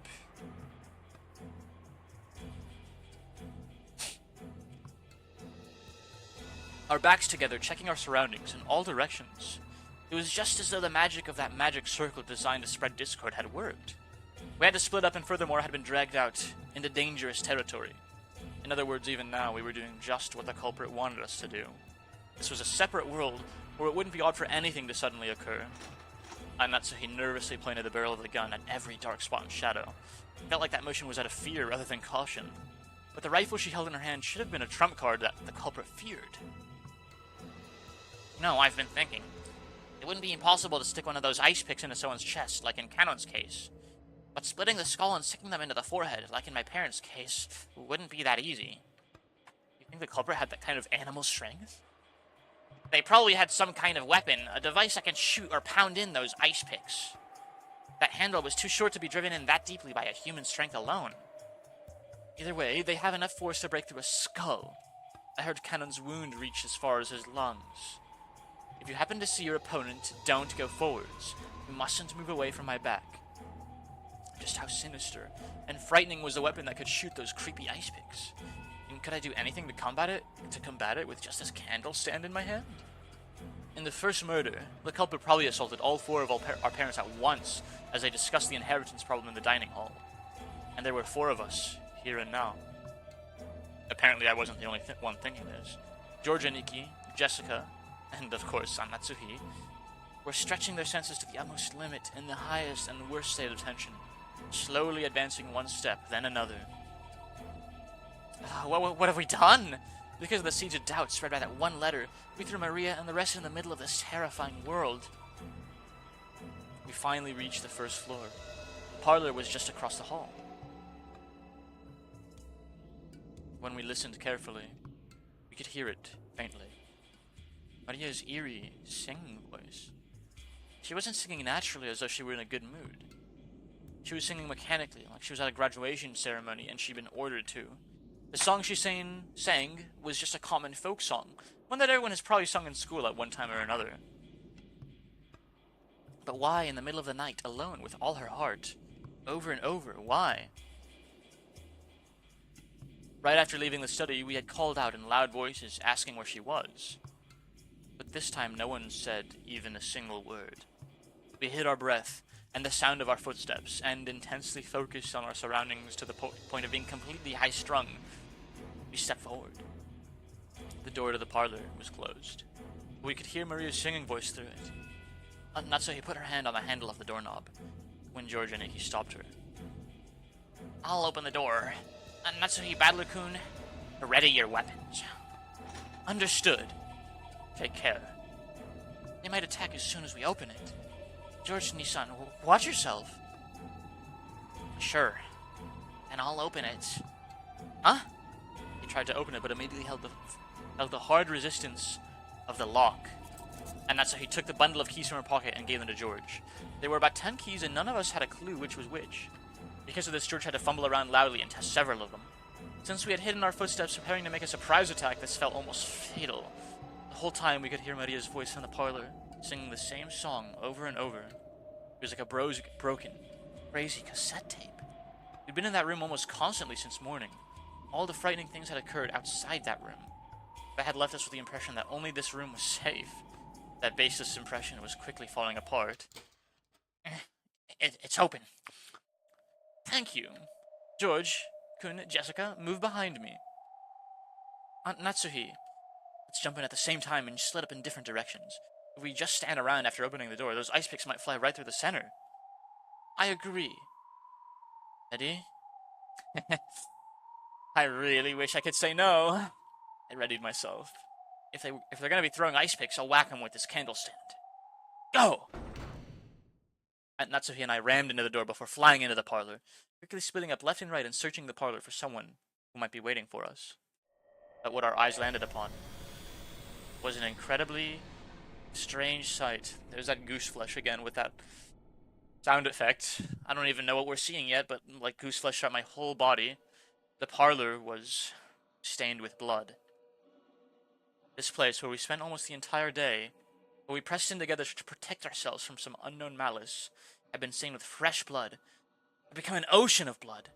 On the floor lay Genji-san, Kumasawa-san, and Dr. Nanjo, their entire bodies stained bright red with the blood. But the only way we could identify them was by their clothes.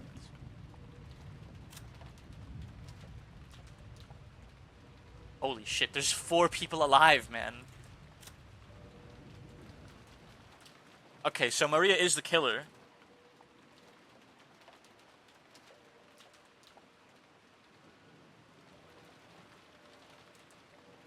Thanks, witches. Maria's the only culprit left. She was the only person with them, and they're all dead. Why would Maria do this?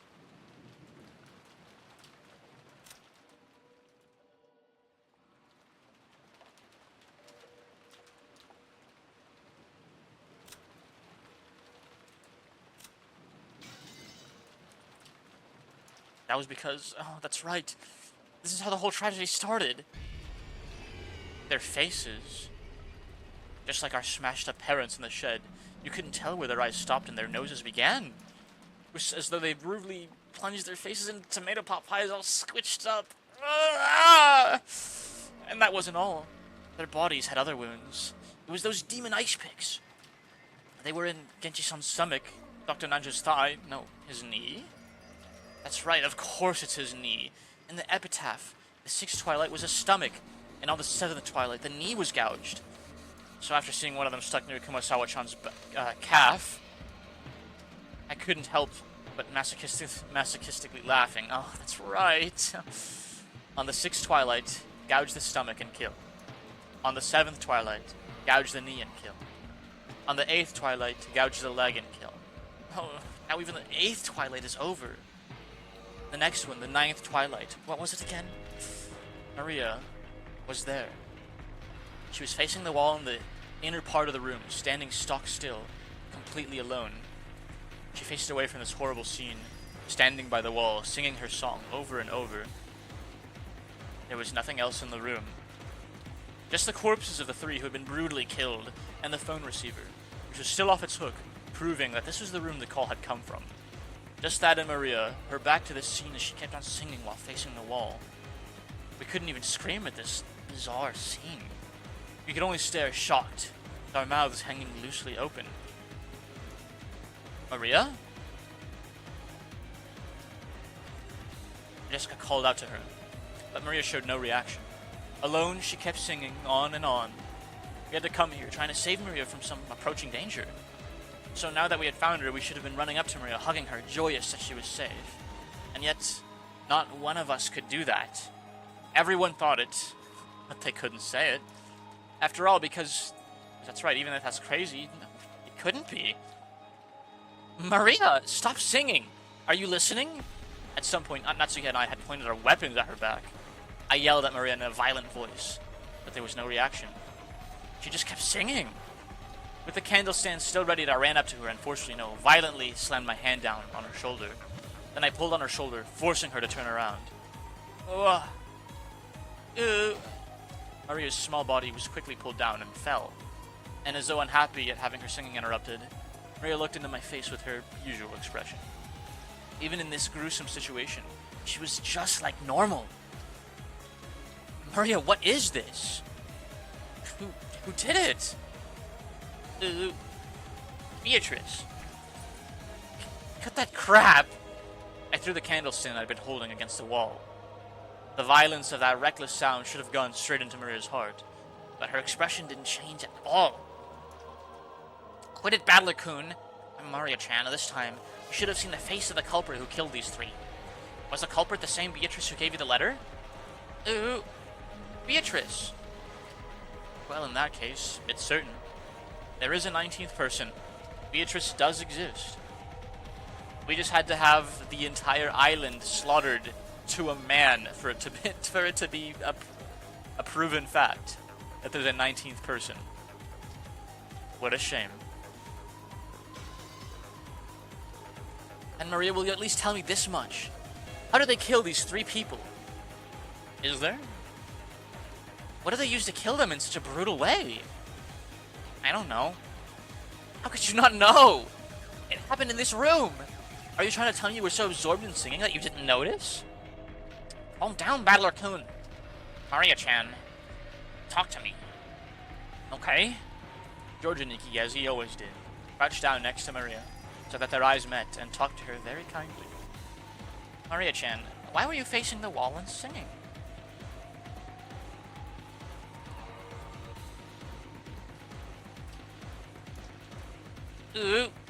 Beatrice said to face the wall and keep singing for a long time. So, did Beatrice come here? Were Genji-san and the rest still alive then? No. Everyone came into the parlor together and sat down. Genji-san made sure to lock the door. It was locked when we got here. But then, how did Beatrice get into the parlor? Beatrice is a witch, so locks don't matter.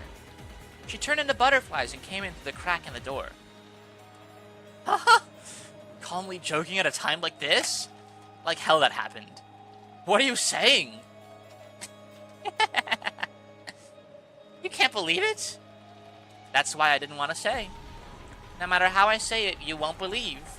But Beatrice is a witch. She can do anything with her miraculous magic. That's why Beatrice doesn't care whether a door is locked or not. and then after Beatrice appeared, what happened to everyone?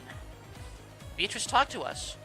She said grandfather said he was protected by a powerful force, and she couldn't enter no matter what she did. So she told us she'd select 3 sacrifices from the 4 people in the parlor. Everyone said, no way! Kumasawa-san kept saying, no way, no way!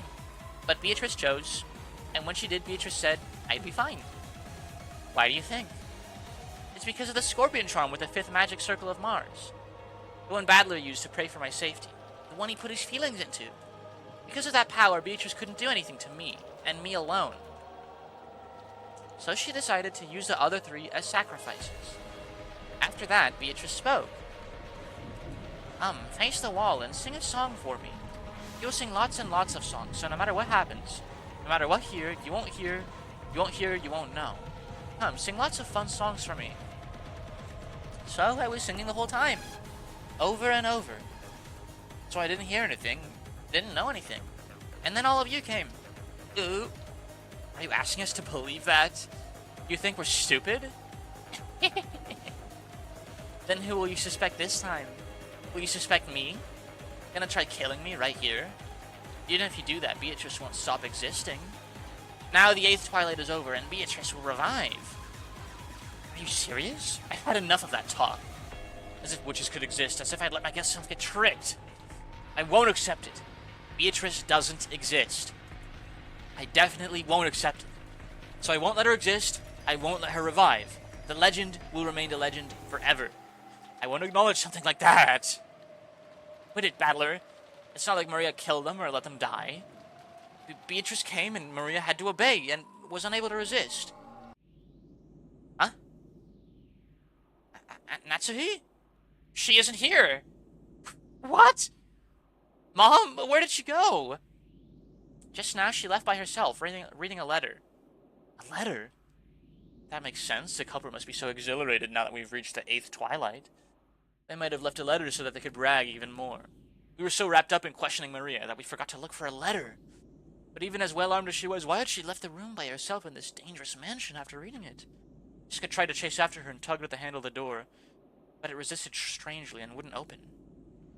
Mom! Mom! What's going on? Open up! Open up! It was only natural. Natsuhi had picked up the candle stand, which Battler had thrown at the wall and which had fallen to the floor. She had then skillfully wedged it between the doorknobs on the double doors like a bolt, holding them closed. The intricate design of the candle stand caused it to get caught solidly, and it really did make a sturdy seal at the door. The tragic scream of a daughter for her mother. Did it reach Natsuhi's ears or not?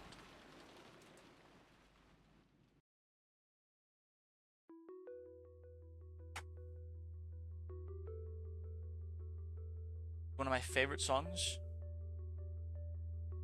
How close are we to the finish line, Vokli? Natsuhi's figure was like 10 minutes? Okay. Alone in the entrance hall. It was the place decorated by the portrait of Beatrice. Natsuhi threw down Beatrice's last letter, the one she had read in the parlor. Readied her rifle again, and in a voice that rang clear, yelled in the massive space that was the entrance hall. I am Ushiromiya Natsuhi, representative of the Ushiromiya family. Show yourself, golden witch Beatrice! The entrance hall was dimly lit. Other than a faint light, which shone on the center of the room, everything was blotted out by the jet-black darkness. That darkness, butterflies, glittering in gold, squirmed, twinkled, sneered. Natsuhi gave one more huge gulp and pointed the cold barrel of the gun at the gold butterflies. So you have finally shown yourself. I still can't believe something like you really exists. That isn't a problem. Both I, who bear the title of representative to the Yoshinomiya family, and you who claim to succeed the headship, are here right now. At this point, whether you are a witch or not is a trivial matter. Come, let us settle this. Which of us will truly succeed the Yoshinomiya family? I, Yoshinomiya Natsuhi, or you, Beatrice? Allow me to respectfully accept your request for a duel.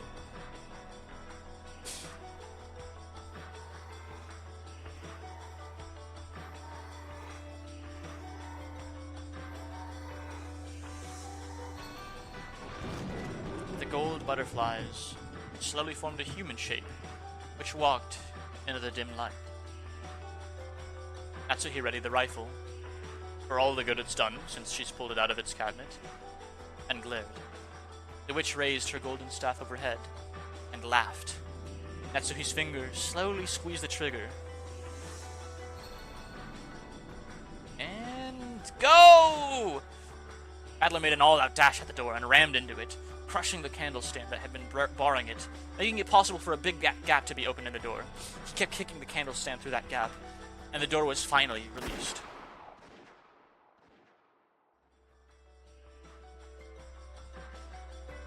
Yeah, this song is a friggin' zanger. At that time, they heard it. They certainly heard the crisp sound of gunfire ring out at once. Mom! Mom! Jessica-chan, you mustn't run off by yourself. Was that the sound of a gun just now? Did Aunt Natsuhi shoot? At whom? The culprit! The noise had come from the entrance hall, and the entrance hall looked like a stage, like the heroine of a tragedy, on the ground and bathed in light. Arrayed in the beauty of that silence, Aunt Natsuhi lay face up, crumpled on the floor. Half crazed, Jessica ran up to Aunt Natsuhi. Welcome back, Endo. You missed pretty much the remainder of the climax. I would, honestly, if you care about our read-through, I would recommend going through the VOD.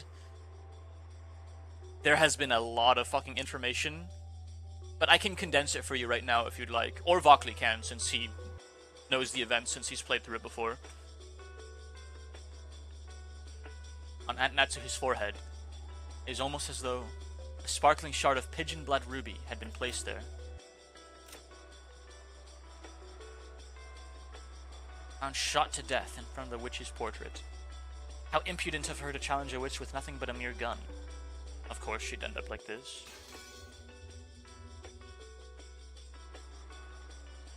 And from it, one stream of blood makeup passed by her eye and began to traverse her face.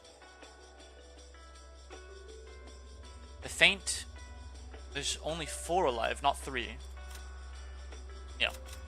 All the children. Well, the young adults and the child. Huh? Then she shot herself in the forehead? Why? Mom! Mom! Mom! I don't get it.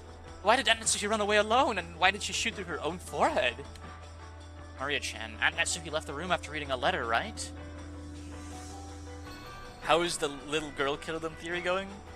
It's losing ground very quickly. Aunt Natsuhi left the room after reading a letter, right? There's no letter here. What did she read, and why would she lure it out here? I don't know. Who cares about that? What the hell? Why did she kill herself? Why did she leave me all alone? Jessica clung to her mother's corpse, crying earnestly. My body was consumed with an anger I didn't know what to do with, and I snatched the rifle from Natsuhi's hand. I spun around, pointing the barrel of the gun into the darkness on all sides, as though I was pointing a light from the lighthouse, trying to find the culprit. Georgia Nikki, even in this situation, was trying to calmly figure something out, but that might have been a fruitless effort. And only Maria was completely indifferent. So is this all supposed to be some kind of predetermined fate? No, that's not it. This is all a prelude to a wonderful world. The door to the Golden Land will finally open. On the 9th twilight, the witch shall revive, and none shall be left alive. I don't know why I'm giving her like a twinge of nurge. Rip Netsuhi, I think she was probably my favorite. Yeah, she was wife. She was waifu for sure. I'm giving Maria a twinge of nurge, like actually. At journey's end, you shall attain to the power of the Golden Land's treasures, once and for the last time. With this, everything is over, Beatrice. Congratulations. Congratulations. So lead me. Lead me to the Golden Land you told me of. Right now. There, all the dead will be revived, and even lost love will be restored. So in Maria's eyes, it's just as though all of today's tragedies didn't happen. Crash Out Theory versus Murderous Gremlin Maria. They both held some pretty good ground for a while.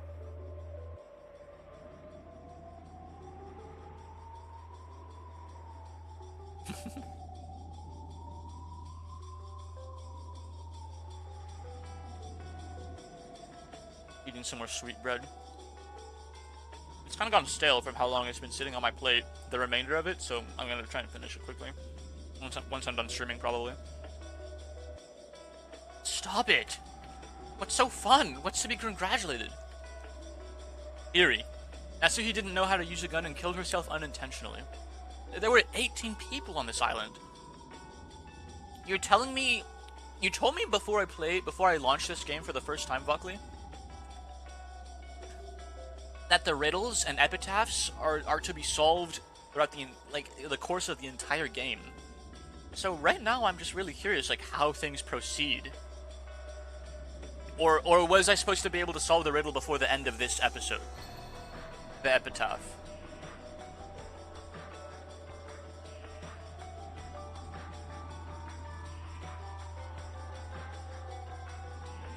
You want episode 1, 2, and 3, and 4 info.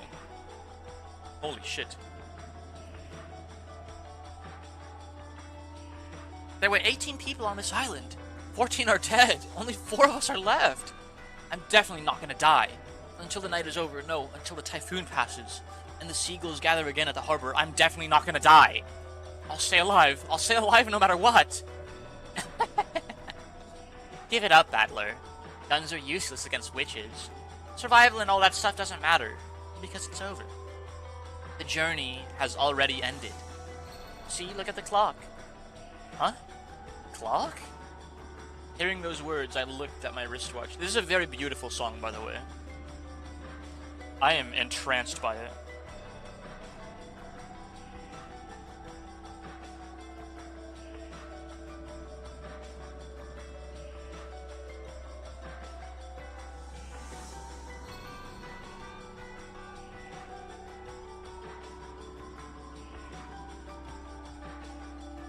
Both needles were almost touching near the top. Very soon it would be 12 at night. In other words, 24. Well, 0, 0, 0, 0. There's no 24 on a 24-hour clock. It just goes to 0. When you think about it, isn't 0 a strange time? Okay, I guess some people call it 24, but that's not correct, because midnight is the start of a new day. It can also be called 0, or as we called it in the Marine Corps, balls. We call 00 balls. I'd never really understood why, but there's some, you know, like, language mannerisms and lingo that you just kind of accept because everyone is using it. You know what? Lore drop. Why do Marines call 0000 balls?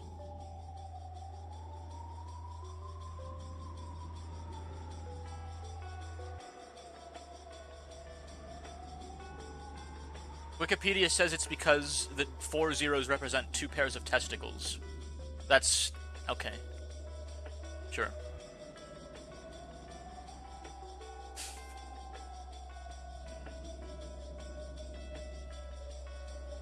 Thank you, Wikipedia. I guess, yeah. I thought there might have been, like, something deeper than that, but... It's the hour at the culmination of the previous day, and at the same time, it's hour 0 as the next day begins. Beatrice! Beatrice! Maria suddenly called out happily and ran towards the darkness. It was almost as though Beatrice was somewhere in that darkness, and Maria was running up to her. As Jessica hugged her mother's corpse, as George and Nikki stood there, confused, I looked down the barrel of the rifle, gazing into the darkness. Is he fucking stupid? The space in front of Beatrice's portrait lay in that direction, and the thing Maria was running up to was the portrait's subject. You've got to be kidding me. This is just impossible. Like, I'd fall for something like this. Witches don't exist. I won't accept it. Something like you shouldn't exist, because this is a human world. You think I could accept something that's not human? I definitely won't accept it. When I pulled hard on the rifle's lever, the cartridge was ejected, fell on the floor, and a new cartridge was loaded. Then I sighted the witch down the barrel. Maria turned around. Still clinging to the golden witch, she turned around. Didn't I tell you it was meaningless? Mere lead bullets are meaningless against Beatrice. Dameda. Humans are so stupid, aren't they? I won't accept the existence of witches. Who are you? Just try moving one step. Just try moving one finger. I'll blast... Kid named Finger. I'll blast you away.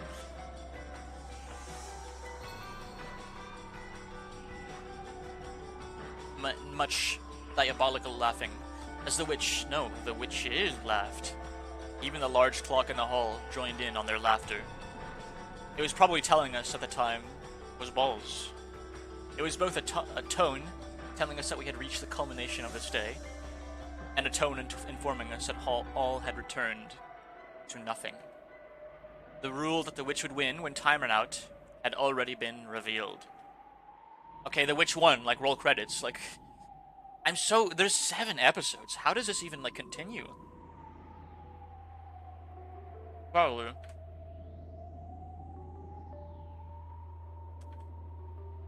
And none shall be left alive. The witch shall praise the wise. So does Maria win? Does she win the riddle? One shall be all the gold from the Golden Land. One shall be the resurrection of all the dead souls. One shall be the resurrection of the love that was lost. One shall be to put the witch to sleep for all time. Sleep peacefully, my beloved witch Beatrice.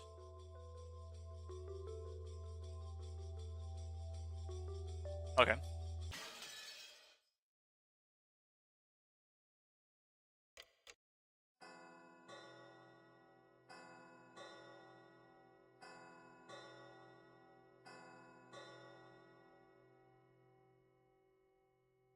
I'll just eat my bread while I read then, inwardly.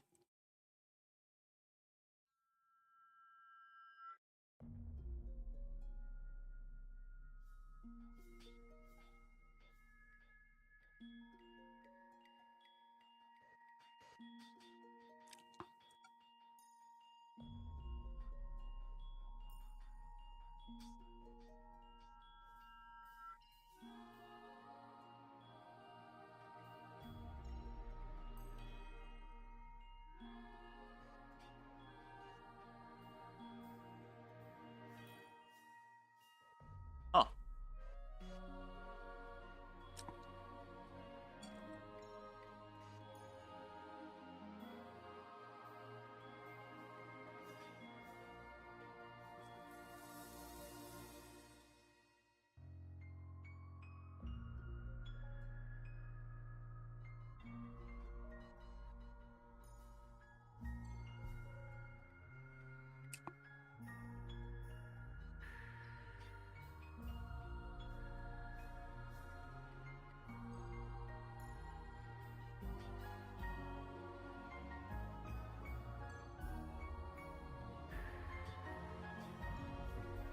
Huh. Chills, chat. Fucking chills.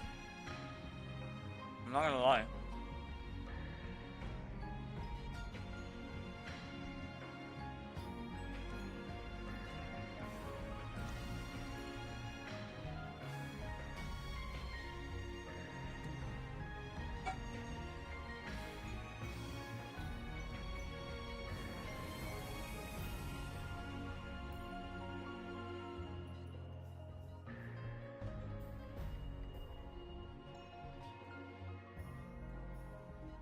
piece of her jaw?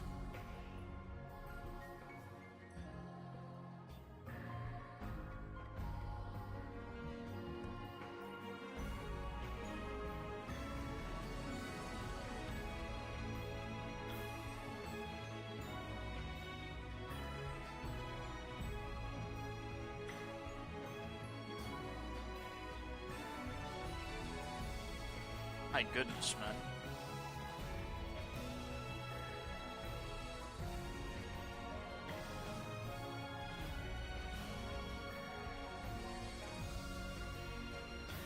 Well, shit.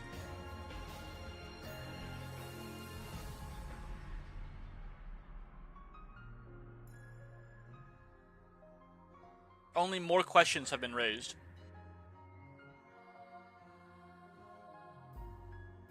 Yeah, we lost, man. I could tell. I could tell, like, no one was gonna figure that shit out, and we were gonna lose. Probably about the second, after the second bout of murders, I'm like, everyone's gonna die.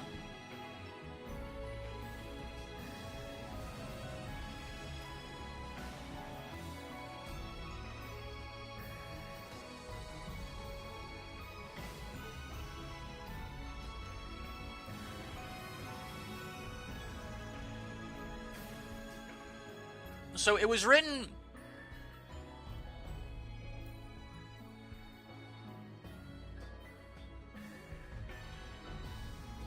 So this is a story that was written by someone who named themselves...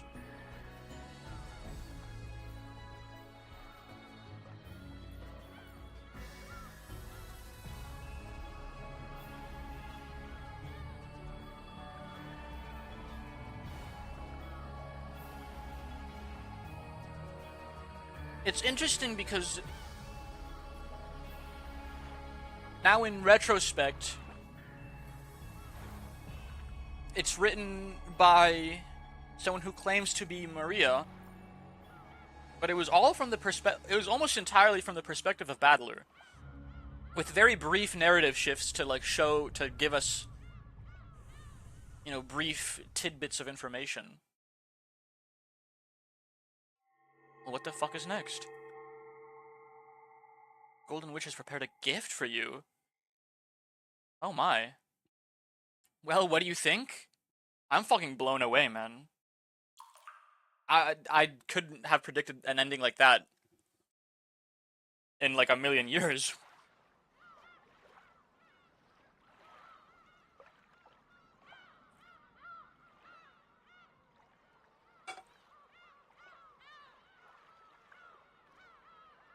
When the seagulls cried, none were left alive. A tea party? Done well to make it this far. Have you enjoyed your stay on Dakenjima? The Golden Witch has granted you an invitation to her tea party. Well, how could I possibly decline? I was gonna end the stream, but looks like we have some duties left to complete, chat. It's kind of long. Okay, well, well, I suppose we can do it another day.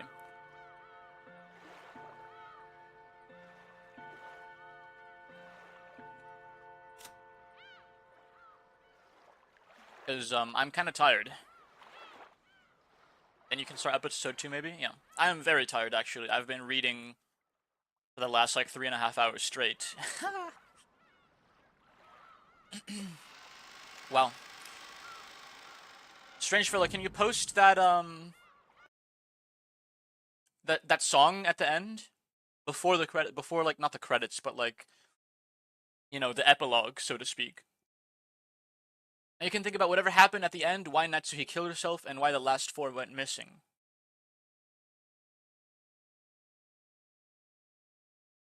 Well, there are so very many, like, possibilities to even consider to tackle, honestly. Like, it's pretty... Dead Angle. We're gonna listen to this as I bid you guys farewell, and I look for someone to... Oh, Ali's streaming. Okay, well, I don't really have to look too much. She's playing Hollow Knight, and Hollow Knight is awesome. A second Hollow...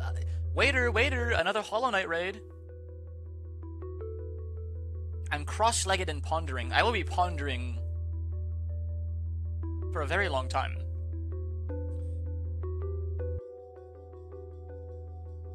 Golly, man.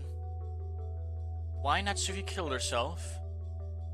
Why the 4 children? They found a piece of her fucking jaw?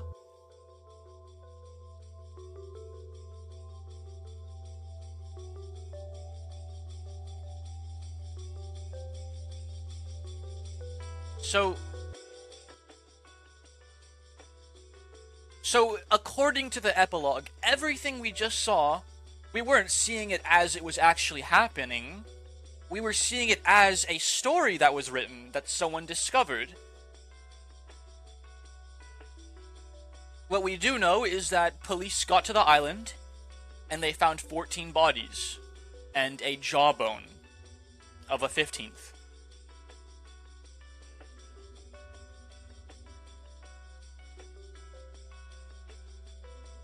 The 3 young adults were missing.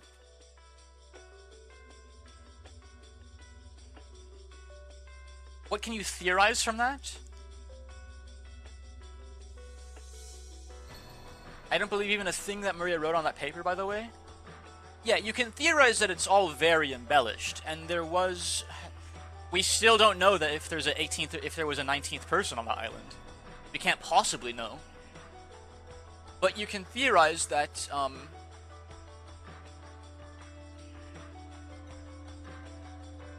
there was a massacre. Natsuhi potentially killed herself.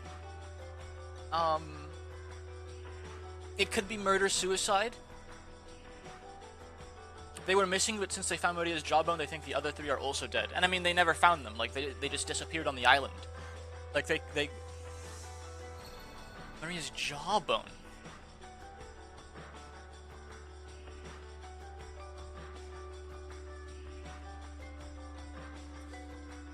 It's possible one of the 3 young adults were the true perpetrator. Maybe even Jessica.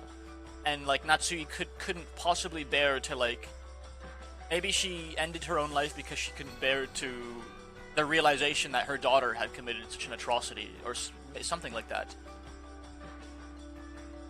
Or she is the perpetrator and eventually... Hey, thanks for the follow. Oh, hey, we hit 90 a second time. Hold on.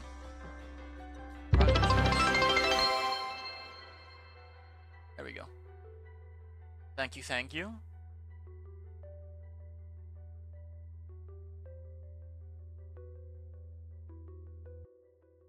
Hurricane and shit.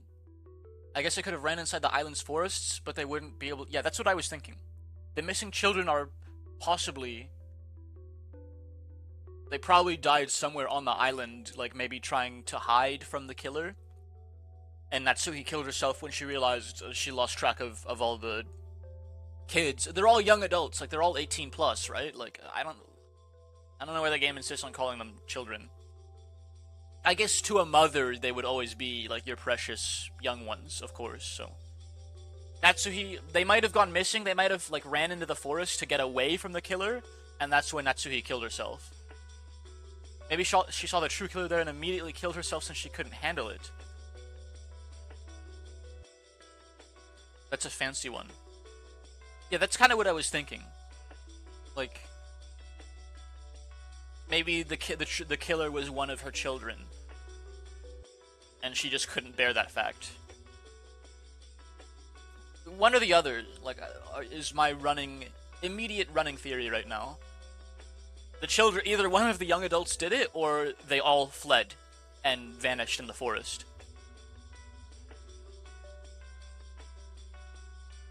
And we know for a fact that the bodies of those people were found, right? Like, those people did die and were murdered. So someone did it. It could be Natsuhi. It could be the young adults. It is... But they're dead, right? The epilogue said none survived. The which one, apparently. It couldn't have been Maria because she was also brutally murdered. So there are 4 suspects plus or minus 1. Because, you know, there's a vague 19th person that isn't also a person that also might not even be there. So yeah,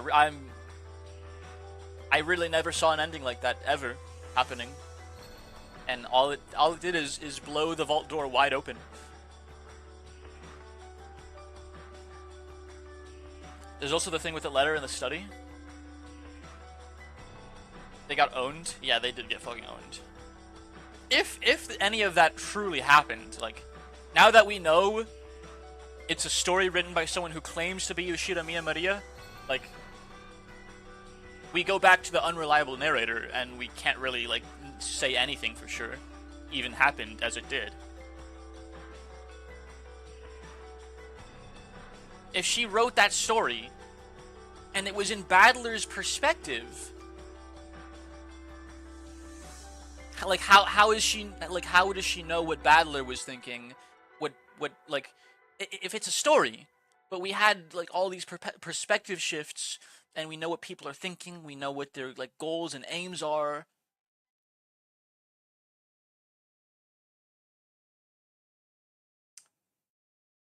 If everything is unreliable, then it'd be I'd say, like, I mean, as it stands right now, like, everything is unreliable.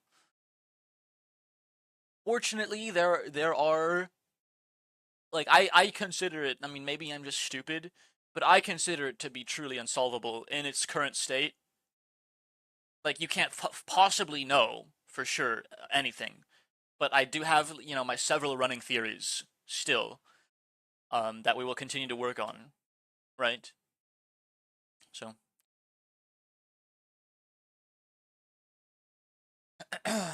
yeah, that's by episode 1 it's hard. Yeah, I did theorize a bunch, and so have I, but I'm kind of, it's all just wild stabs in the dark, like, let's be honest. Now let's go say hi to Ali.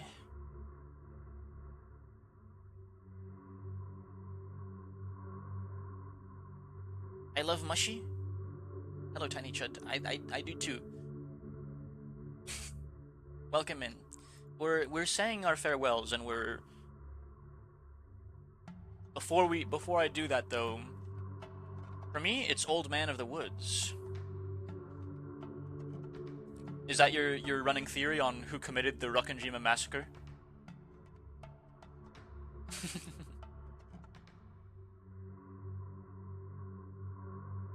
Yes. Hardliner, like a 19th person hardliner. I think that's still very possible.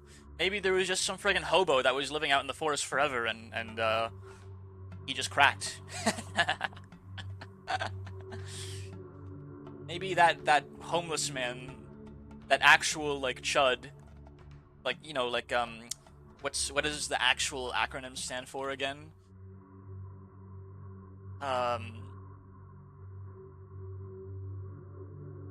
Cannibalistic humanoid underground dweller, and there was just, like, a society of them living in the forest, and one of them, like, found their way to the mansion and killed everyone. How real.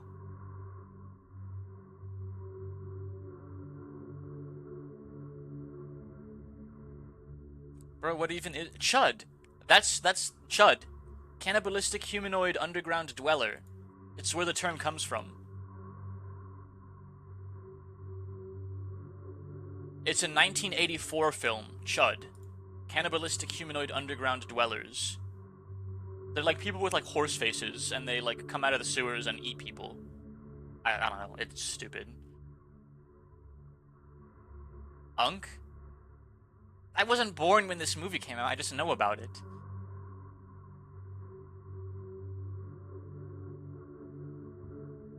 Whatever, let's raid Ali.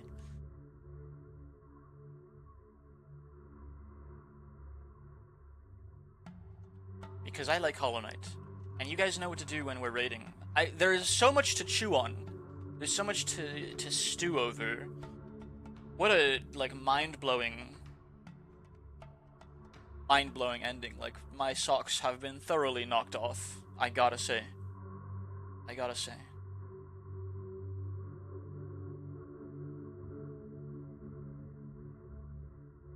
Well, you guys know the raiding procedures. You'll be dropping your homunculi.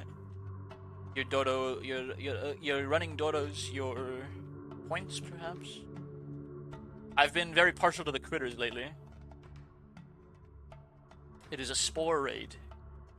You as my chatters, as my lovely viewers, I value deeply, are my spores.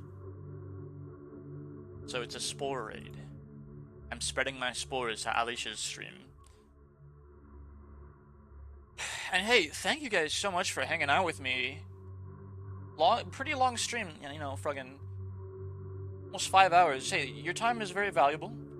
5 hours is nothing to scoff at, and you chose to spend it with me, and I appreciate that profoundly. And I'm looking forward to seeing you guys tomorrow. We might just go back to Rakanjima at this point. Honestly, well, we'll see. See you guys!